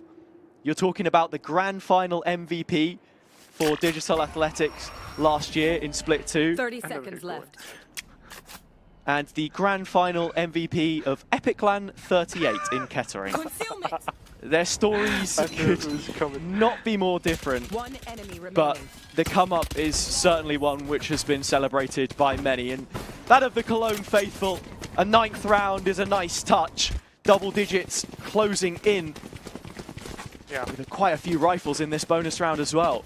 I think for me, Hazza, as well, like when you think of Turkey and the promotion tournaments, foot is automatically where everybody thinks, because they were the first Turkish team to be successful, and on top of that, they found themselves now in franchising right off the back of it. The other aspect to that for me is the story always coming into any of these inter-regional competitions is the scaredness and the hesitation about, like, will Turkey get caught off guard by being undisciplined and punished at every avenue? I mean, already you can see they're trying to get on towards Element as he's gave a sniff of a chance. Anguist playing off the turret, nothing holding him back, does get revealed. Forced to give away his position to the eyes of the Owl Drone. Element taking more of those fights that we know he loves to. Limit testing and taking liberties. 5v4, and when CGN go a player up, it feels like they very rarely give these away, at least so far in this map. A lineup for Anguist's setup and clear, but you can see that even Strong was talking about it, the ante that Galacticos like to do, and they've been spot on. Anguist caught, and he's actually been pinged up, tagged up, and taken out. Spike will go down, and the 3 remaining players still yet to come in. Anguist trying to take the right fight on stairs, isolate a Jewel after he was flushed out. There's a flash to come back in here from Glove. Could be imperative, the timing, but it misses the mark and opens things back up for CGN. Yeah, now they start to make their inroads in as the utility being traded on either side, but Glove, the first one to catch a CGN player on this retake. There is 2 curveballs for Benny to use, but unfortunately for him, the rest of his team have been taken up. Galacticos will find a rifle round. It was a little bit hesitant, a little bit worrying for a little bit, but at the end of the day, they get over the line. They do. CGN marginally split in their B setup there. Element getting ready to re-aggress, does find another kill, and for his health, you take that every day of the week, but nothing more as far as Anguist was concerned. Didn't want to overcommit to it perhaps, and then you still had 3 players on the right-hand side that came into that retake. Struggling to get something done against the setup that Galacticos had, and then just the guns win out in the end. Into the next, it's another default played. Building up into some of these ults, Globe already has the null command. Big execute ultimate as well has it, to buy you into a site. Usually used on a Sentinel site, and that's exactly why Anguist is already playing deep in CT. Not wanting to give that opportunity to take that utility offline. You can see how important that setup is to CGN with the alarm bot and turret set up towards mid and B. Utility committed, drone already heard in main. A telegraph for an off it would usually be, but Element light on his feet finds another angle, a fresh perspective to pull the trigger, and another kill goes his way. 3 for Element, a hat trick, and he's not done yet. Still plenty more for the bagsman to pick up, but Davy H may just have this one sent and delivered to the destination required. CGN double digits. With the exception of 1 round, so far CGN have got their sights under lock and key. When it's just a straight execute, when, like, for instance, Galacticos don't do much in the early round, CGN's sight holes have been spot on. Timeout for Galacticos. Mavera introduced from the coach slot for the 2nd time.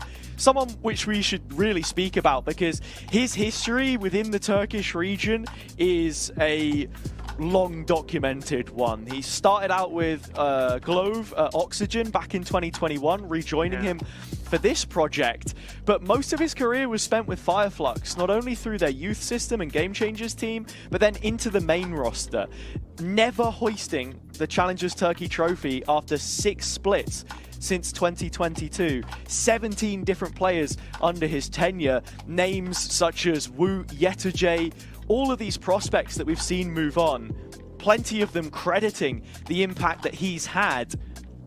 But that lack of silverware in the cabinet, I think for him, is always going to be that factor that plays at the back of your mind. And I think as well, like listening to the analysts that we've had on desk, like Milan, like Strong, people who have been in the scene for so long, they're complementary to Mavera's brain power, right? And everything that he's provided to Valorant as a whole, and the way that he thinks about the game. So he's fairly well regarded. It's not just that he's a lucky coach who finds good players. No, there's a reason why these developed talents keep coming up time and time again on his teams. To say that this Galacticos roster isn't stacked would be an understatement. There we go. Vince does get one back though. Prospect in his own right, came from CGN's own academy system. Does manage to pick up just the one kill. 4v4. Still, CGN, so much strength in the arsenal, but space to be cleared towards short, and Anguis has opted for the long way round. Vince is all alone.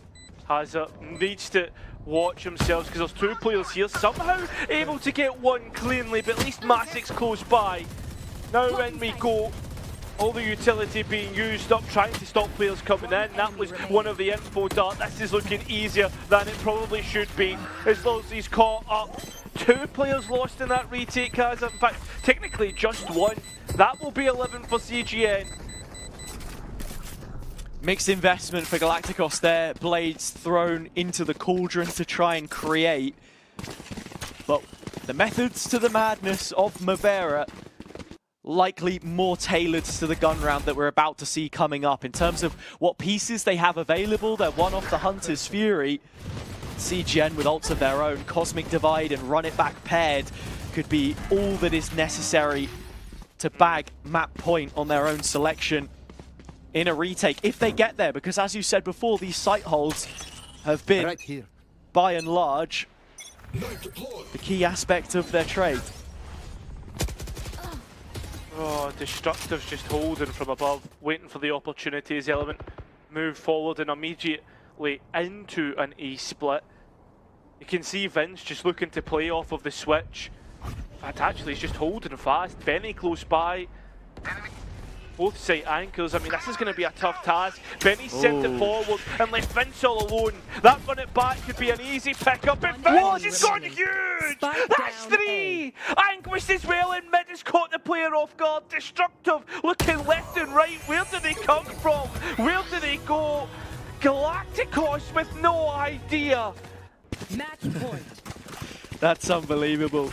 I thought for a moment you were going to break out into sing-song, Cotton Eye Joe. I know what you mean. Certainly CGN in high spirits. 12-6, twice the rounds. Benny, anyone would have said he was hung out to dry. Vince says, not you, Captain. Oh, my Captain, I've got you. Triple kill. That's crazy. Last legs in terms of money, but Galacticos game plan can still bank on having ults available. That's already Lozzie's caught. And maybe not playing others. Smokes. What is happening? It's almost like Turkey's been played at their own game. Now, I mean, they get the site, but there's a player advantage as for CGN. CGN looking so strong from this situation. Masic will send the drone in for any kind of info. But it gets traded. Attack both ways. Forces Destructive to bow his head to the lead holders. The 4-on-3. But up he goes. The disrespect shown. Destructive leveling the playing field. A demolition of two players puts us in an even standing yet again. Benny's curveball down below, breaching hell with flames of his own, but Glove holds the line. Element is forced to give this one up. Galacticos will live to see another day.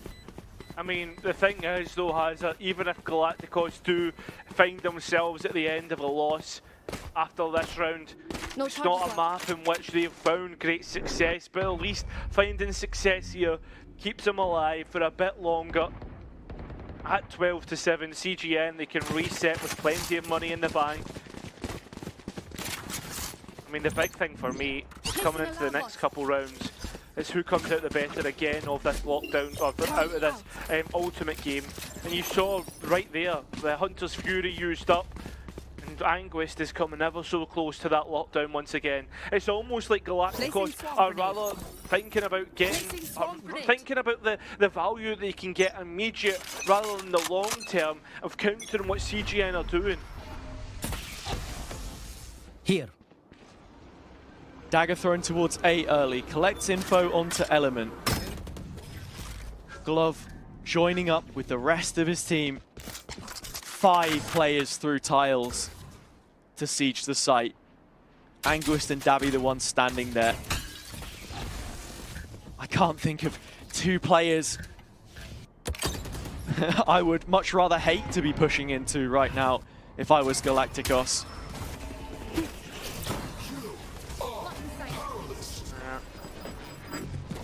Anguist and Davy each, though they have played towards the opposite ends of the site. How does he do it, Davy? I mean, perhaps just a little bit lucky on this spray, but Anguist certainly not. Takes his time into perfection, and Davy H finishing it off. Well, in fact, actually, it was Element that does it. I mean, has a what a map from CGN on Ascent. Team performance. You list any name on the CGN side, and they played their heart out in map number 1. Say what you like about it being their end of the veto, their pick. Everybody gets one, and it just looked too easy at times. A game, a map as fundamental as Ascent, you expect better from Galacticos, but CGN doing all of the right things, ticking all of the right boxes, and putting themselves 1 check mark away from a grand final. I mean, for me, Hazard, the other aspect of this, like, everybody would have expected Galacticos without the prior knowledge to have won that map. Just thinking, oh, Turkey, they're good at Ascent, right? But for me, coming straight in, this was the perfect choice for CGN to pick up. Now moving on towards Bind, I don't think Galacticos are quite out the woods yet. I think this map can still be pretty difficult for them if they're not careful. Well, if you look back, Galacticos have picked Bind in half of the series that they've played this year. So if they're going to find a win, surely it would be there. We'll find out what the result is after the breakdown from the analysts and, of course, the break itself.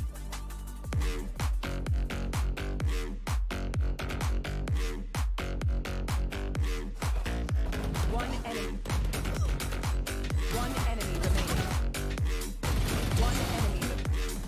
One enemy remaining.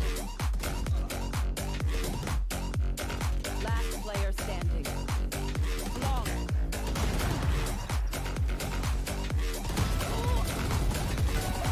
Last player standing. Defenders win. Too easy. Yeah, yeah, yeah, yeah. Yeah, yeah, yeah, yeah, yeah. Yeah, yeah, yeah, yeah. Yeah, yeah, yeah, yeah, yeah. Ooh, look what you done. Took a living woman and turned her into stone. I guess I should be thankful. You gone 'cause you chew with your mouth full. You, I should've run once I figured out that you can't work your tongue. I guess I should be grateful. You're gone, I mean that shit was painful. Like I said, I'm really glad you're gone, but I'm sad to see what I've become. I was burning like a girl on fire, then you came around and put it out. You really made me think we were lovers. I let you in and underneath my covers. All I wanted was a hot girl summer, but I'm a cold bitch now, what a bummer. You really played my heart like a drummer, mentally drained me kinda like a plumber. All I wanted was a hot girl summer, but I'm a cold bitch now, what a bummer, yeah. Who you think you are? Literally no one if we're being honest. I guess you should be thankful. You got to spend time with an angel. You think about me, dream about me when you're asleep. Then you wake up so empty, so cold, just like me. You really made me think we were lovers. I let you in and underneath my covers. All I wanted was a hot girl summer, but I'm a cold bitch now, what a bummer. You really played my heart like a drummer, mentally drained me kinda like a plumber.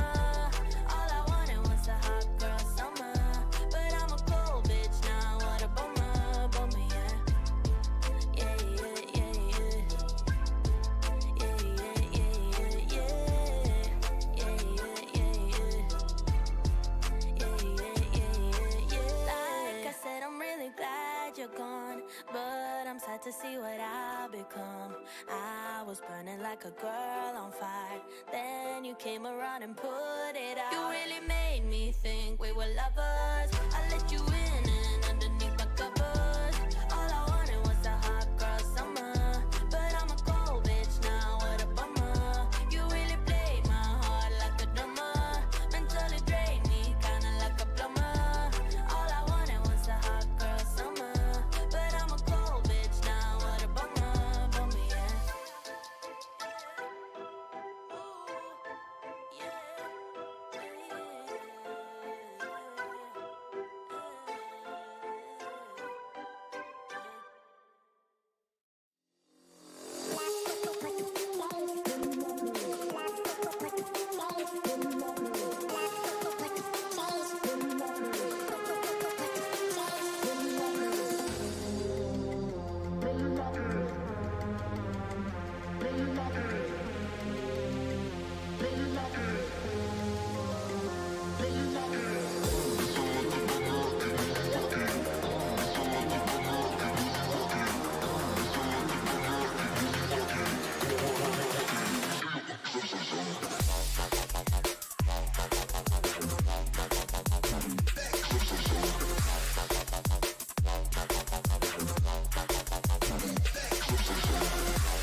CGN continues to live up to their identity of being this slow contact team on both sides of these maps. It was a 13-7 here on Ascent for CGN up against Galacticos, and it seemed strong like Galacticos struggled to find a bit of an answer, especially on that second half against the lack of information, I guess, that CGN are willing to give them.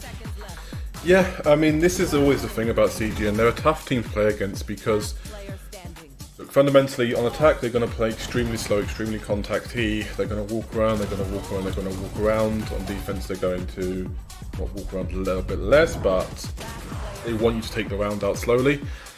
And the problem is you do that, if you do that over time, then you're going to create openings in the enemy because you're basically going to create chaotic situations because, look, there are no lines to focus on. There are no lines of play as the defending team against that, or as the attacking team into that you can say, right, I'm just going to focus down on that, I'm going to execute that properly. It always becomes anarchy. It's weird to say, but slower games, more anarchist in that regard. I mean, looking forward to the next game, I think we're going to have to see a lot better performance from Esports. Obviously, he had a very, very poor game. To be fair, again, I think it's very difficult as a Jaws player on Ascent if a team's going to play like that because you don't get. We said it in the last series of Sayonara. You get like 4 or 5 lines that you have to play off. If they're not going to play into those lines, it's like a little bit of a case of what do? I have to improvise suddenly, and it's very, very weird. They also.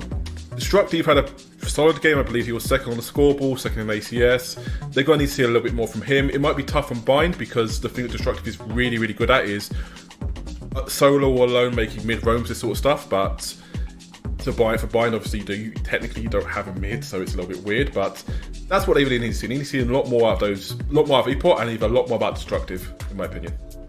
Yeah, that's for sure. And I feel like we had some great examples on both sides here, especially looking towards the Phoenix ult that's about to come through here on the side of CGN, of the way that they like to pause and then take that space there, Milan. Yeah, I think this is like typical stuff that we saw from CGN all around, right? They're just sitting into these crevices, waiting, lurking, and then if nothing really happens, they only decide to move in those like last minute, maybe 30 seconds ish, right? And Galacticos didn't really have the answer to it, and I think this was one of the rounds where we really felt like they did the best job overall by just giving CGN all the space that they want, because if CGN doesn't do anything, Galacticos doesn't have to do anything, right?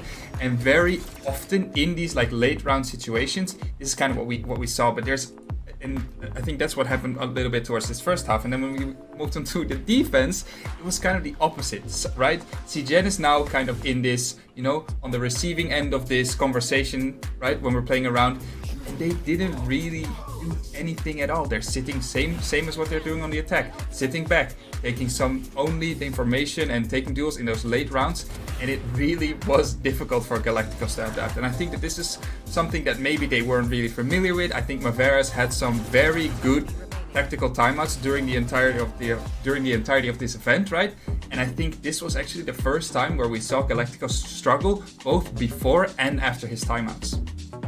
Yeah, difficult to find success off of them in that kind of regard. And a big part of what was, I think, throwing a wrench in the plans of the side of Galacticos as well was that on CGN, both Anguis and Element were just popping off in some of these rounds, really clutching up, even just finding their multi-kills, just to turn rounds around where we'd expect it to go in the other way when Galacticos typically had maybe a man advantage there strong.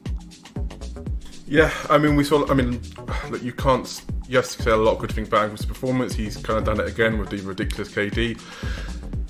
Element's also been solid. I mean, we kind of don't talk enough about Element. He's been around for a long time in this sort of scene. He's been very effective. But yeah, I mean, there were a lot of rounds where it just sort of seemed like... But that's the thing. If you play these rounds out so long, you play these rounds so slow, you're going to create opportunities for players like Anguis and opportunities for players like Element where they can do a lot of stuff one-on-one. They can do a lot of stuff in these surprise timings. I mean, Anguis had one particularly good timing where I think he just walks behind the entire team and just wipes them out, right? So, yeah, it's difficult to play against that. I think they did a very good job at setting up both of these players. We spoke about it, right?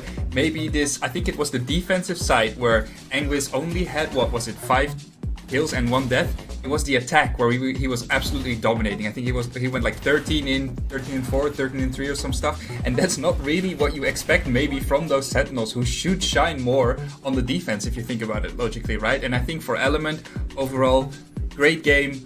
You know that once this guy gets this up in his hand, he's been a demon. It's strong, you mentioned it already, right? This guy's been around, playing on OG, other like high tier teams, and for him to kind of, be able to still showcase the same level of play, no matter what year we're living in and stuff, I think that's great.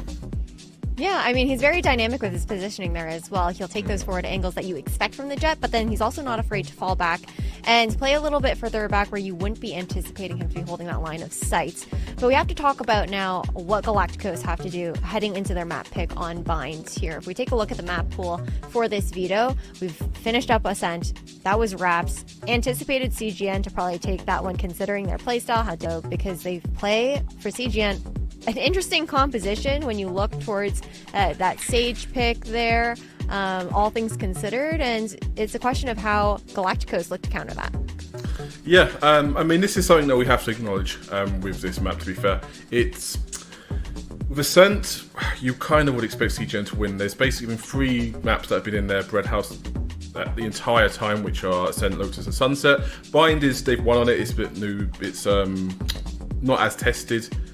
The thing is, you can't really pull teams apart and bind just by playing slow in the same way, because look, the thing is, there's no mid section to that map. There's nowhere really for people to go. I think that's what it comes down to.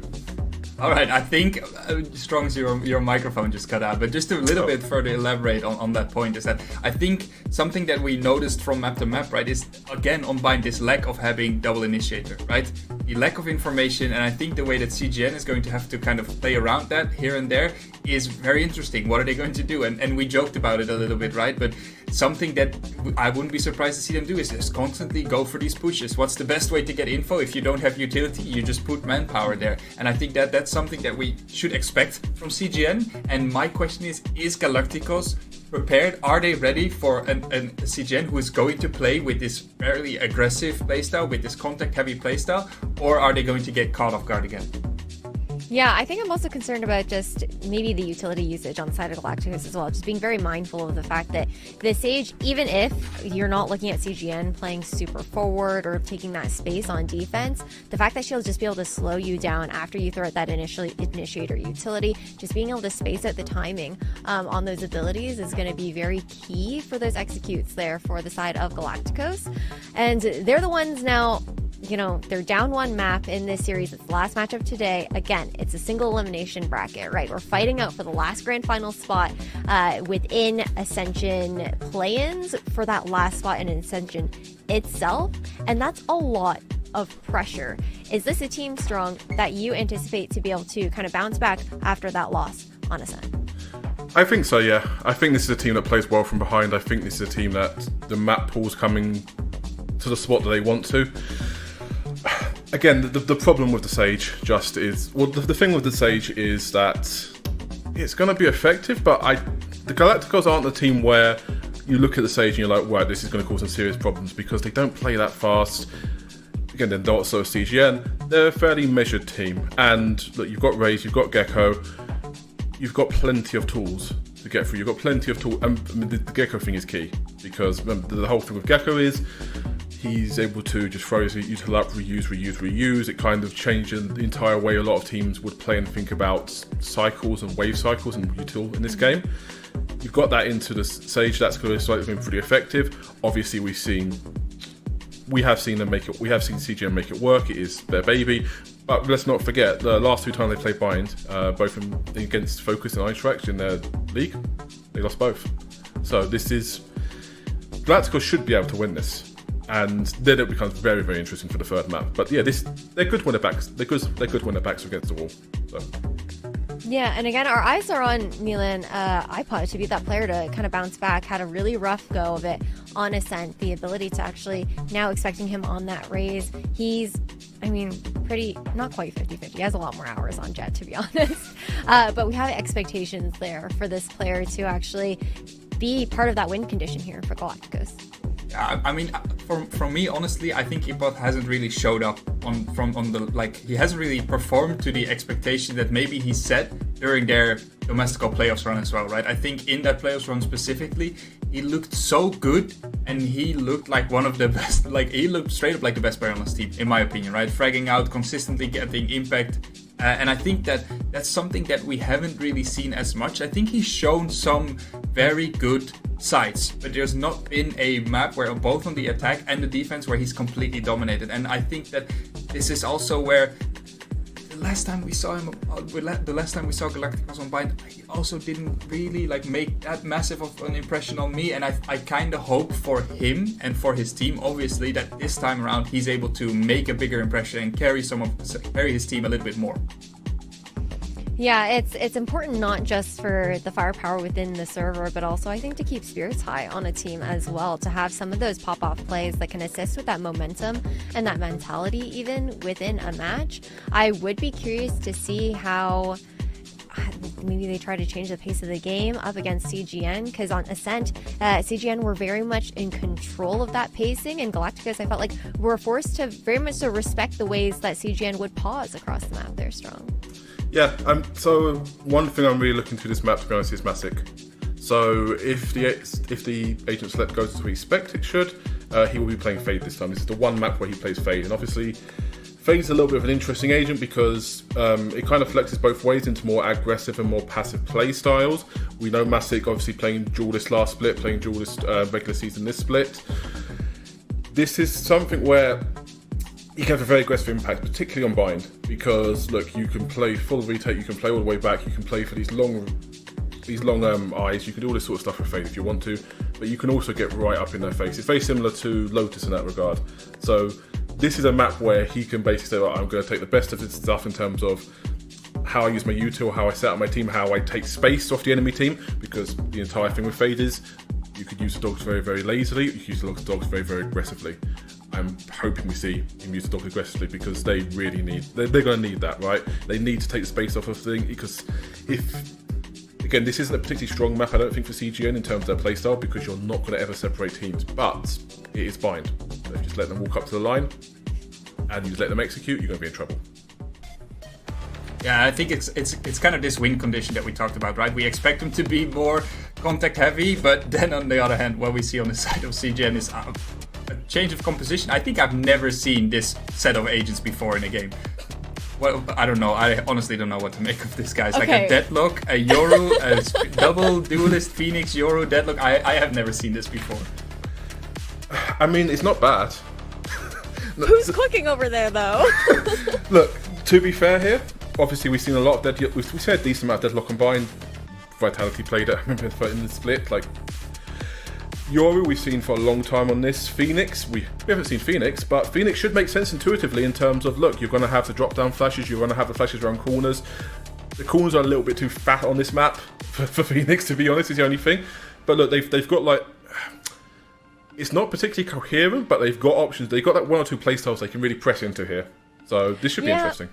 It should definitely be more than interesting, I think. I feel like it might even suit the contact play style of CGN in that kind of regard. The lack of information is a bit concerning, but their playstyle doesn't even lean towards that anyways, because they usually play for positional info. But I'm going to throw it over to the casters, Haza and Cairo, and see what they have to say about who's cooking in the kitchen on CGN. Cooking, but for who? It feels a bit tongue-in-cheek. Benny has been known for his experimentational comps at best, but we're starting to hit the peak with what I'm seeing on my screen. Cairo, what do you make of this? Yeah, I don't know what to make of it. They've had a day off, and CGN has it in the heat. I think I've got a little bit of heat stroke, to be honest, because this is something that I never thought I would see. But as the desk has already surmised, Haza, it's not something that we should be far too surprised about, right? I think this could really work out for them. Yeah, there's no info, but as we've already discussed, there's not really that mid-rounding from CGN where they use a lot of utility. It's usually all in the execution. So yeah, this is going to be an interesting matchup between the two. You look at the agents here as well. Everyone is playing something which they feel comfortable on. Again, comfort, a word which we're throwing around a lot, but makes plenty of sense here. Davi as a flex player as well, the highest rated flex player of the main event last year when you look at his overall stats. Could they really have found the way to crack the code which it felt like they were on the path to doing? Element deals the first of the damage and hangs around for an extra kill, which he gets. I can't quite get the TP out, but straight away, I mean, this Deadlock, so good on pistol because of how much damage that barrier mesh can really soak up. Galactikos, while they cut noise, are just going to hold fast in place. CGN, I mean, there's no reason for them to move at all here. While we have time to speak about the Deadlock as well, we've seen a lot of teams run it on this map. Strong will know, Vitality were playing it at a time. And the sound sensor on B does enough to guard Hookah. You've got Vince playing off the end of it, and the barrier mesh so far back in Shower, like you said, forces you to commit to it. The other side of the coin is the wingman, which will be planting the spike for Galacticos. Anguis planting bullets in their foreheads instead. Makes for a quick 3v1. Destructive though. Don't even get a chance to build it up. His chances at this one. CGN straight away blistering pace to start this one off. You're already seeing the benefits to CGN's setup as it. And Anguis again is topping the charts. It's a confidence builder for him too, because every single game they play from now onwards will be the biggest in his career. You are watching a star break out before your very eyes. He wasn't there with the CGN team which made Ascension last year. He was a pickup in the off-season alongside Davi, who came from playing at that pedigree. This is a step down for him where it's a step up for others. There's a real blend in terms of the experience that CGN have. And right in the middle of it all, the mind behind the madness, Benny. Been there since 2021. This is in fact his 167th appearance as the captain of CGN. Been there since the organization entered Valorant. It was originally CE Calling where he made his name, but everyone from that project's now gone, and it's even the young star Vince, for example, from the academy coming up into the team alongside him. Well, they've just burst out again, has it? Is what we were speaking about on Ascent, about site holds and the like. CGN have already done more than enough. A quick pivot towards A, try and get that spike down, get an extra ultimate orb. I mean, CGN well aware of iPod still trying to stick around.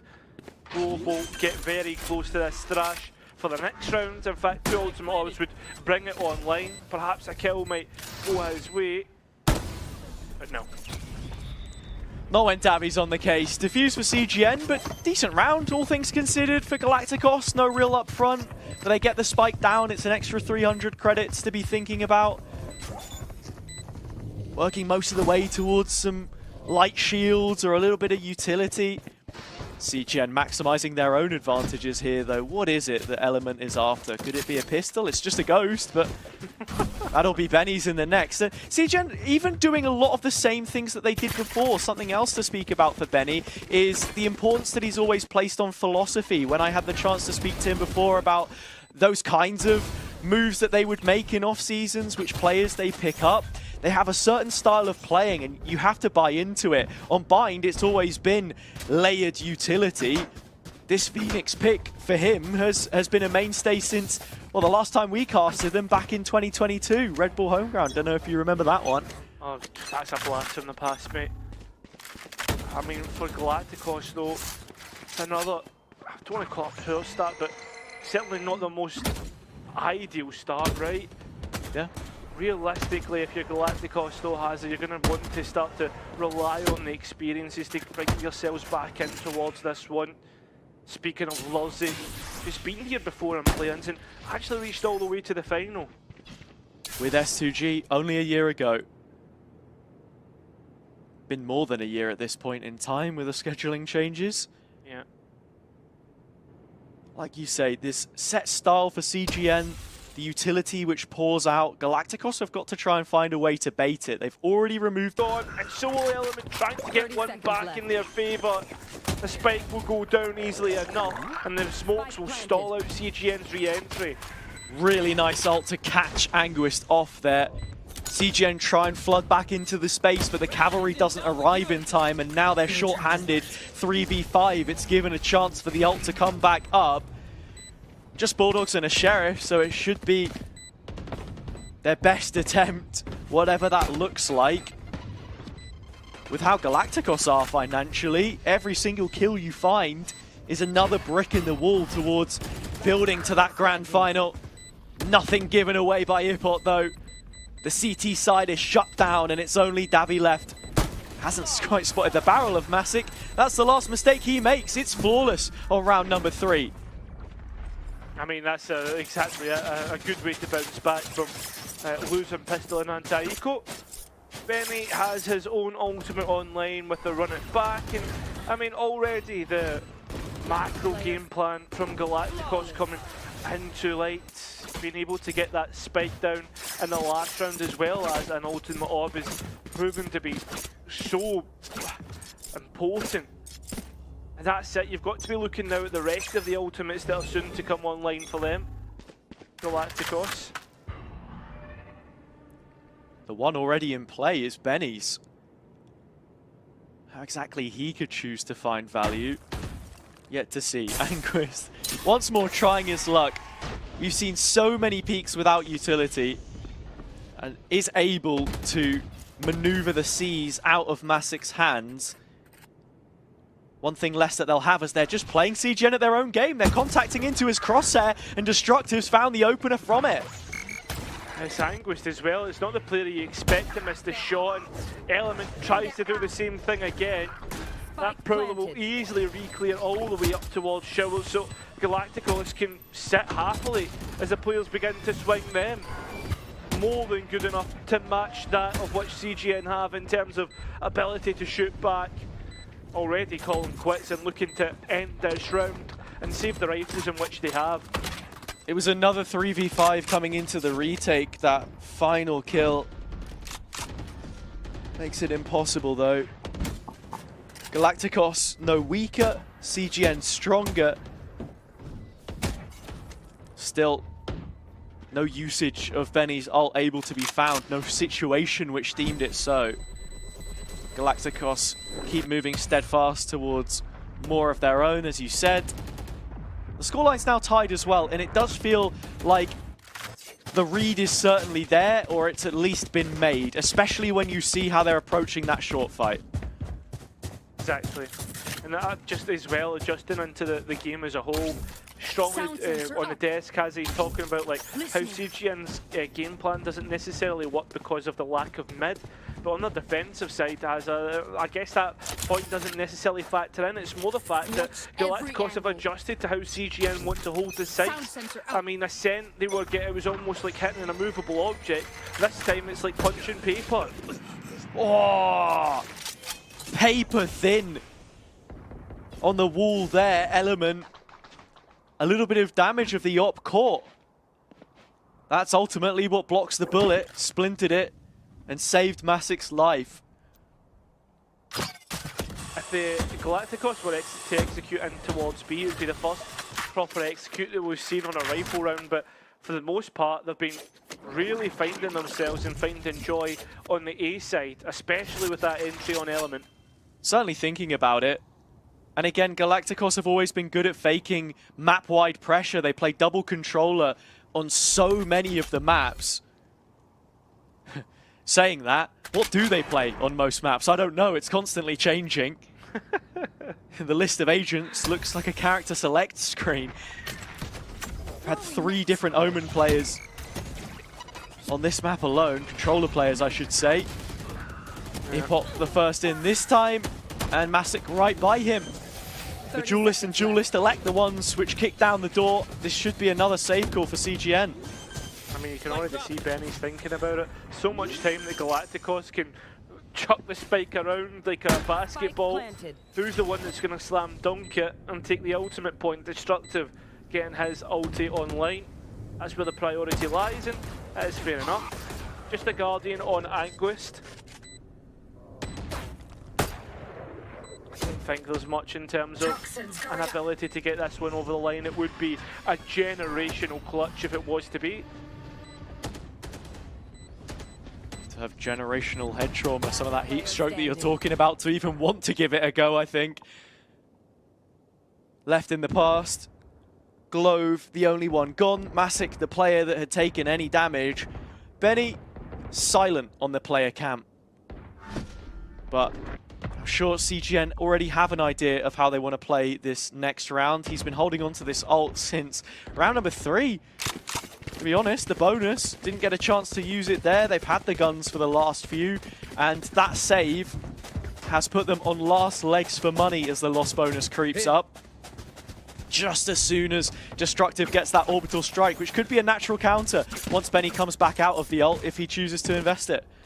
That's very true, but I think as well, like, with a few decisive kills, you don't know what's going to come online. Annihilation, Dimensional Drift. I mean, most importantly, iPod 1 off of the Showstopper. These are big round changers if they do come into that situation, Hazard.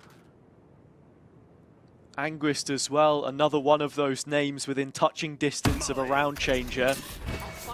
And of the Showers Orb as well, the fight which he was ready to take. TP out from Element. Barrier mesh drops in, it puts one player in the corner. Anguist is the one with his back to the wall though. Masic, another opening engagement. 5v4, backside control CGN, Galacticos trying to fight into it, but losing players in the process. The run it back has got so much back in their favour as well. They're even on the spike, and Benny's taking out Globe. Lovesy stuck on bench. The annihilation used perfectly. iPop with his own round changer. There it is. Hazza. We spoke about it. We almost prophesised everything that was going to happen.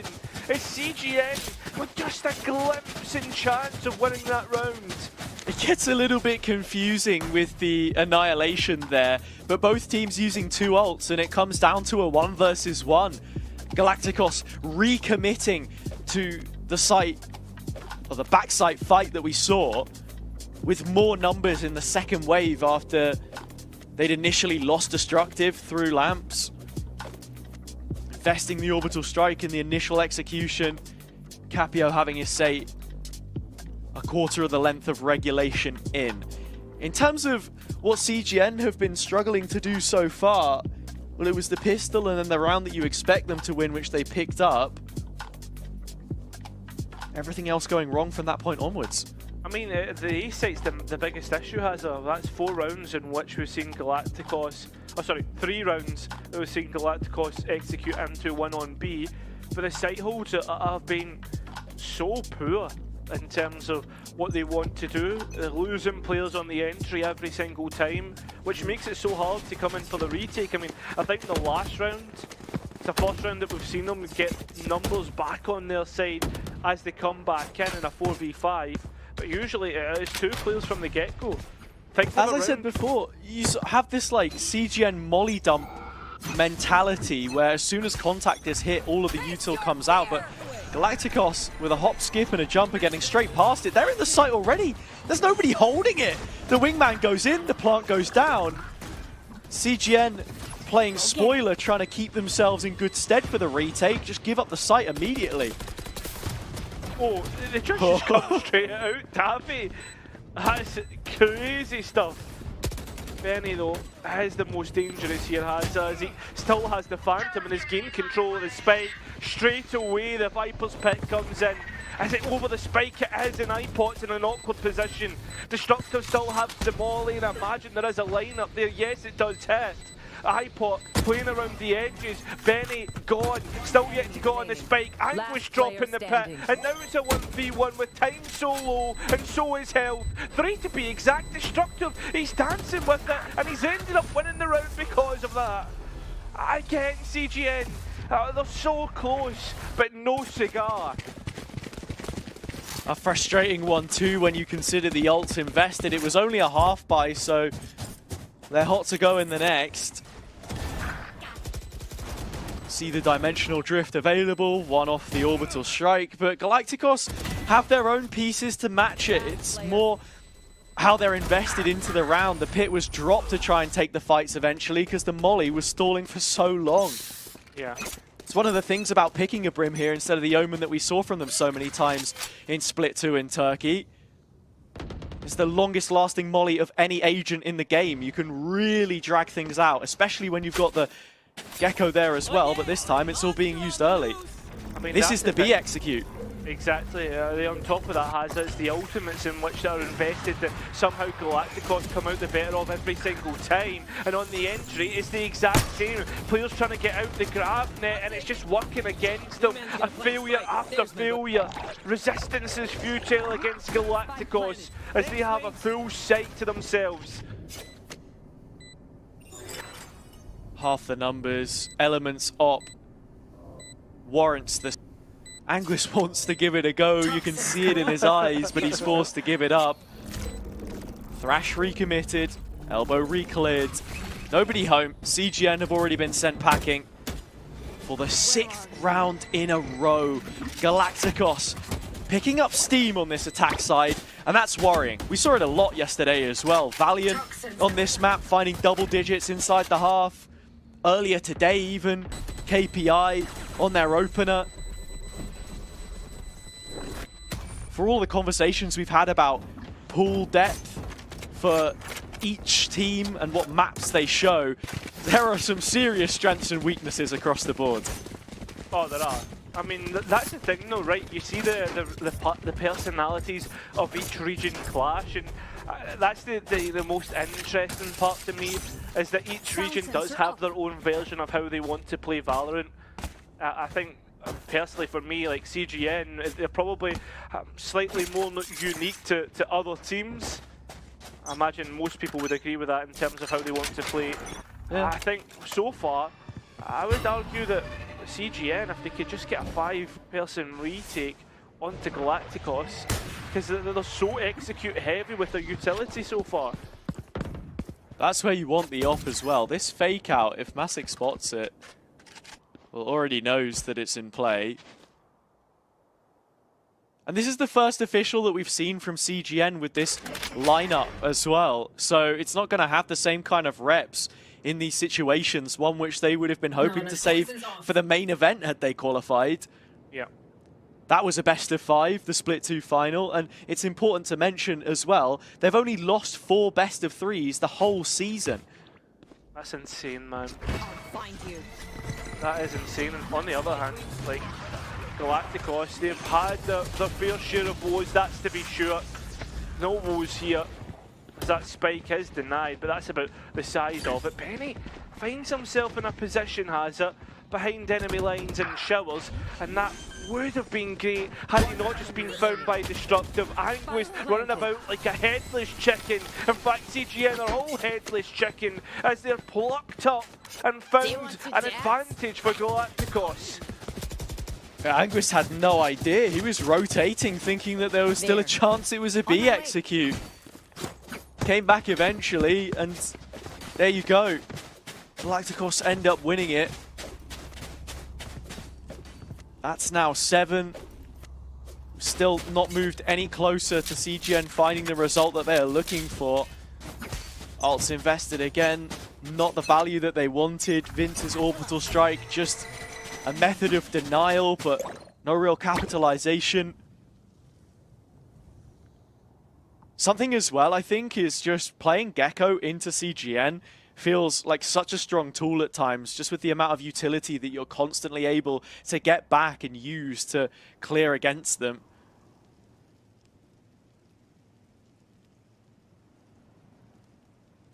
Moving into the lines then, Hazard, when you look at the amount of CGN players that sit and lie in wait. Of course, take the pause.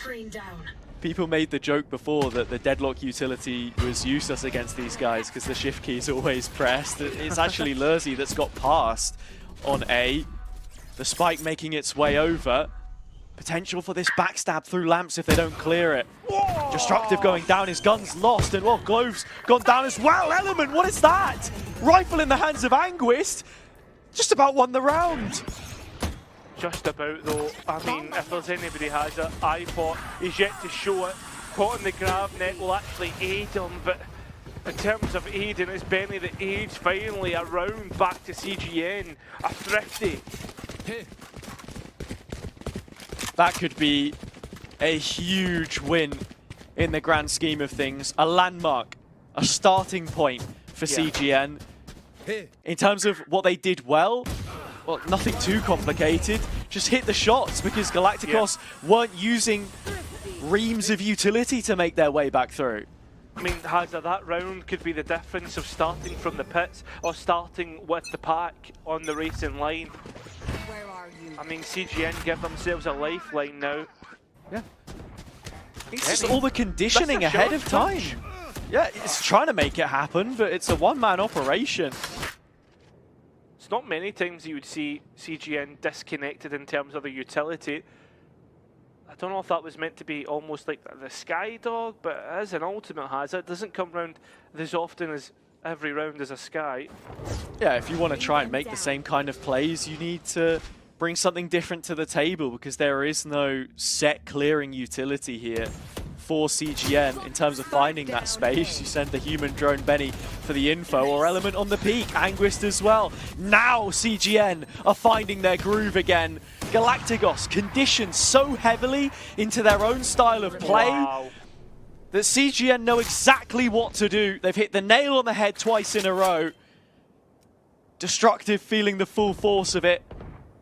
is now the one which must watch the time tick down at the top of his screen. It almost feels like CGN have just decided that they're going to deathmatch them, because it's just holding and waiting for Galacticos to walk into the lines of sight. The operator, on you go. Just found out what the game plan is. CGN set the pace, Galacticos equal to it, understood where they could find advantages, and now CGN have caught on to what exactly that was. It's only taken a couple of rounds, but this could really make the difference. Capio, he's such a, like, he seems like such a chilled guy. I love the reactions. Yeah. I think for now though, when you look at what the last round holds, a prospect of potentially 7 ultimates to be used. So this is going to be a really big one for Galacticos. I think that the focus mostly on the ultimates as well for me has a, like when you look at destructive one off of the orbital strike and one off of the nightfall for Masic. So you'll be seeing these fights more towards B-Long and more towards showers. Extremity control is something which Galacticos have enjoyed through CGN's lack of presence at times. A couple of missed shots from Elements Op. I think it's also fair to note this hasn't been a standout performance from him so far, but the last couple of rounds would certainly say otherwise. You come into the final here with the possibility of seeing at least 6 ultimates, I think, should everyone find the point that they need. So again, to go back to what I was saying, Showers control can do so much for you here. You look at the names that are occupying it though, and it's nobody who can really reap the benefit. Vince and Benny. I mean, it looks like Masic will be the one to get the ultimate orb, so priority on towards the Nightfall unless they're thinking Glove with the Thrash. The operator though is what stops them having to cross this barrier. Elements missed out, even take a bit of damage in the meantime as well. And yeah, there you have it, straight away Annihilation in. Players trying to break it, but it will still net the kill. The grav net was a bit deeper than catching Masic, and they'll be able to get out. They've got the ultimate that they wanted though, Hazard. So good, Cairo. Just dropping the snakebite on the bottom when you know they're going to break the ultimate there. Player comes out of the tether and immediately you're ready to fight. Galacticos do have a lot of space on A. The Nightfall only clears the first player backside. Pick comes in. Element up close. It's a no-scope. Lurzi is removed. And with it, CGN continue to move forwards. 2 players to the good now into this retake. Hazard, there's still an ultimate to come back in, and it's Element's Dimensional Drift. Clears the space and takes Showers for himself. There are fights being taken in the meantime though, and they've lost every single one of them. Benny 2 back! He could have just been the hero here. And the other top fragging IGL is the only one that stands between him. He does stand his ground. The Thrash comes up and it's another ultimate ability, which will make the difference here, surely. Element past it, not detained. Double shot from the shorty barrel, but no time to save the day. CGN will settle for 4 rounds. A Galacticos 8th goes a long way. I don't know if I was watching a circus, if I'm watching CGN versus Galacticos. What was that round, Hazza? The ultimates to go here, there and everywhere. 6 ultimates, the ones that we saw were quite enough, thank you very much. Carnage in the site. 4-8 though is the scoreline that we find ourselves on. And with that being said, CGN have got a long hill to climb. They'll need to get their Timberlands on, mate, because it's going to be a long half if it is to be a comeback. Certainly will be. Glove. 2 kills there, which triple his tally, to be candid about it. So much impact found from it though. And when we're speaking of this clash of styles and what both bring to the table, that's the bigger picture. Galacticos have twice the rounds coming into the pistol. CGN have won the previous 3 openers on each half, but this is the biggest one yet. Launching smoke. this is the more favoured side for CGN, is that Spike will go down and they'll find themselves at a great advantage on the site. Players have given themselves up entirely. Benny, he's not hitting the shot that he usually does. And Element has found himself behind, still caught out. Vince trying to do his best impression of resistance, but that's all it is, an impression. Davy H and Anguist, who have been good for it before, will not find anything just now. We're using the barrier mesh to almost create a foundation, but Davy H is not being found. The spike's being worked on, and that'll be a pistol round to Turkey as Galacticos find 9. A huge pistol round for them to pick up, and just as you say, it's not just a pistol round for Galacticos, it's for Turkey. When groups were first announced, the IGL that we were just speaking about said, we're here to represent Turkey in the Turkish League, not as Galacticos, don't forget that. Those were his words. The scene has been up behind them the whole time so far, and this is not someone who is a stranger to it either. Represented his region during the off-season last year in Madrid, alongside Ipot at Spike Nations. They won that event, they take this seriously. Glove already getting the entry, CGN. You already expected it to be a tough ask of them to even get anything close, but at the very least you're looking for them to deny ulti, orbs, Hazard, or even get some of their own and do some damage to the buy for the next round.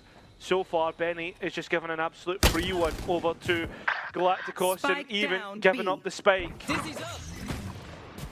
Flash out from Glove, punished by Anguist. It's a 3v3. This is looking worrying, Cairo. Gotta say it as it is. The spike's been recovered from beyond destructive zone smoke. Now Galacticos on a re-clear, a little bit of proactivity right down the center of the map, and they may just catch the coattails of a disengaging CGN. Yeah, it's like a detective following the footpaths, the breadcrumbs with their opponents. Oh my god, the timing. Oh, that's crazy. Destructive's hesitant about players on site, but Anguist, he realises he's on the other side. No. Destructive and misses out the opportunity. The players have walked towards site, and Destructive drops his own smoke on Hookah, not allowing players to get up, but instead the CGN players Hazard, they take CT control. Element already checked spawn, nobody there. If it wasn't going to be the flank, it would be Destructive. They combine both ends and bring them together to find 10. Galacticos only a few rounds away now from their own pick and the decider of Lotus. Double digits, that's it. That's the key point to take a note of for most teams, because as soon as it's double digits, it's only 3 rounds away from winning out the map, Hazard. Sure. At the same time, that was just the anti-eco. Now CGN bring out the guns. If they can cause that many issues on the rounds following, there's absolutely no reason why the scoreline doesn't look the exact same, because it was 7 rounds in a row that Galacticos posted before we got put in this situation. This is usually where we find CGN winning most of the rounds as well on the attack. But for me, the only thing that I will comment on is they've never played against Turkey, right? Never played against Turkey this year. Sure.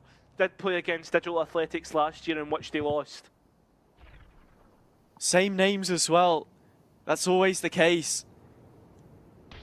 VCT EMEA as a Turkish player feels like an exclusive club. You're either in or you're out. Another one of those on the fringe.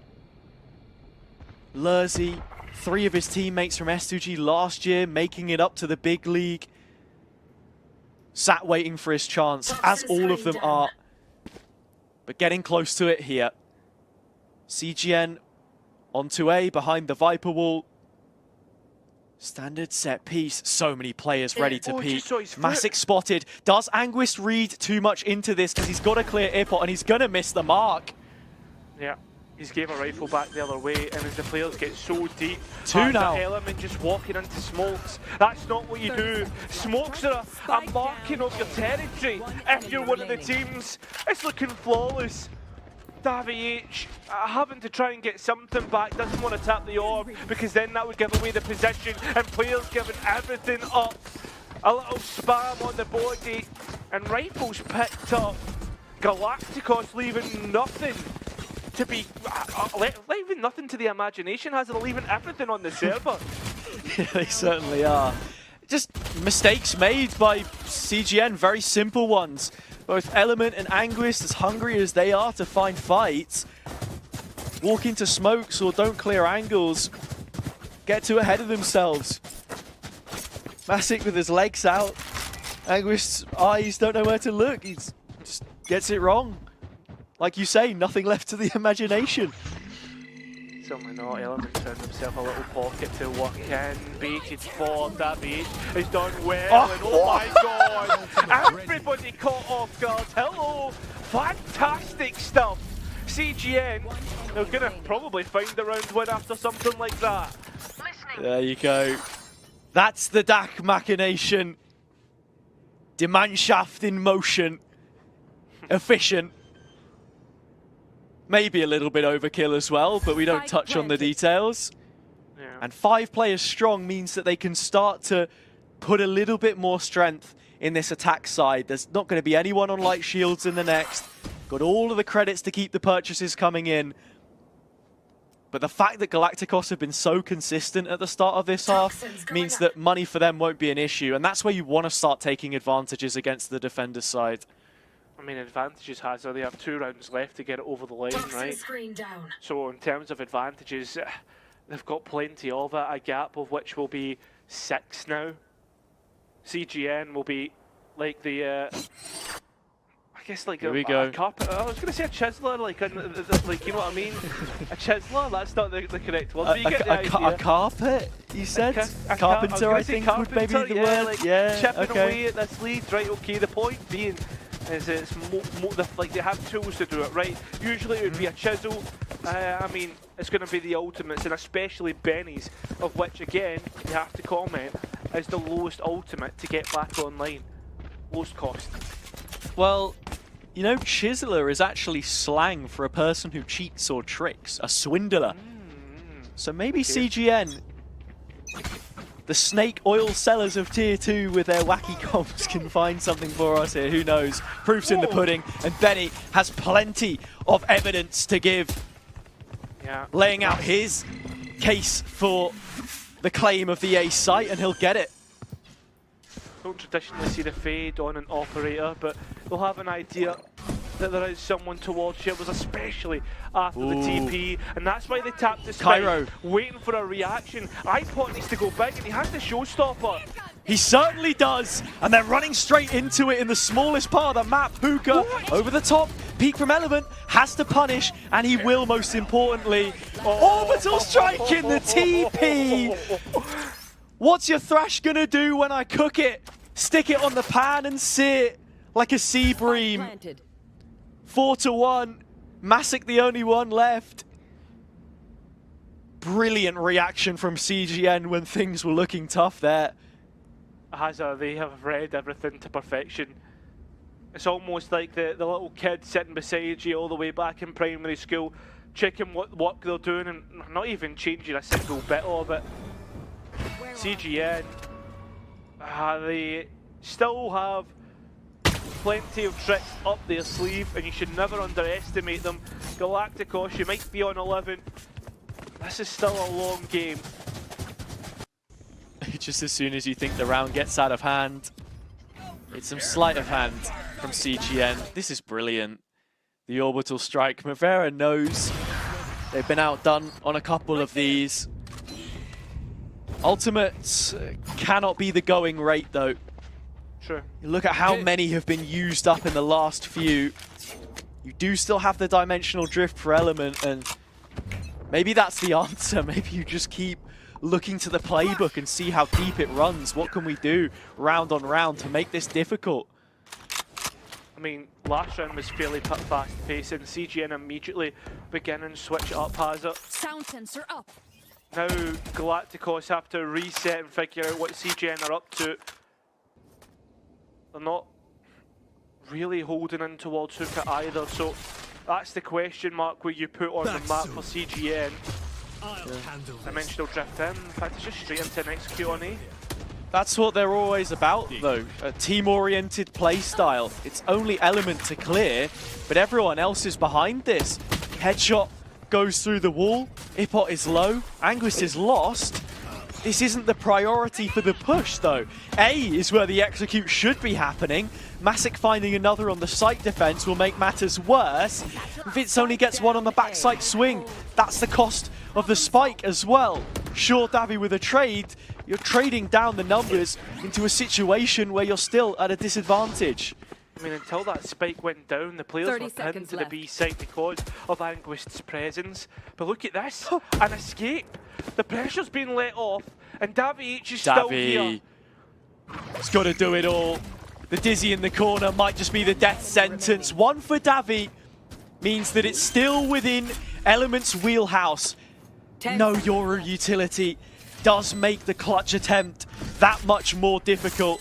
Has to be a clean first headshot, but knows where both players are coming from. I mean, both need to be clear. One bullet is enough to send Element to the grave.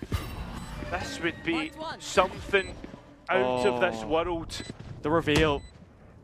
Catches him over the top. Needs the first, not giving it. And back behind the screen they go. Galacticos looking to pull curtains on the second map. Element trying to put the veil over their eyes. He goes through the screen and cannot survive. Galacticos will take 12.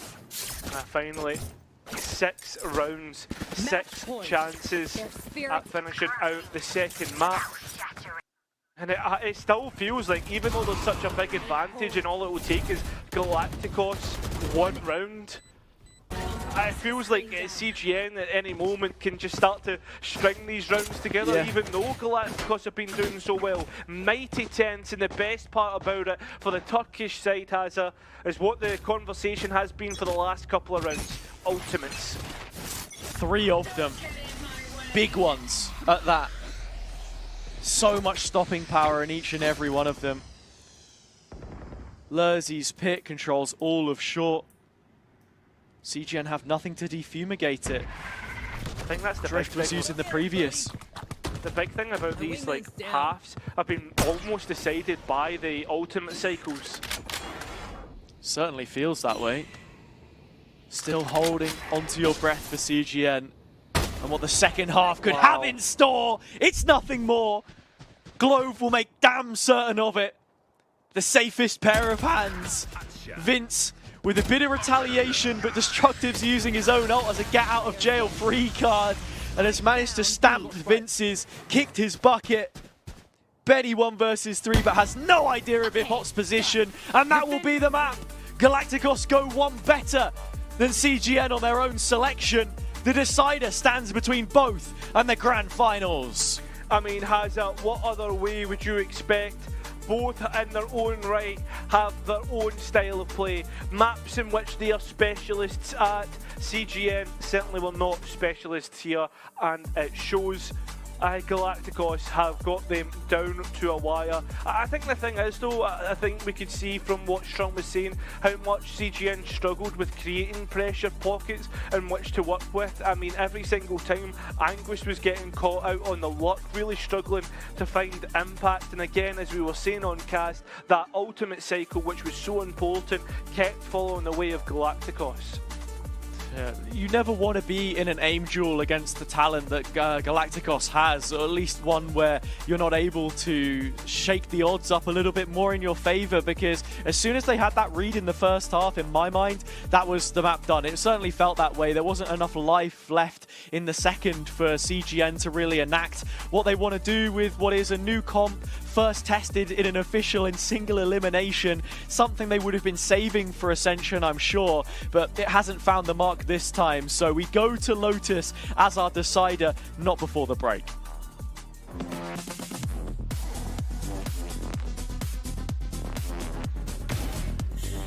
One enemy remaining. Last player. One enemy remaining.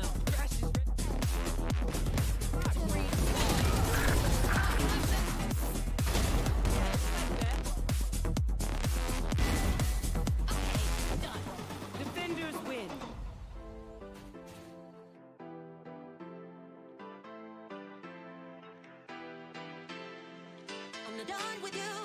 I'm barely even started. I'm not done with you. I barely even started. I'm not done with you. I'm barely even started. And you won't even know what hit you when I'm done. I'm not done with you. I'm barely even started. I'm not done with you. I barely even started. I'm not done with you. I'm barely even started. And you won't even know what hit you when I'm done.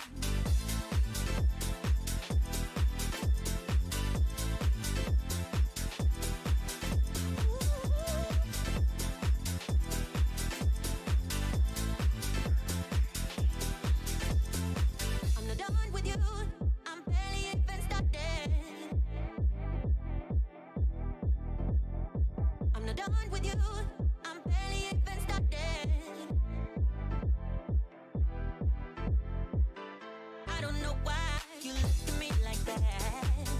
I'm so self-absorbed, I know that for a fact. Now I realize I'm better off without you. I'll be better off in no time.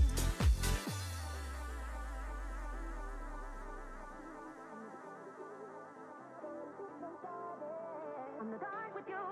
I'm barely even started. And you won't even know what hit you when I'm done. I'm not done with you. I'm not done with you. I'm not done with you. I'm not done with you. I'm not done with you. I'm barely even started. I'm not done with you.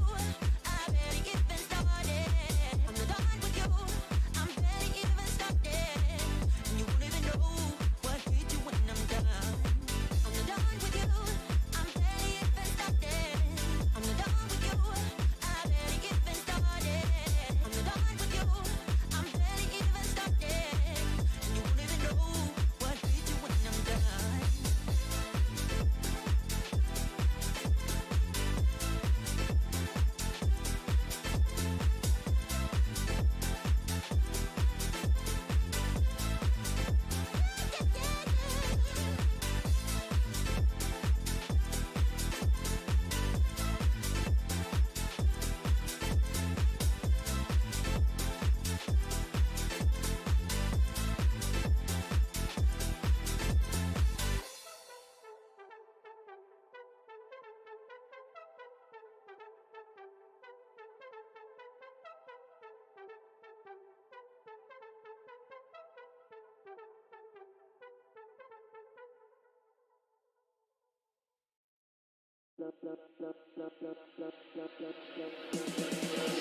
Tell me you love me.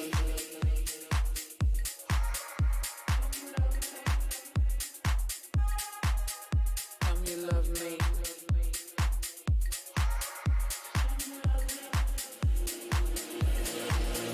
Tell me you love me.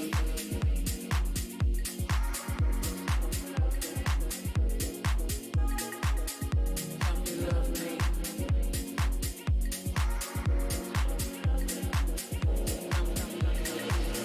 Tell me you love me.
Okay, so it looks like we are going to that third map with a pretty dominant performance coming out from Galacticos on Binds here. And I think this is where we kind of expected them, even maybe compositionally, to take the lead. I guess they're strong. Yeah, I mean, look, this composition is interesting, right? It's a bit like a buffet, right? You know, you get a little bit of shrimp, you get a little bit of beef, you get a little bit of chicken. You all put it together, but to be honest, you're not going to have a great meal, are you, most of the time? Like, it's usually not going to work out so well. They're trying a lot of different things. They've got every gimmick in the book there, basically, but it doesn't really map together into anything cohesive. And that's kind of what we saw here, is the major problem that CGN had. Yeah, I think that it's exactly what you described, right? We talked about the lack of an initiator, the selection of duelists that they decided to go for. It's all individually very decent agents, right? They all have these like little gimmicks on this map, but paired together, it doesn't really make sense. And I think that's where Galacticos also did a very good job at capitalizing, right? And we wanted to highlight a round from CGN where we talked a lot about the way that they play, contact heavy, and I think this is an excellent example where in the late round they decide to contact heavy up to a short all the way essentially into spawn, right? And this is just where they have so much utility, they have so many flashes, and they just decide to use none of it. And I think when you look into these late stages of the round, you know, this is an under bonus round, so it's a super important round to win. They just decide to use nothing, get into those weird positions, and they just get picked apart by the Galacticos. Galacticos doesn't have to do anything. All they do is play passive angles, and they just get punished. Yeah, and this is No, go ahead. This is the thing that you have to be. If you're going to play comp like this, you have to be forceful. Like, okay, I understand with a lot of CGN's comps, they play the Phoenix, they play stuff like this, and they kind of play it in a certain way where they're saving util, they're taking quite a long time to use util, that's fine. If you're going to use this particular combination, you're going to use Phoenix, you're going to use Yoro, you're going to have no information, you need to be way more forceful than they were, and that's really what they were missing in this game. I mean, there's a joke, I think, in Germany that CGN stands for Contact Gaming Network, and that's kind of what we're seeing this series.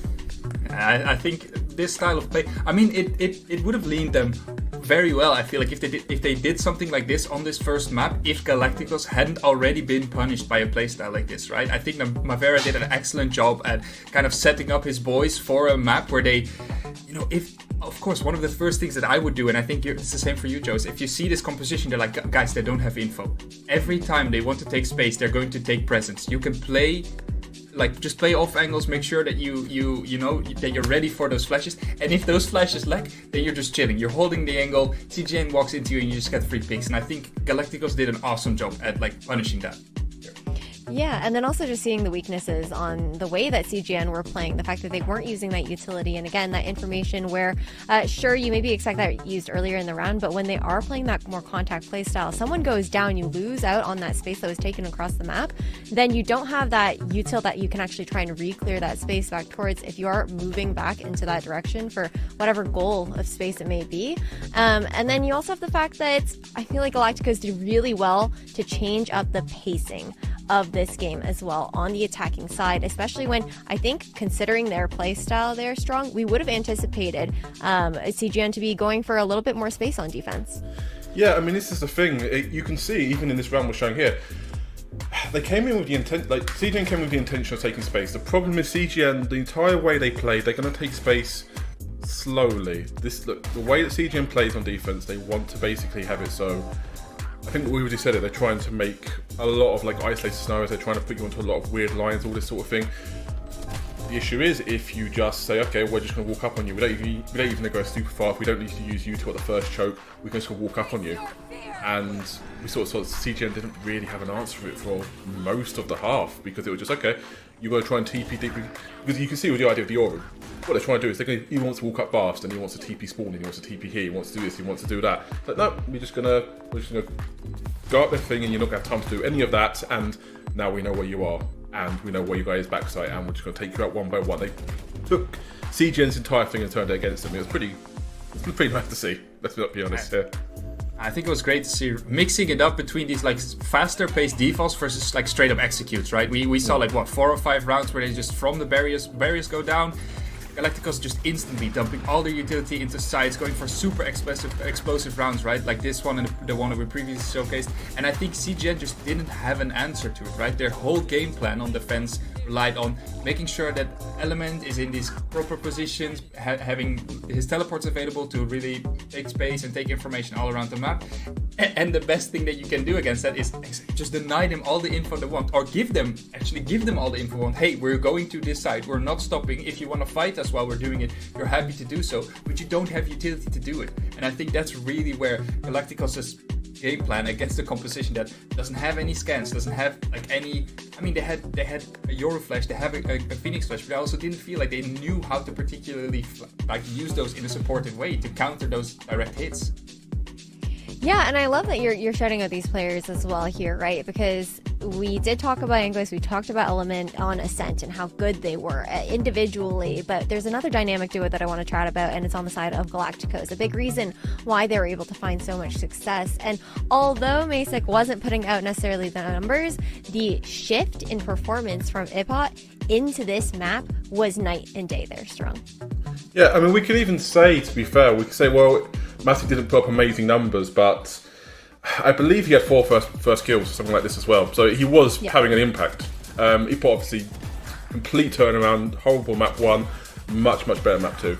And this kind of gets to the core of what, in theory, can make Galacticos quite explosive and what can make them quite threatening. Because, look, this fundamentally is, they're a slower team, they're a patient team, I think on a fundamental level. But it's the same thing. You put 2 duelists into a team, and you say, okay, well, you're not going to both play duelists, but we're going to have one of you go in. We're going to have one of you take space aggressively.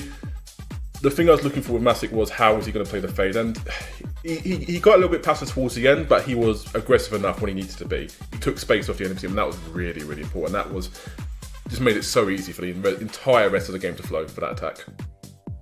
Yeah, it really does. And I want to talk about, now that we've highlighted these 2 players, sure.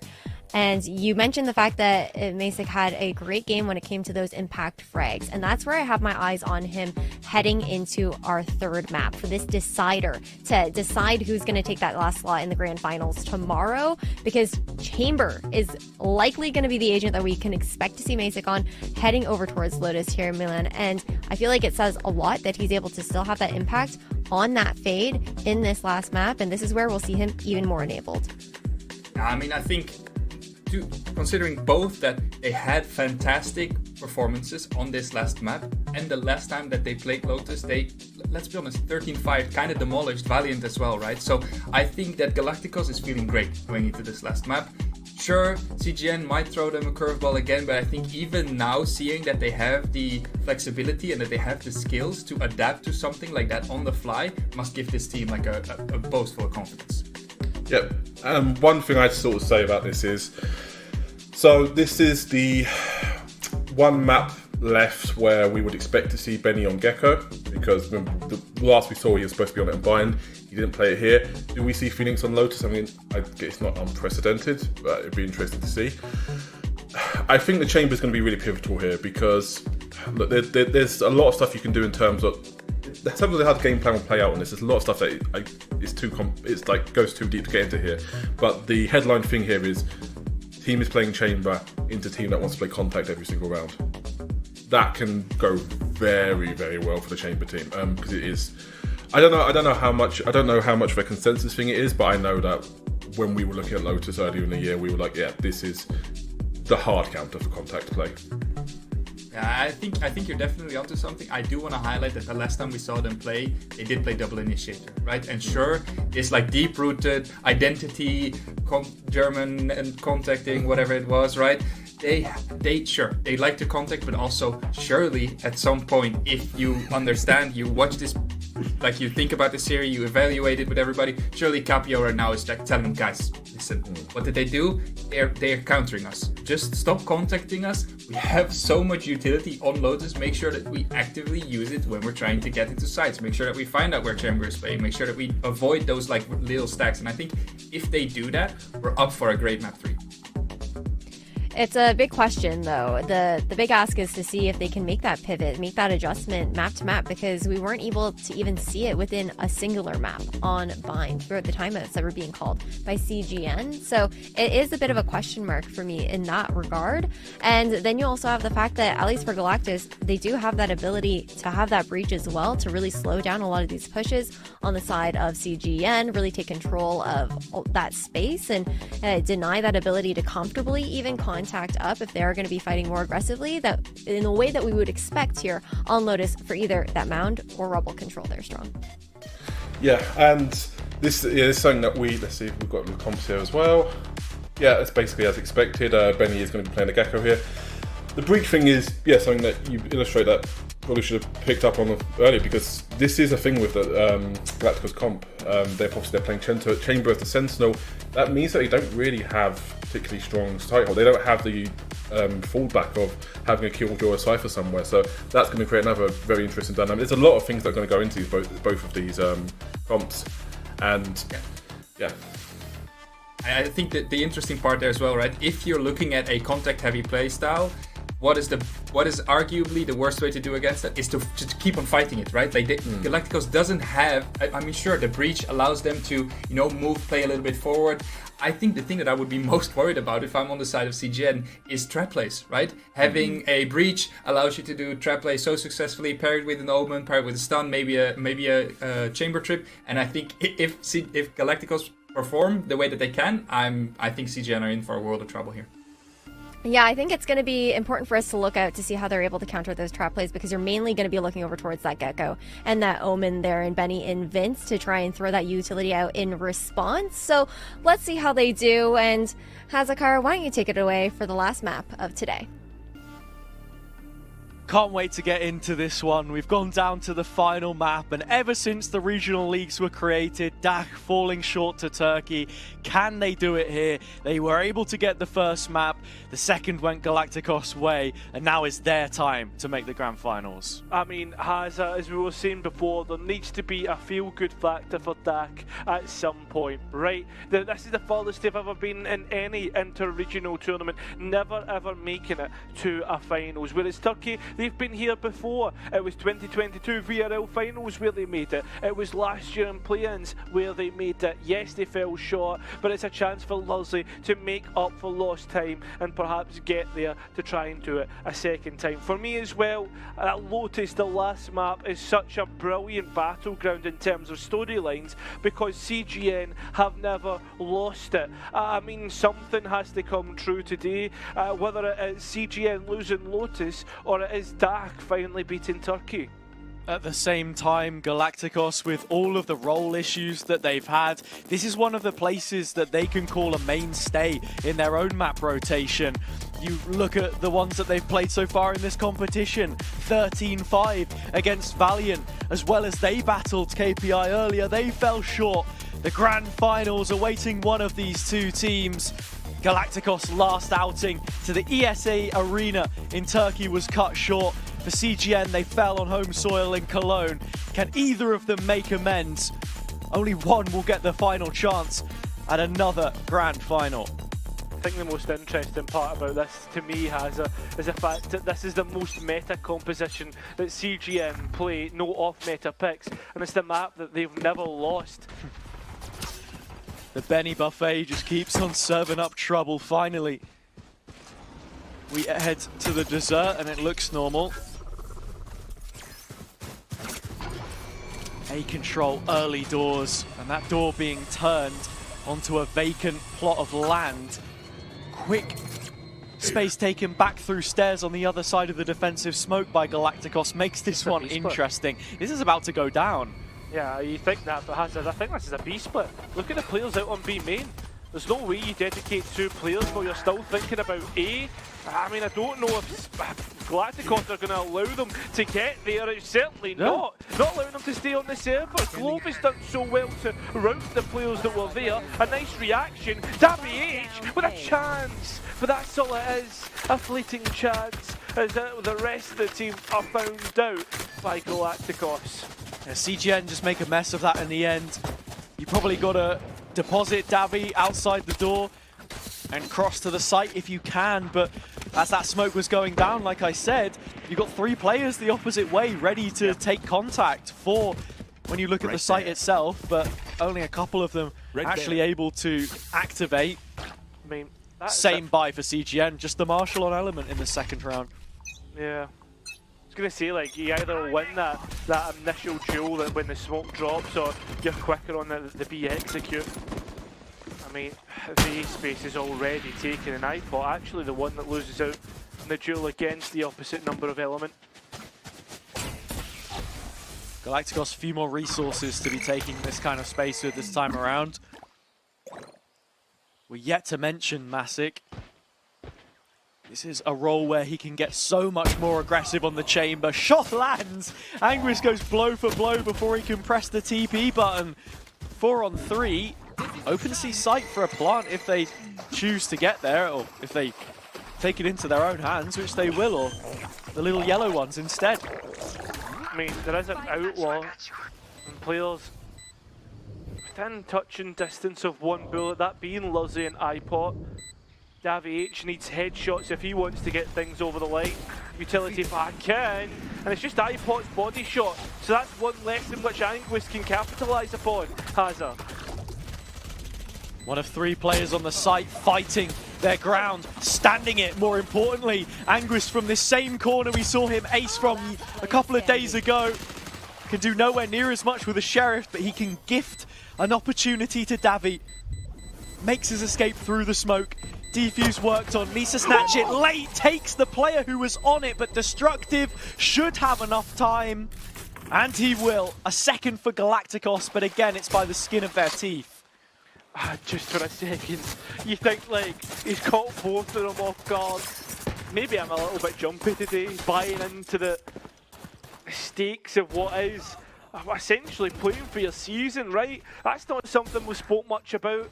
Whoever loses that, it's done, it's over. You're watching the rest go out. It's like the SpongeBob meme where SpongeBob and Patrick are running around in Ascension, and you're watching from the window. Didn't know SpongeBob and Patrick were Berliners. Maybe we'll see them in a couple months' time, who knows. Tickets are available. Yeah. Galacticos, not with too many opportunities at punching in a third here. 4 Sheriffs, the outlaw that you're looking at, they'll peek one by one into Anguis, but he knows when there's too much to chew off. Cuts him down to size and joins up with the rest of his team on A. Well, as the players try to execute into A, there's a big sentinel to try and get by Masic. Outlaw up, waiting for someone to peek in. Element well within that 1 bullet range, and Anguis in fact can find himself within that margin as he looks to hold on to the smoke that was on A rubble. He'll push through, he will get taken, but not before getting one of his own. A clean shot from Benny and a rifle recovered. It's still 1 versus 3 though, Hazard. 3 players in front of Lurzi.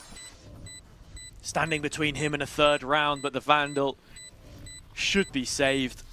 It's an open plant, one which he can see. Benny lets Wingman off the leash one last time to make damn sure that he won't be taking anything else here. And it was smart play from Anguis. Yeah. Not taking more fights than he needed to, but also not completely forfeiting the space. Heard steps, information to the rest of his team. Eventually got overwhelmed, and I think that's also got to be something to mention. Galacticos pack mentality. Yeah. For me, Hazard though, it's like that's something that Anguis is so good at. Very rarely do you see him actually get caught off guard in terms of his positioning. I mean, there he takes one fight and immediately sees more than one player, doesn't want to come back in. So disciplined for what being his 3rd split in Challengers. Yeah, it would be 3rd split. First that he played in North, the following 2 in DAC. 1 title from the 3 played. And a silver medal which sits him here. Like you say, it's those mechanics paired with knowing when to take your fights, which can make all of the difference. I think it also suits CGN very well. And on these attack rounds, you see him right at the forefront of their executes at times. Well, Benny's Thrash first in, but he's the next player behind it. Now the Thrash goes very deep, so I doubt that will be able to get back as long as he opens the door, opens fire. Not much being caught here. In fact, Angus with his back turned well, and that's the advantage in which Galacticos will use to try and manipulate the site to their own favour. Oh, Benny, don't know if he's just spotted it. Certainly saw where the smoke came from. Destructive nailed to the wall from which he emerged. Plenty more players to come out the woodwork, and it's from multiple different avenues. Glover's by himself. The two remainder of this Galacticos defense are in waterfall and trying to bridge that gap. CGN backed up into the corner of the site themselves. Benny holding on for another, grinding down to the final two players on either side. And it's a 1v1 when the dust settles. Davi to clutch it. He will claim. Both gun rounds go to CGN as they tie up the score. The Portuguese powerhouse gets it over the line, and what is such an important round, because you look at the buy that Galacticos haphazard, it's stricken. That's it, they're on the eco cycle, and it's only been, what, 5 rounds now, as we're on the 5th year? That's going to be a difficult thing for Galacticos to try and recover from. Maybe having to wait till later until their ultimates come online to get something from, but CGN, well, they've already got some online to use. CGN's attack has looked so good so far this series. We just didn't see very much of it on Bind. Playing into something from Galacticos, which is one of many different versions. Like I said before, I'm really interested to see on the side swap how Ipot is going to look as this Raze executing in. They've had 3 different Breach players on this map. What does your partnership look like? How are you setting each other up effectively? It is the tour de force on this round to be any kind of difference maker, and Masic already has his first. Still utility to use to get back in, has it? The players are lit up, not from bullets, more from sonar. Yep, the headhunter, tour de force, whatever it is that's being used, not going to work. So CGN has it, they will find the advantage for the first time on this first half. Important that they do so, but it's been through all the gun rounds that they've got it. Merit on top. Yep. Capio nods his head. Thank you very much. On to the next. Ooh. Timeout from Galacticos here as well. I think it's a pretty decent time to use it as well, because you think of both of these teams previously, especially CGN on that last map, being quite heavy-handed with their ultimates and really leaning into it to try and get rounds at times. You have quite a few of your own here to create a counter strategy. I think it's really important that they put that focus on it. It's something that Mavera has spoken about a lot before, having these ultimate rounds that you can call upon in your strat book if you need to. And that's it, the ultimate rounds do need to come in, especially at this moment in time, has it? Because they are the difference makers, right? And that was the case on Bind. I mean, you look towards what is available for both teams, like CGN, they have the lockdown, which will be countered by Gloves, like Hunter's Fury, Element, Showstopper, Verze, Rolling Thunder, that's the big ones. That's the difference makers, the ones which either team doesn't have. Cover going out. So CGN will start slow.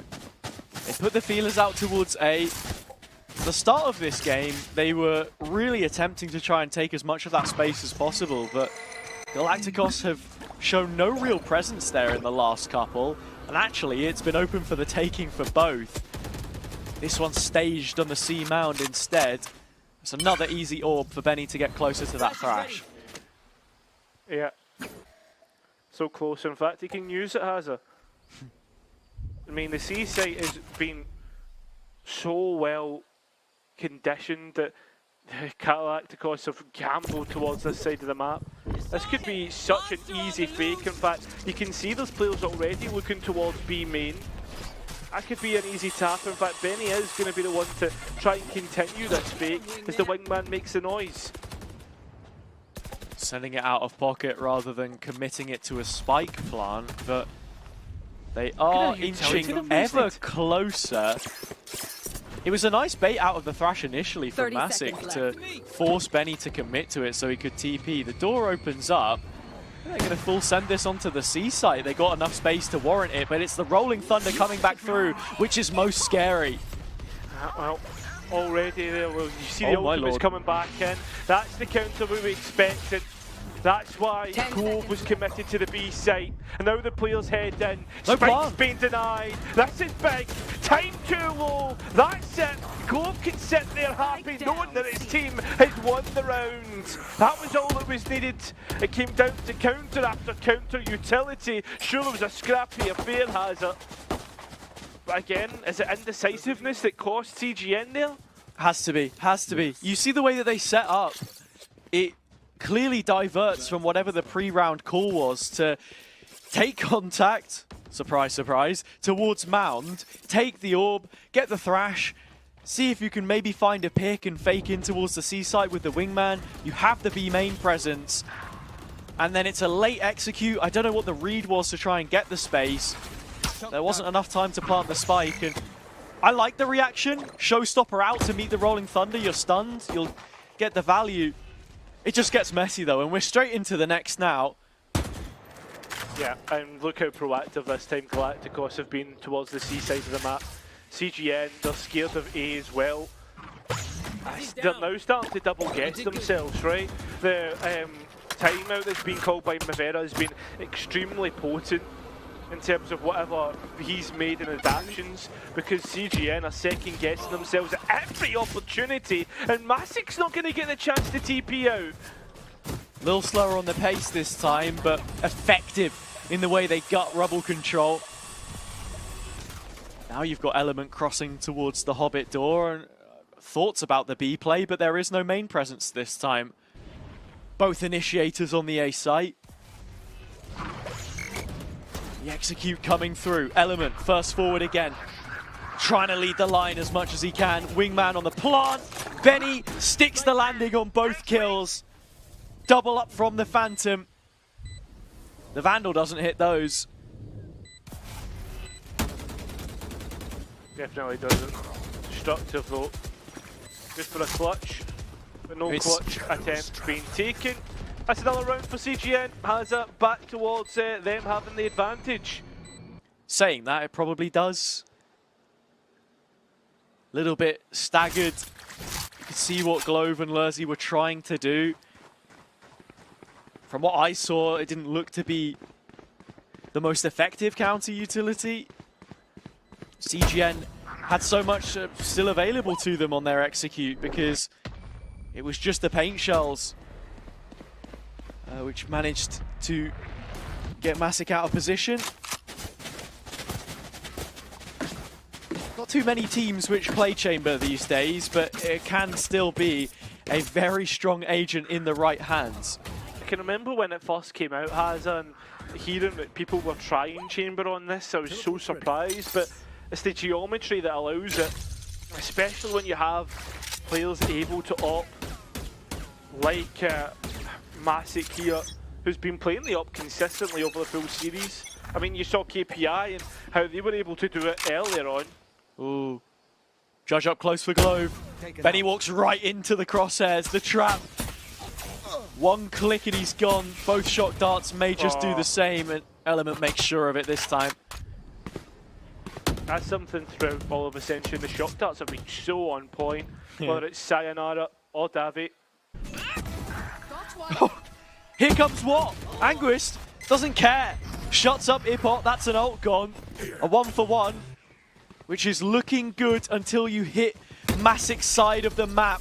The CGN shift of focus heads towards the Chamber player that we spoke so much about to change around by himself. Stuck under the tree, but has bought enough time for the rotation and found a kill with it. Very, very clean so far, has it. A TP to bait out, and actually there you go, straight towards the other side of the map, leaving Davy H in a 1v1. Can he win it? Elevated ground is able to take the kill, and now cast your minds all the way back to map 1. Spike planted on the other side of the map.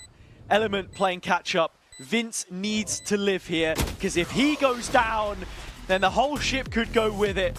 But Destructive is dealt with, and CGN will restore order and extend their advantage. I mean, now it's about building that lead, right? He's just starting to again put Galacticos back towards that eco-cycle. And we're nowhere near ultimates to come online unless someone was to get an ace in this round to build for the next. Point being here is CGN finally have an opportunity to put some daylight in between them and their very tough opponents.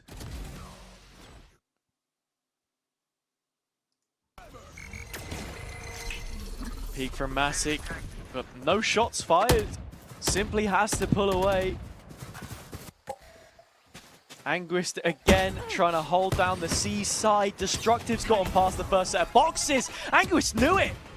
Right on the money. Satchel at his feet this time, and Ipot uses it to doctor the play and find the kill.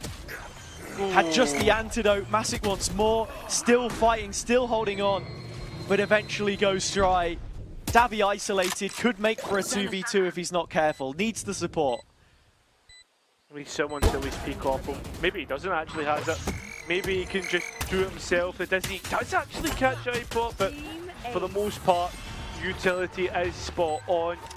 Navigating troubled waters, CGN do well to get on towards at least an even half for the next. That's 6 guaranteed. But the only issue with that is Massic has his operator. Time winning the only gun round for Galacticos at this point. Careful there. You're starting to feel that they're running out of it themselves. The map's turned into a skirmish, and CGN are happy to engage at a moment's notice. Again, there's so much utility expected to come out here. It's a flash at the start on the spawn barrier, smokes, and so much respect given until finally the thrash comes through. Yeah, you're waiting for the tap to pour out the water, and it's taking a bit of time. You'll be happy with that. Ultimate out, and Davi's at least got a trade. It's B main where Anguist puts the hopes of CGN on a knife's edge. A big 1 versus 1.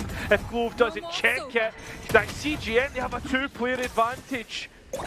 It's crazy. It's another situation where Glove goes looking for something which he just can't find.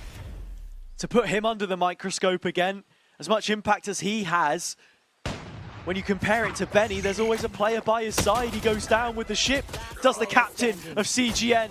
Not this time. The one setting the sails for another A plant. The 7th round is the course that we're headed for now, as Massic will be giving us nothing more. What has to change from Galacticos Cairo, because they're running out of chances? Hazard, the big thing is stop giving opportunities. We spoke about the last map and how Anguist wasn't allowed to thrive on the attack, right? And then the first map, we also spoke about how Anguist is so important to CGN's attack. He's almost like, he's fully autonomous, right? Allowed to go and do what he wants, find the gaps that he needs, and he's so good at it. Lotus is back to him being at his prime. I mean, the fight's so on much freedom. Yeah, exactly. And you think towards like the past couple rounds, like A Rubble control has been taken so easily. So is C Mountain for the most part. B main, you don't really need to contact with. Leave Anguish there.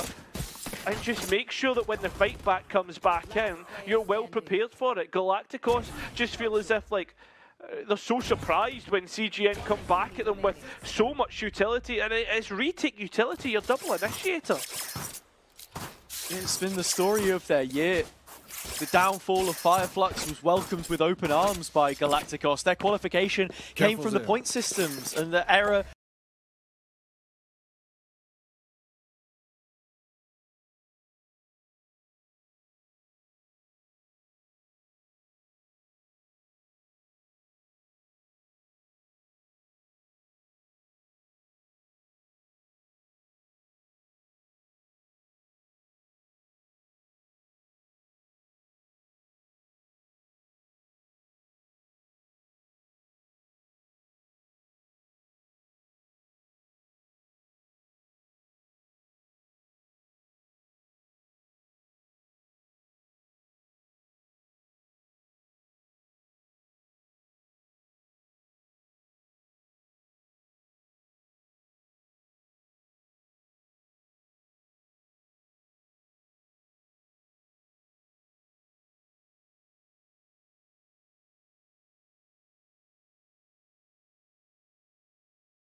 I mean, that's one to talk about later, as we are straight in towards a seaside take. In fact, I say seaside take, it's seaside taken, and the players of Galacticos are pushed back in waterfall. Hazard, this Hunter's Fury could actually be really impactful. It's not too often that you've seen CGN play for post. They've had player presence on site round on round. Round on round, leaving the rifles in their hands. Element with another 5-on-3. Galacticos might just be calling this quits. Ipot is rotating all the way around waterfall and it's done. They don't want anything more to do with it. CGN have bagged themselves another. While the op may continue to claim lives, it bears no effect on the round result. CGN will be taking home an 8th. That might have just been enough to get them to the grand final. I mean, Hazard, this is the thing. Last round before coming in towards what is such a decisive game, everyone would have thought, Turkey, come on, they've got to reach grand finals, especially as you said, such a promising roster like Galacticos have. But this is the thing, if you think all the way back to play-ins of last year, this was the map which Luzzy actually won, the only map which he won in the grand finals versus Focus. And now it looks to be going the other way. Is there maybe a hint of deja vu about this? Another chance gone for Luzzy to make Ascension? Revealing area. Seeming to be that way. Ipot leading the line, but Vince shutting it down. Glove does get one back, but here comes the Hunter's Fury. Rooted to the spot, destructive revealed. The second and third bolt find no more. Davy happy to send shocks into the unknown. C is already where CGN are looking towards. No, Masic being pushed back. All eyes on this final round for the first half, has it? The op not great for actually retaking either, which puts Galacticos at such a back foot, especially coming into a 4v4 retake. You're already missing some smoke, some utility here from iPod.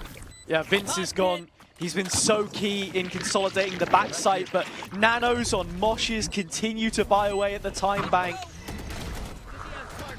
Galacticos' fate may just be in the hands of Father Time now. The ults are clear, but there's no one else there. Benny is doing his best, and it's more than enough. CGN, we spoke about 8, a 9th on the half, could just have ended it. They're within touching distance now when the side swap comes through. A triple for Benny. It's the hat trick, which has done everything in the end of this first half. Yeah, this is such a massive half from CGN. We've spoke about it, right? CGN have never lost Lotus. CGN and Dak have never beaten Turkey.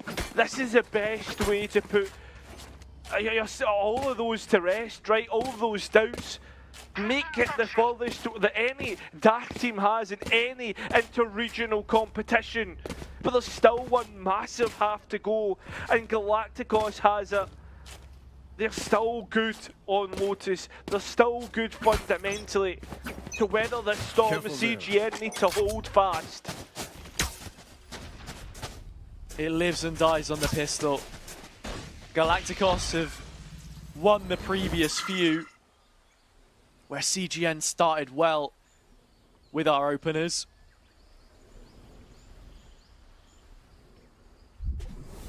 Seamountain control the first port of call. Ipot the one there. The first incision and the orb taken.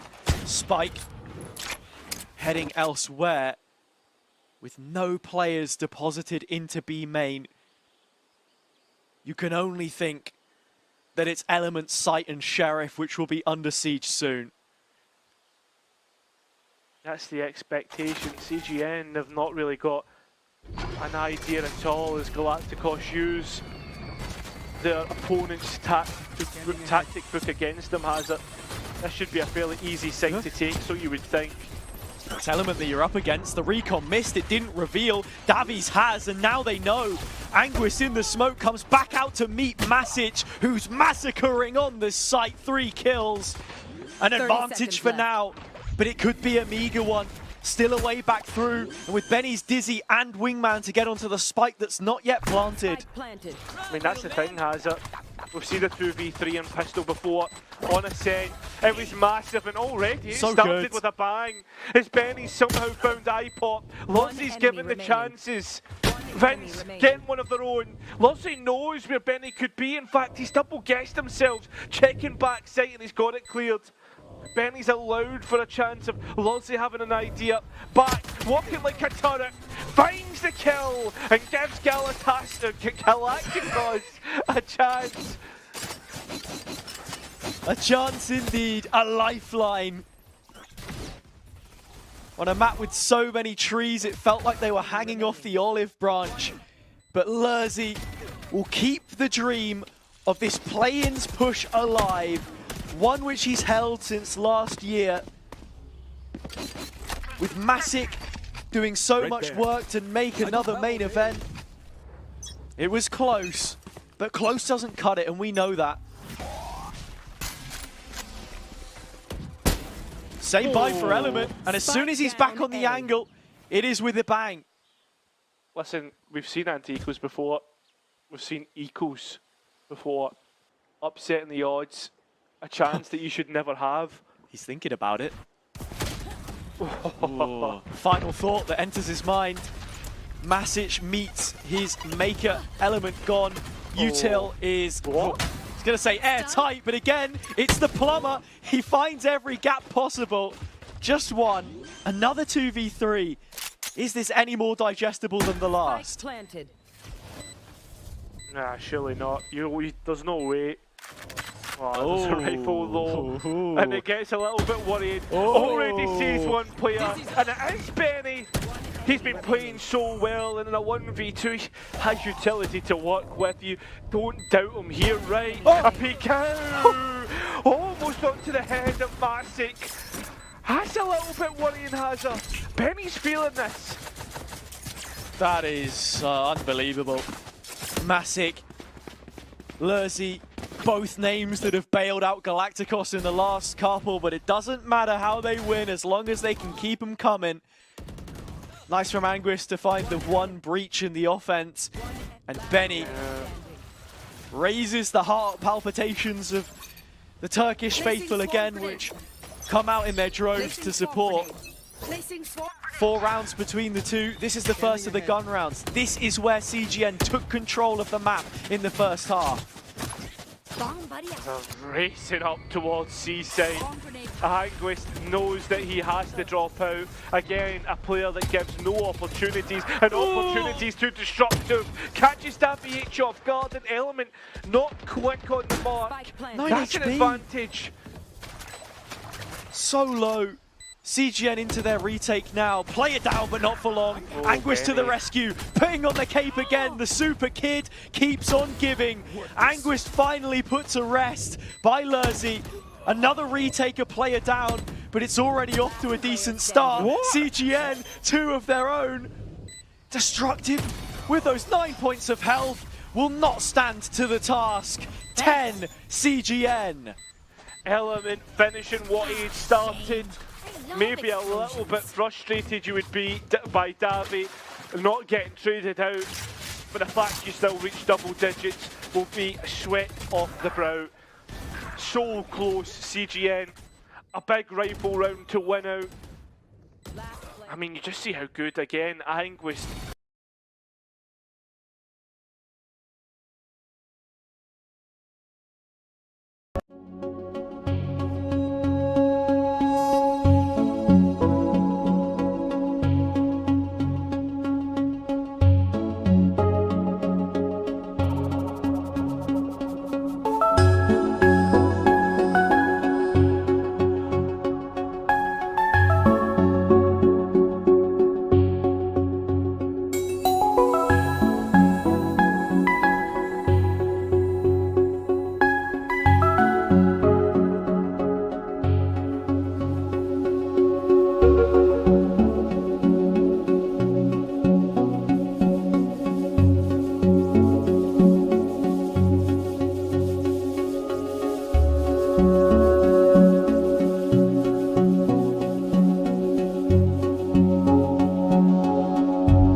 someone would have peeked it, so it's a calculated risk, but one which could pay off.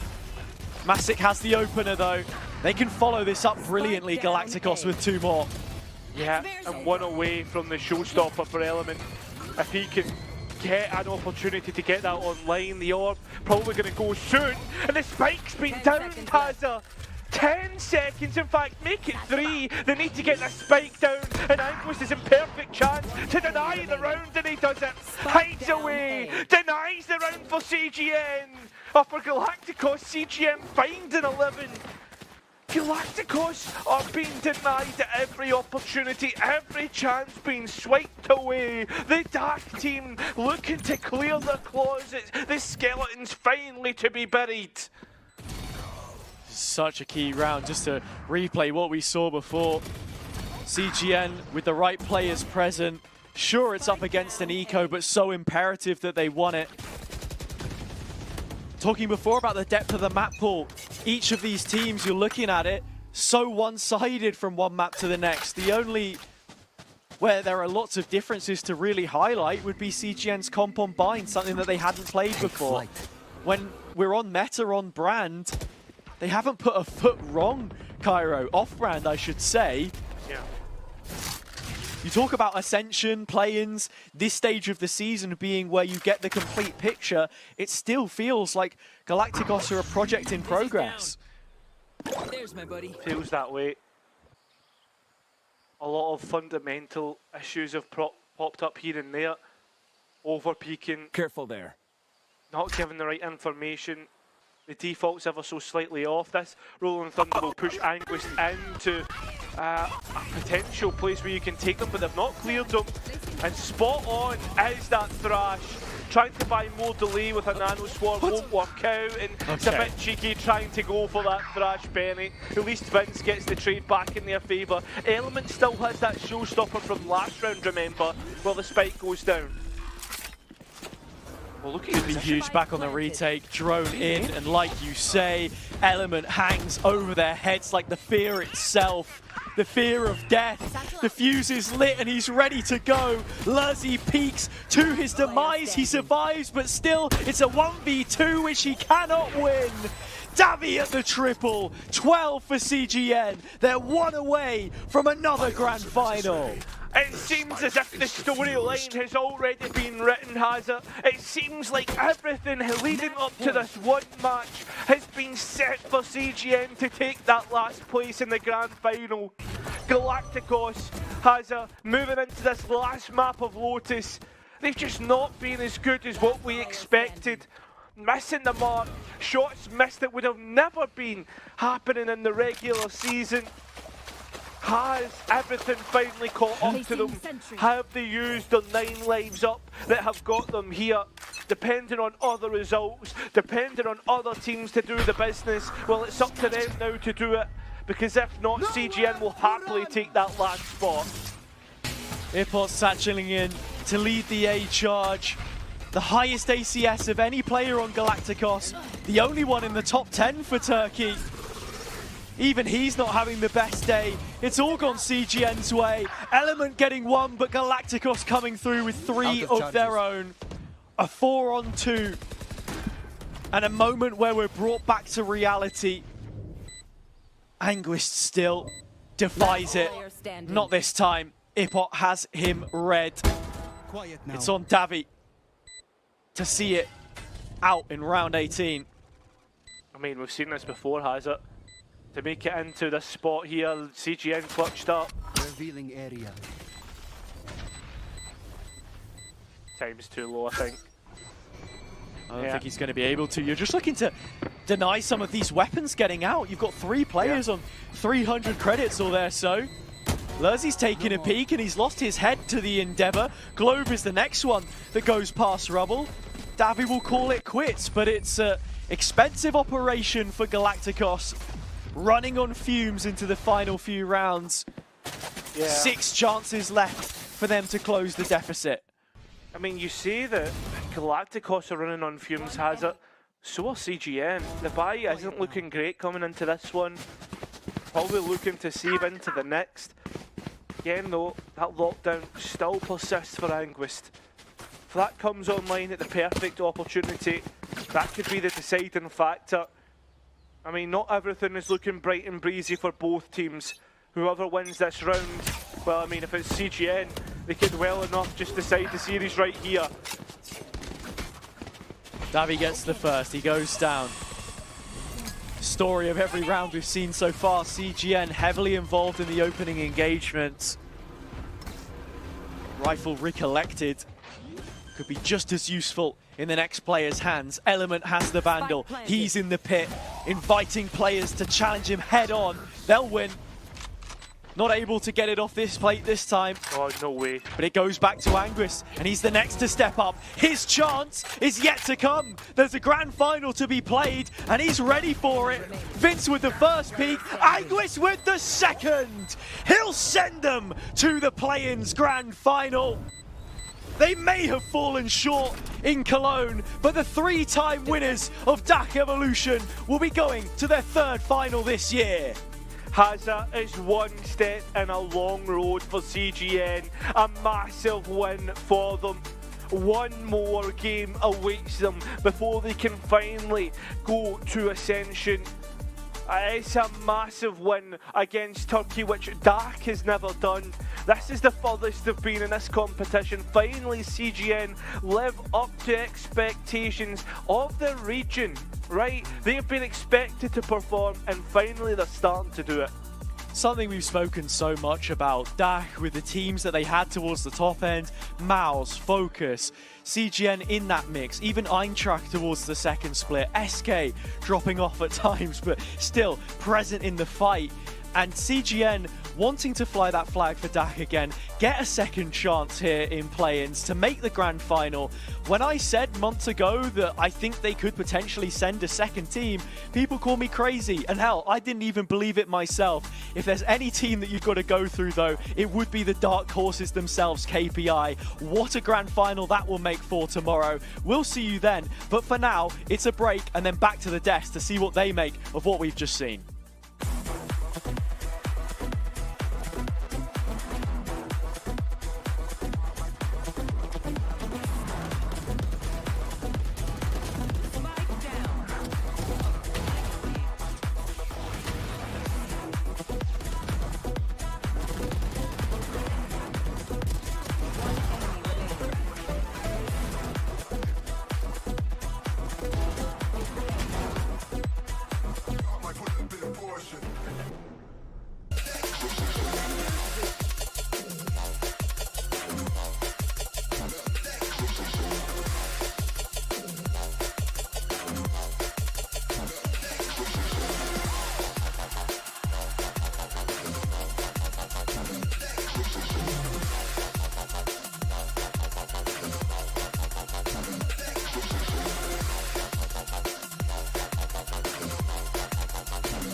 Please me.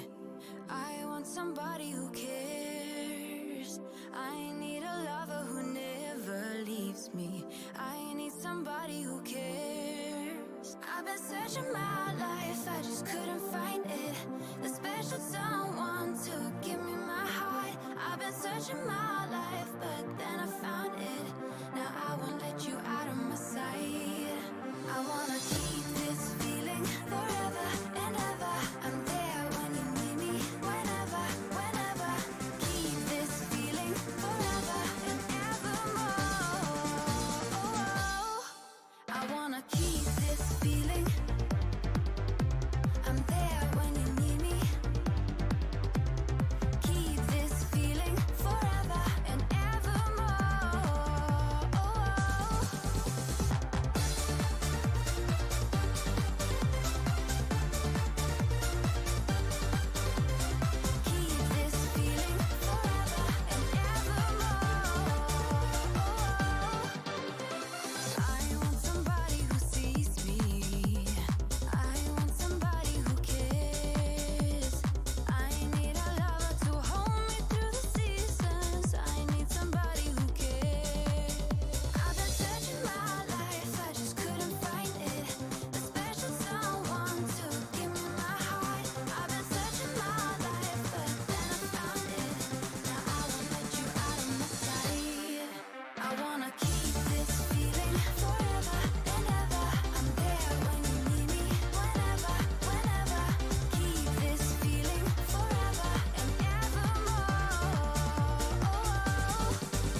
On est en train de le faire, les Valiant qui vont aller chercher la victoire face à des Galacticos qui auront tout donné.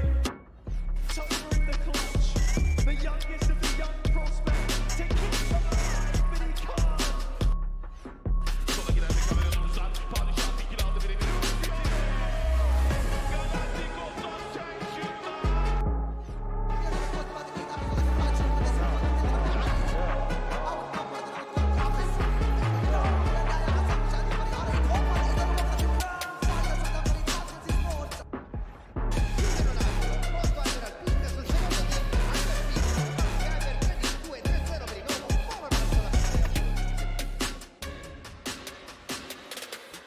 The rest of the segments.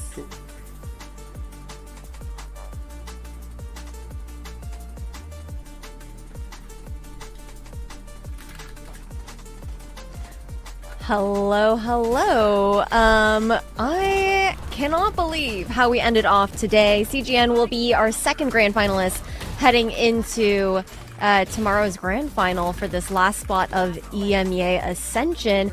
And it was quite the matchup here on Lotus. We went all three maps. I think we're a bit surprised. Initially, maybe expected it to end up being that 2-0, but CGN turning things around after a bind that was a little bit more difficult there, Strong.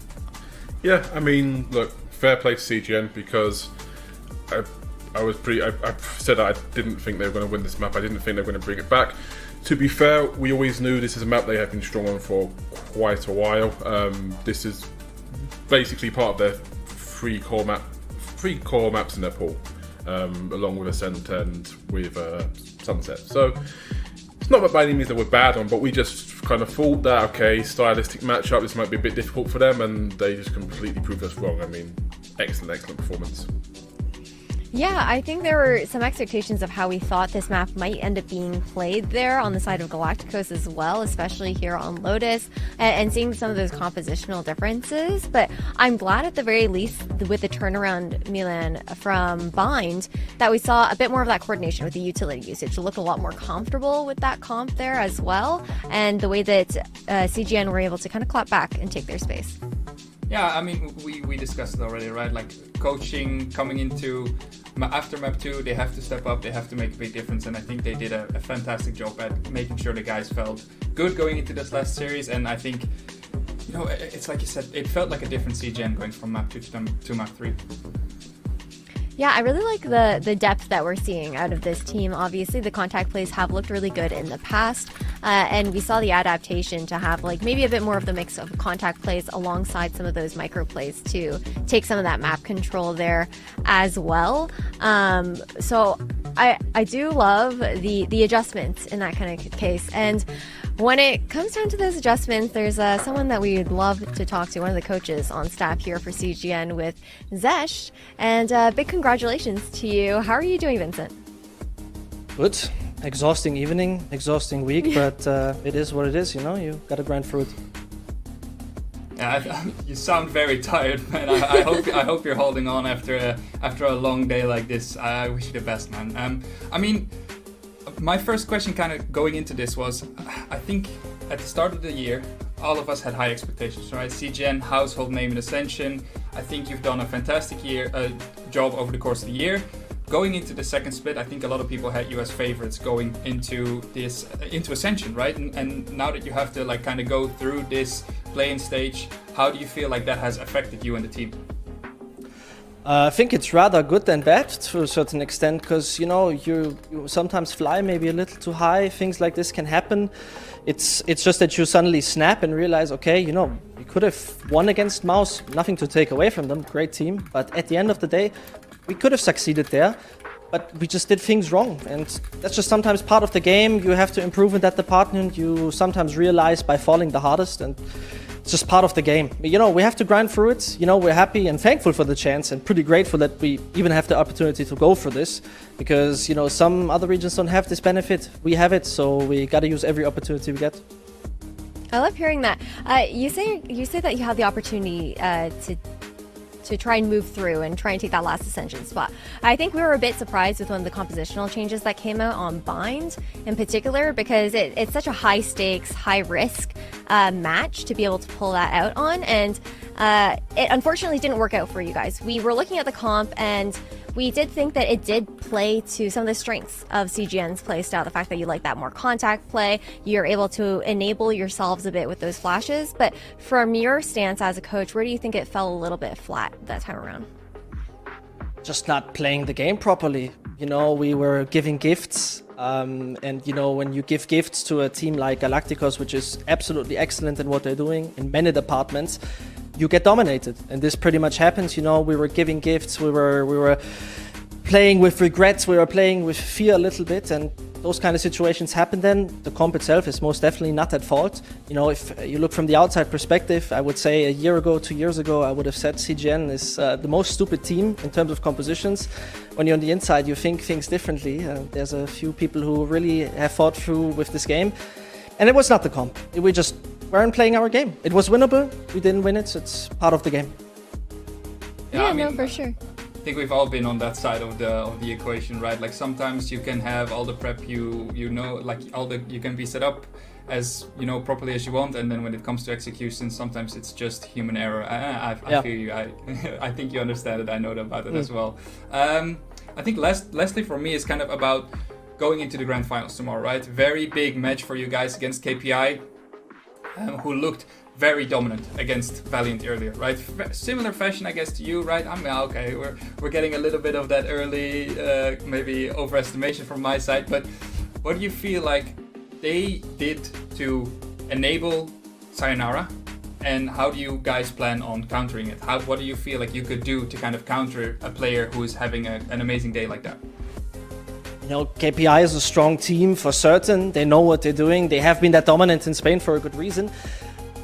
We respect them most certainly. It's a great opponent, but I think it's just another team. You know, you say they have great players. I think we have great players. You know, we have players that maybe are not always highlighted in terms of stats, but there's enough guys on our team where I regularly say, you know, I think there's not enough credit to Vince, there's not enough credit to Benny. You know, Elle always shines because he's fragging out. Davi is so intelligent. Ross has insane clutch rounds. They're all good players, but you know, some stats are just not reflecting that. And while Sayonara is an absolute beast, and I would say everyone in KPI knows what they're doing, this doesn't mean that we are in any sense worried. We know what we're capable of, we know what we're doing, and it's just another team. We're going to fight hard, respectful, and we're looking forward to the best of 5. Well, wishing you the best of luck for tomorrow's best of 5. I don't want to keep you too much longer, Zesh. One thing. You guys...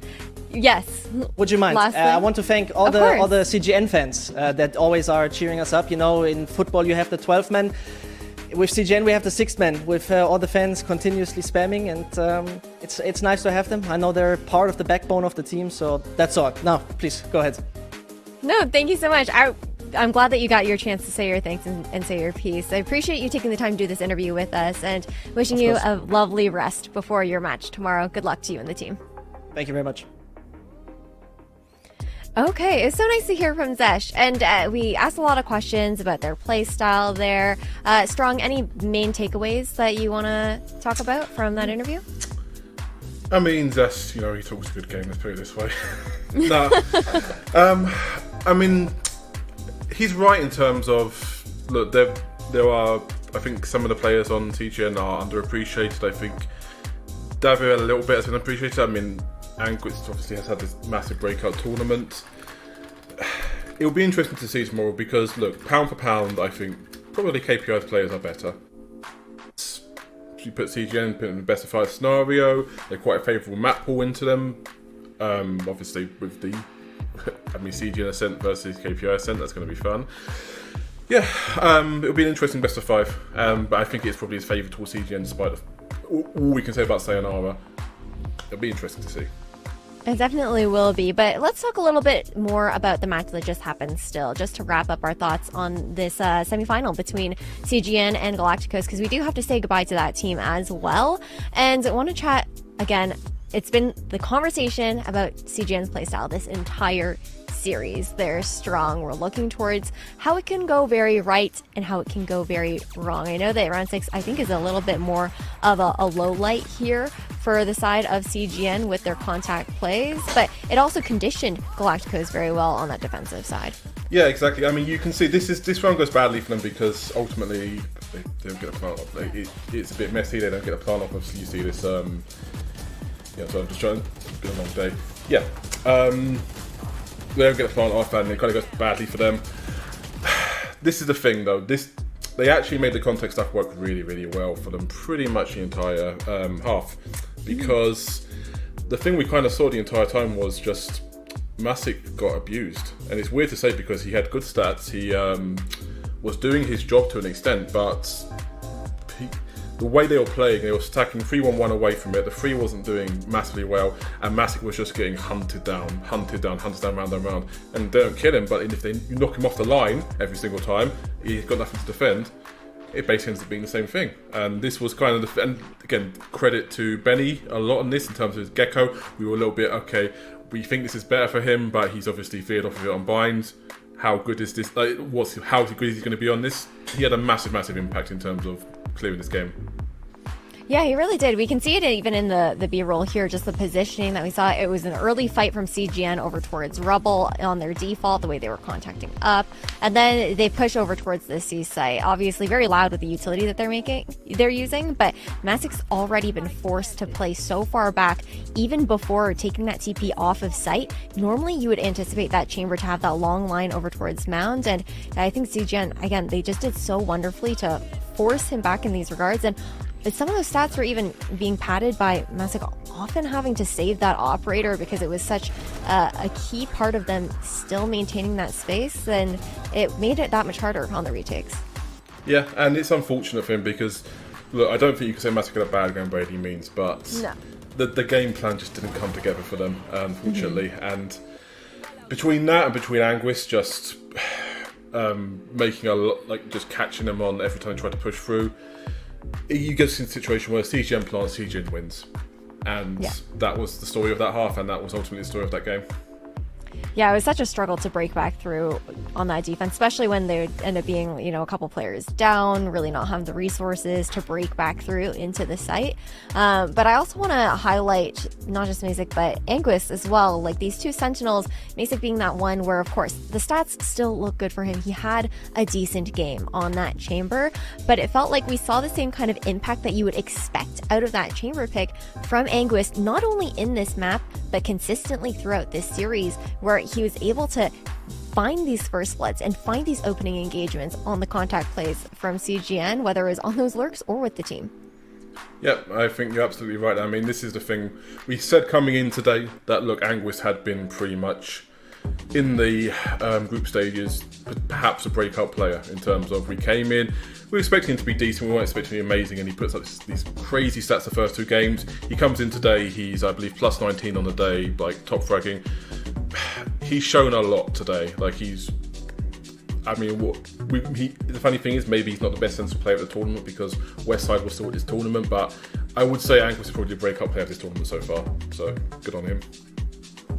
Yeah, no, that is for sure. I mean, the impact has been insane coming out of the Sentinel on the side of CGN, and being able to step up to the plate in a couple of those clutch situations as well throughout this series. But they're going to have to continue on with this kind of performance for CGN, right? We've already talked about it a little bit. They're heading up against KPI afterwards. So when you look at the bracket, how today has panned out, I think ultimately this is what we expected for the grand final here, Strong.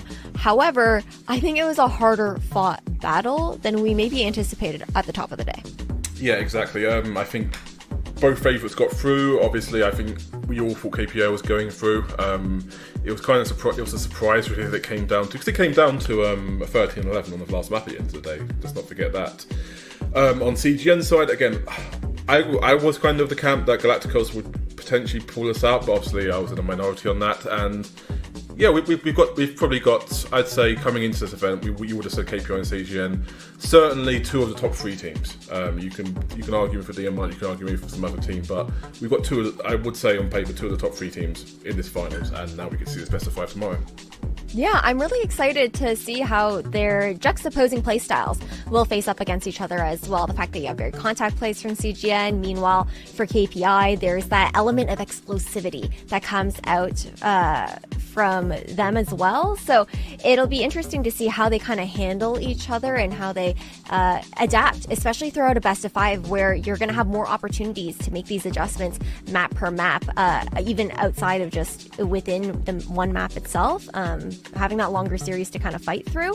And it all comes down to that endurance as well. But it's been a very long day for us. And Strong, it's the last day for you and I. Unfortunately, Milan also had to go already, but I want to say a big thank you to you guys for being on the desk with me today. It's been an absolute pleasure, and you guys have crushed it on the Ascension play-ins here as well. And best of luck to everyone tomorrow, KPI and CGN, for those matches. That'll be all from us, and don't forget to tune in for tomorrow's grand finals to lock in that last spot for EMEA Ascension.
So you need a little break, huh? Boy, say you need a little space, yeah. Boy, is it 'cause you can't be faithful? Boy, hope she's cool, unlike you.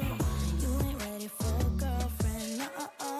'Cause you think I'll steal your weekends, no. So you make up shitty reasons for want it out. See, I'm not even mad, boy, but I'm confused. Shouldn't you be keeping me at 10 when you're 2? I can't help but feel sympathetic, I do. You think you're bad, boy, but I feel bad for you. Think you're bad, boy, think you're bad, boy, think you're bad, but I feel bad for you. I'm not even mad, I'm not even mad, I'm not mad, I'm not mad, I just feel bad for you. I was pretty when I met ya,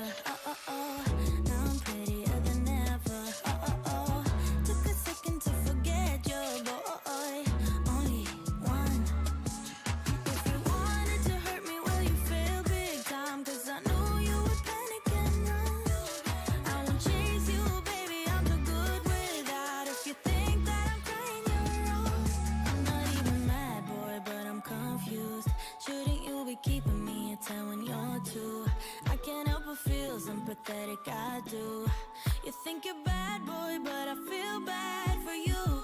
Think you're bad, boy, think you're bad, boy, think you're bad, but I feel bad for you. I'm not even mad, I'm not even mad, I'm not mad, I'm not mad, I just feel bad for you. If you wanted to hurt me, well, you failed big time, cause I knew you would panic and run. I won't chase you, baby, I'm too good without. If you think that I'm crying, you're wrong. Think you're bad, boy, think you're bad, boy, think you're bad, but I feel bad for you. I'm not even mad, I'm not even mad, I'm not mad, I'm not mad, I just feel bad for you. Think you're bad, boy, think you're bad, boy, think you're bad, but I feel bad for you. I'm not even mad, I'm not even mad, I'm not mad, I'm not mad, I just feel bad for you. Think you're bad, boy, think you're bad, boy, think you're bad, but I feel bad for you. I'm not even mad, I'm not even mad, I'm not mad, I'm not mad, I just feel bad for you, for you. Yeah, yeah, yeah, yeah. Yeah, yeah, yeah, yeah, yeah. Yeah, yeah, yeah, yeah. Yeah, yeah, yeah, yeah, yeah. Ooh, look what you done. Took a living woman and turned her into stone. I guess I should be thankful. You gone cause you chew with your mouth full. You, I should've run once I figured out that you can't work your tongue. I guess I should be grateful. You're gone, I mean that shit was painful. Like I said, I'm really glad you're gone, but I'm sad to see what I've become.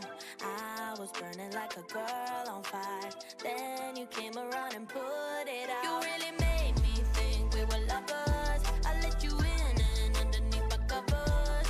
All I wanted was a hot girl summer, but I'm a cold bitch now, what a bummer. You really played my heart like a drummer, mentally drained me kinda like a plumber. All I wanted was a hot girl summer, but I'm a cold bitch now, what a bummer, yeah. Who you think you are? Literally no one, if we're being honest. I guess you should be thankful. You got to spend time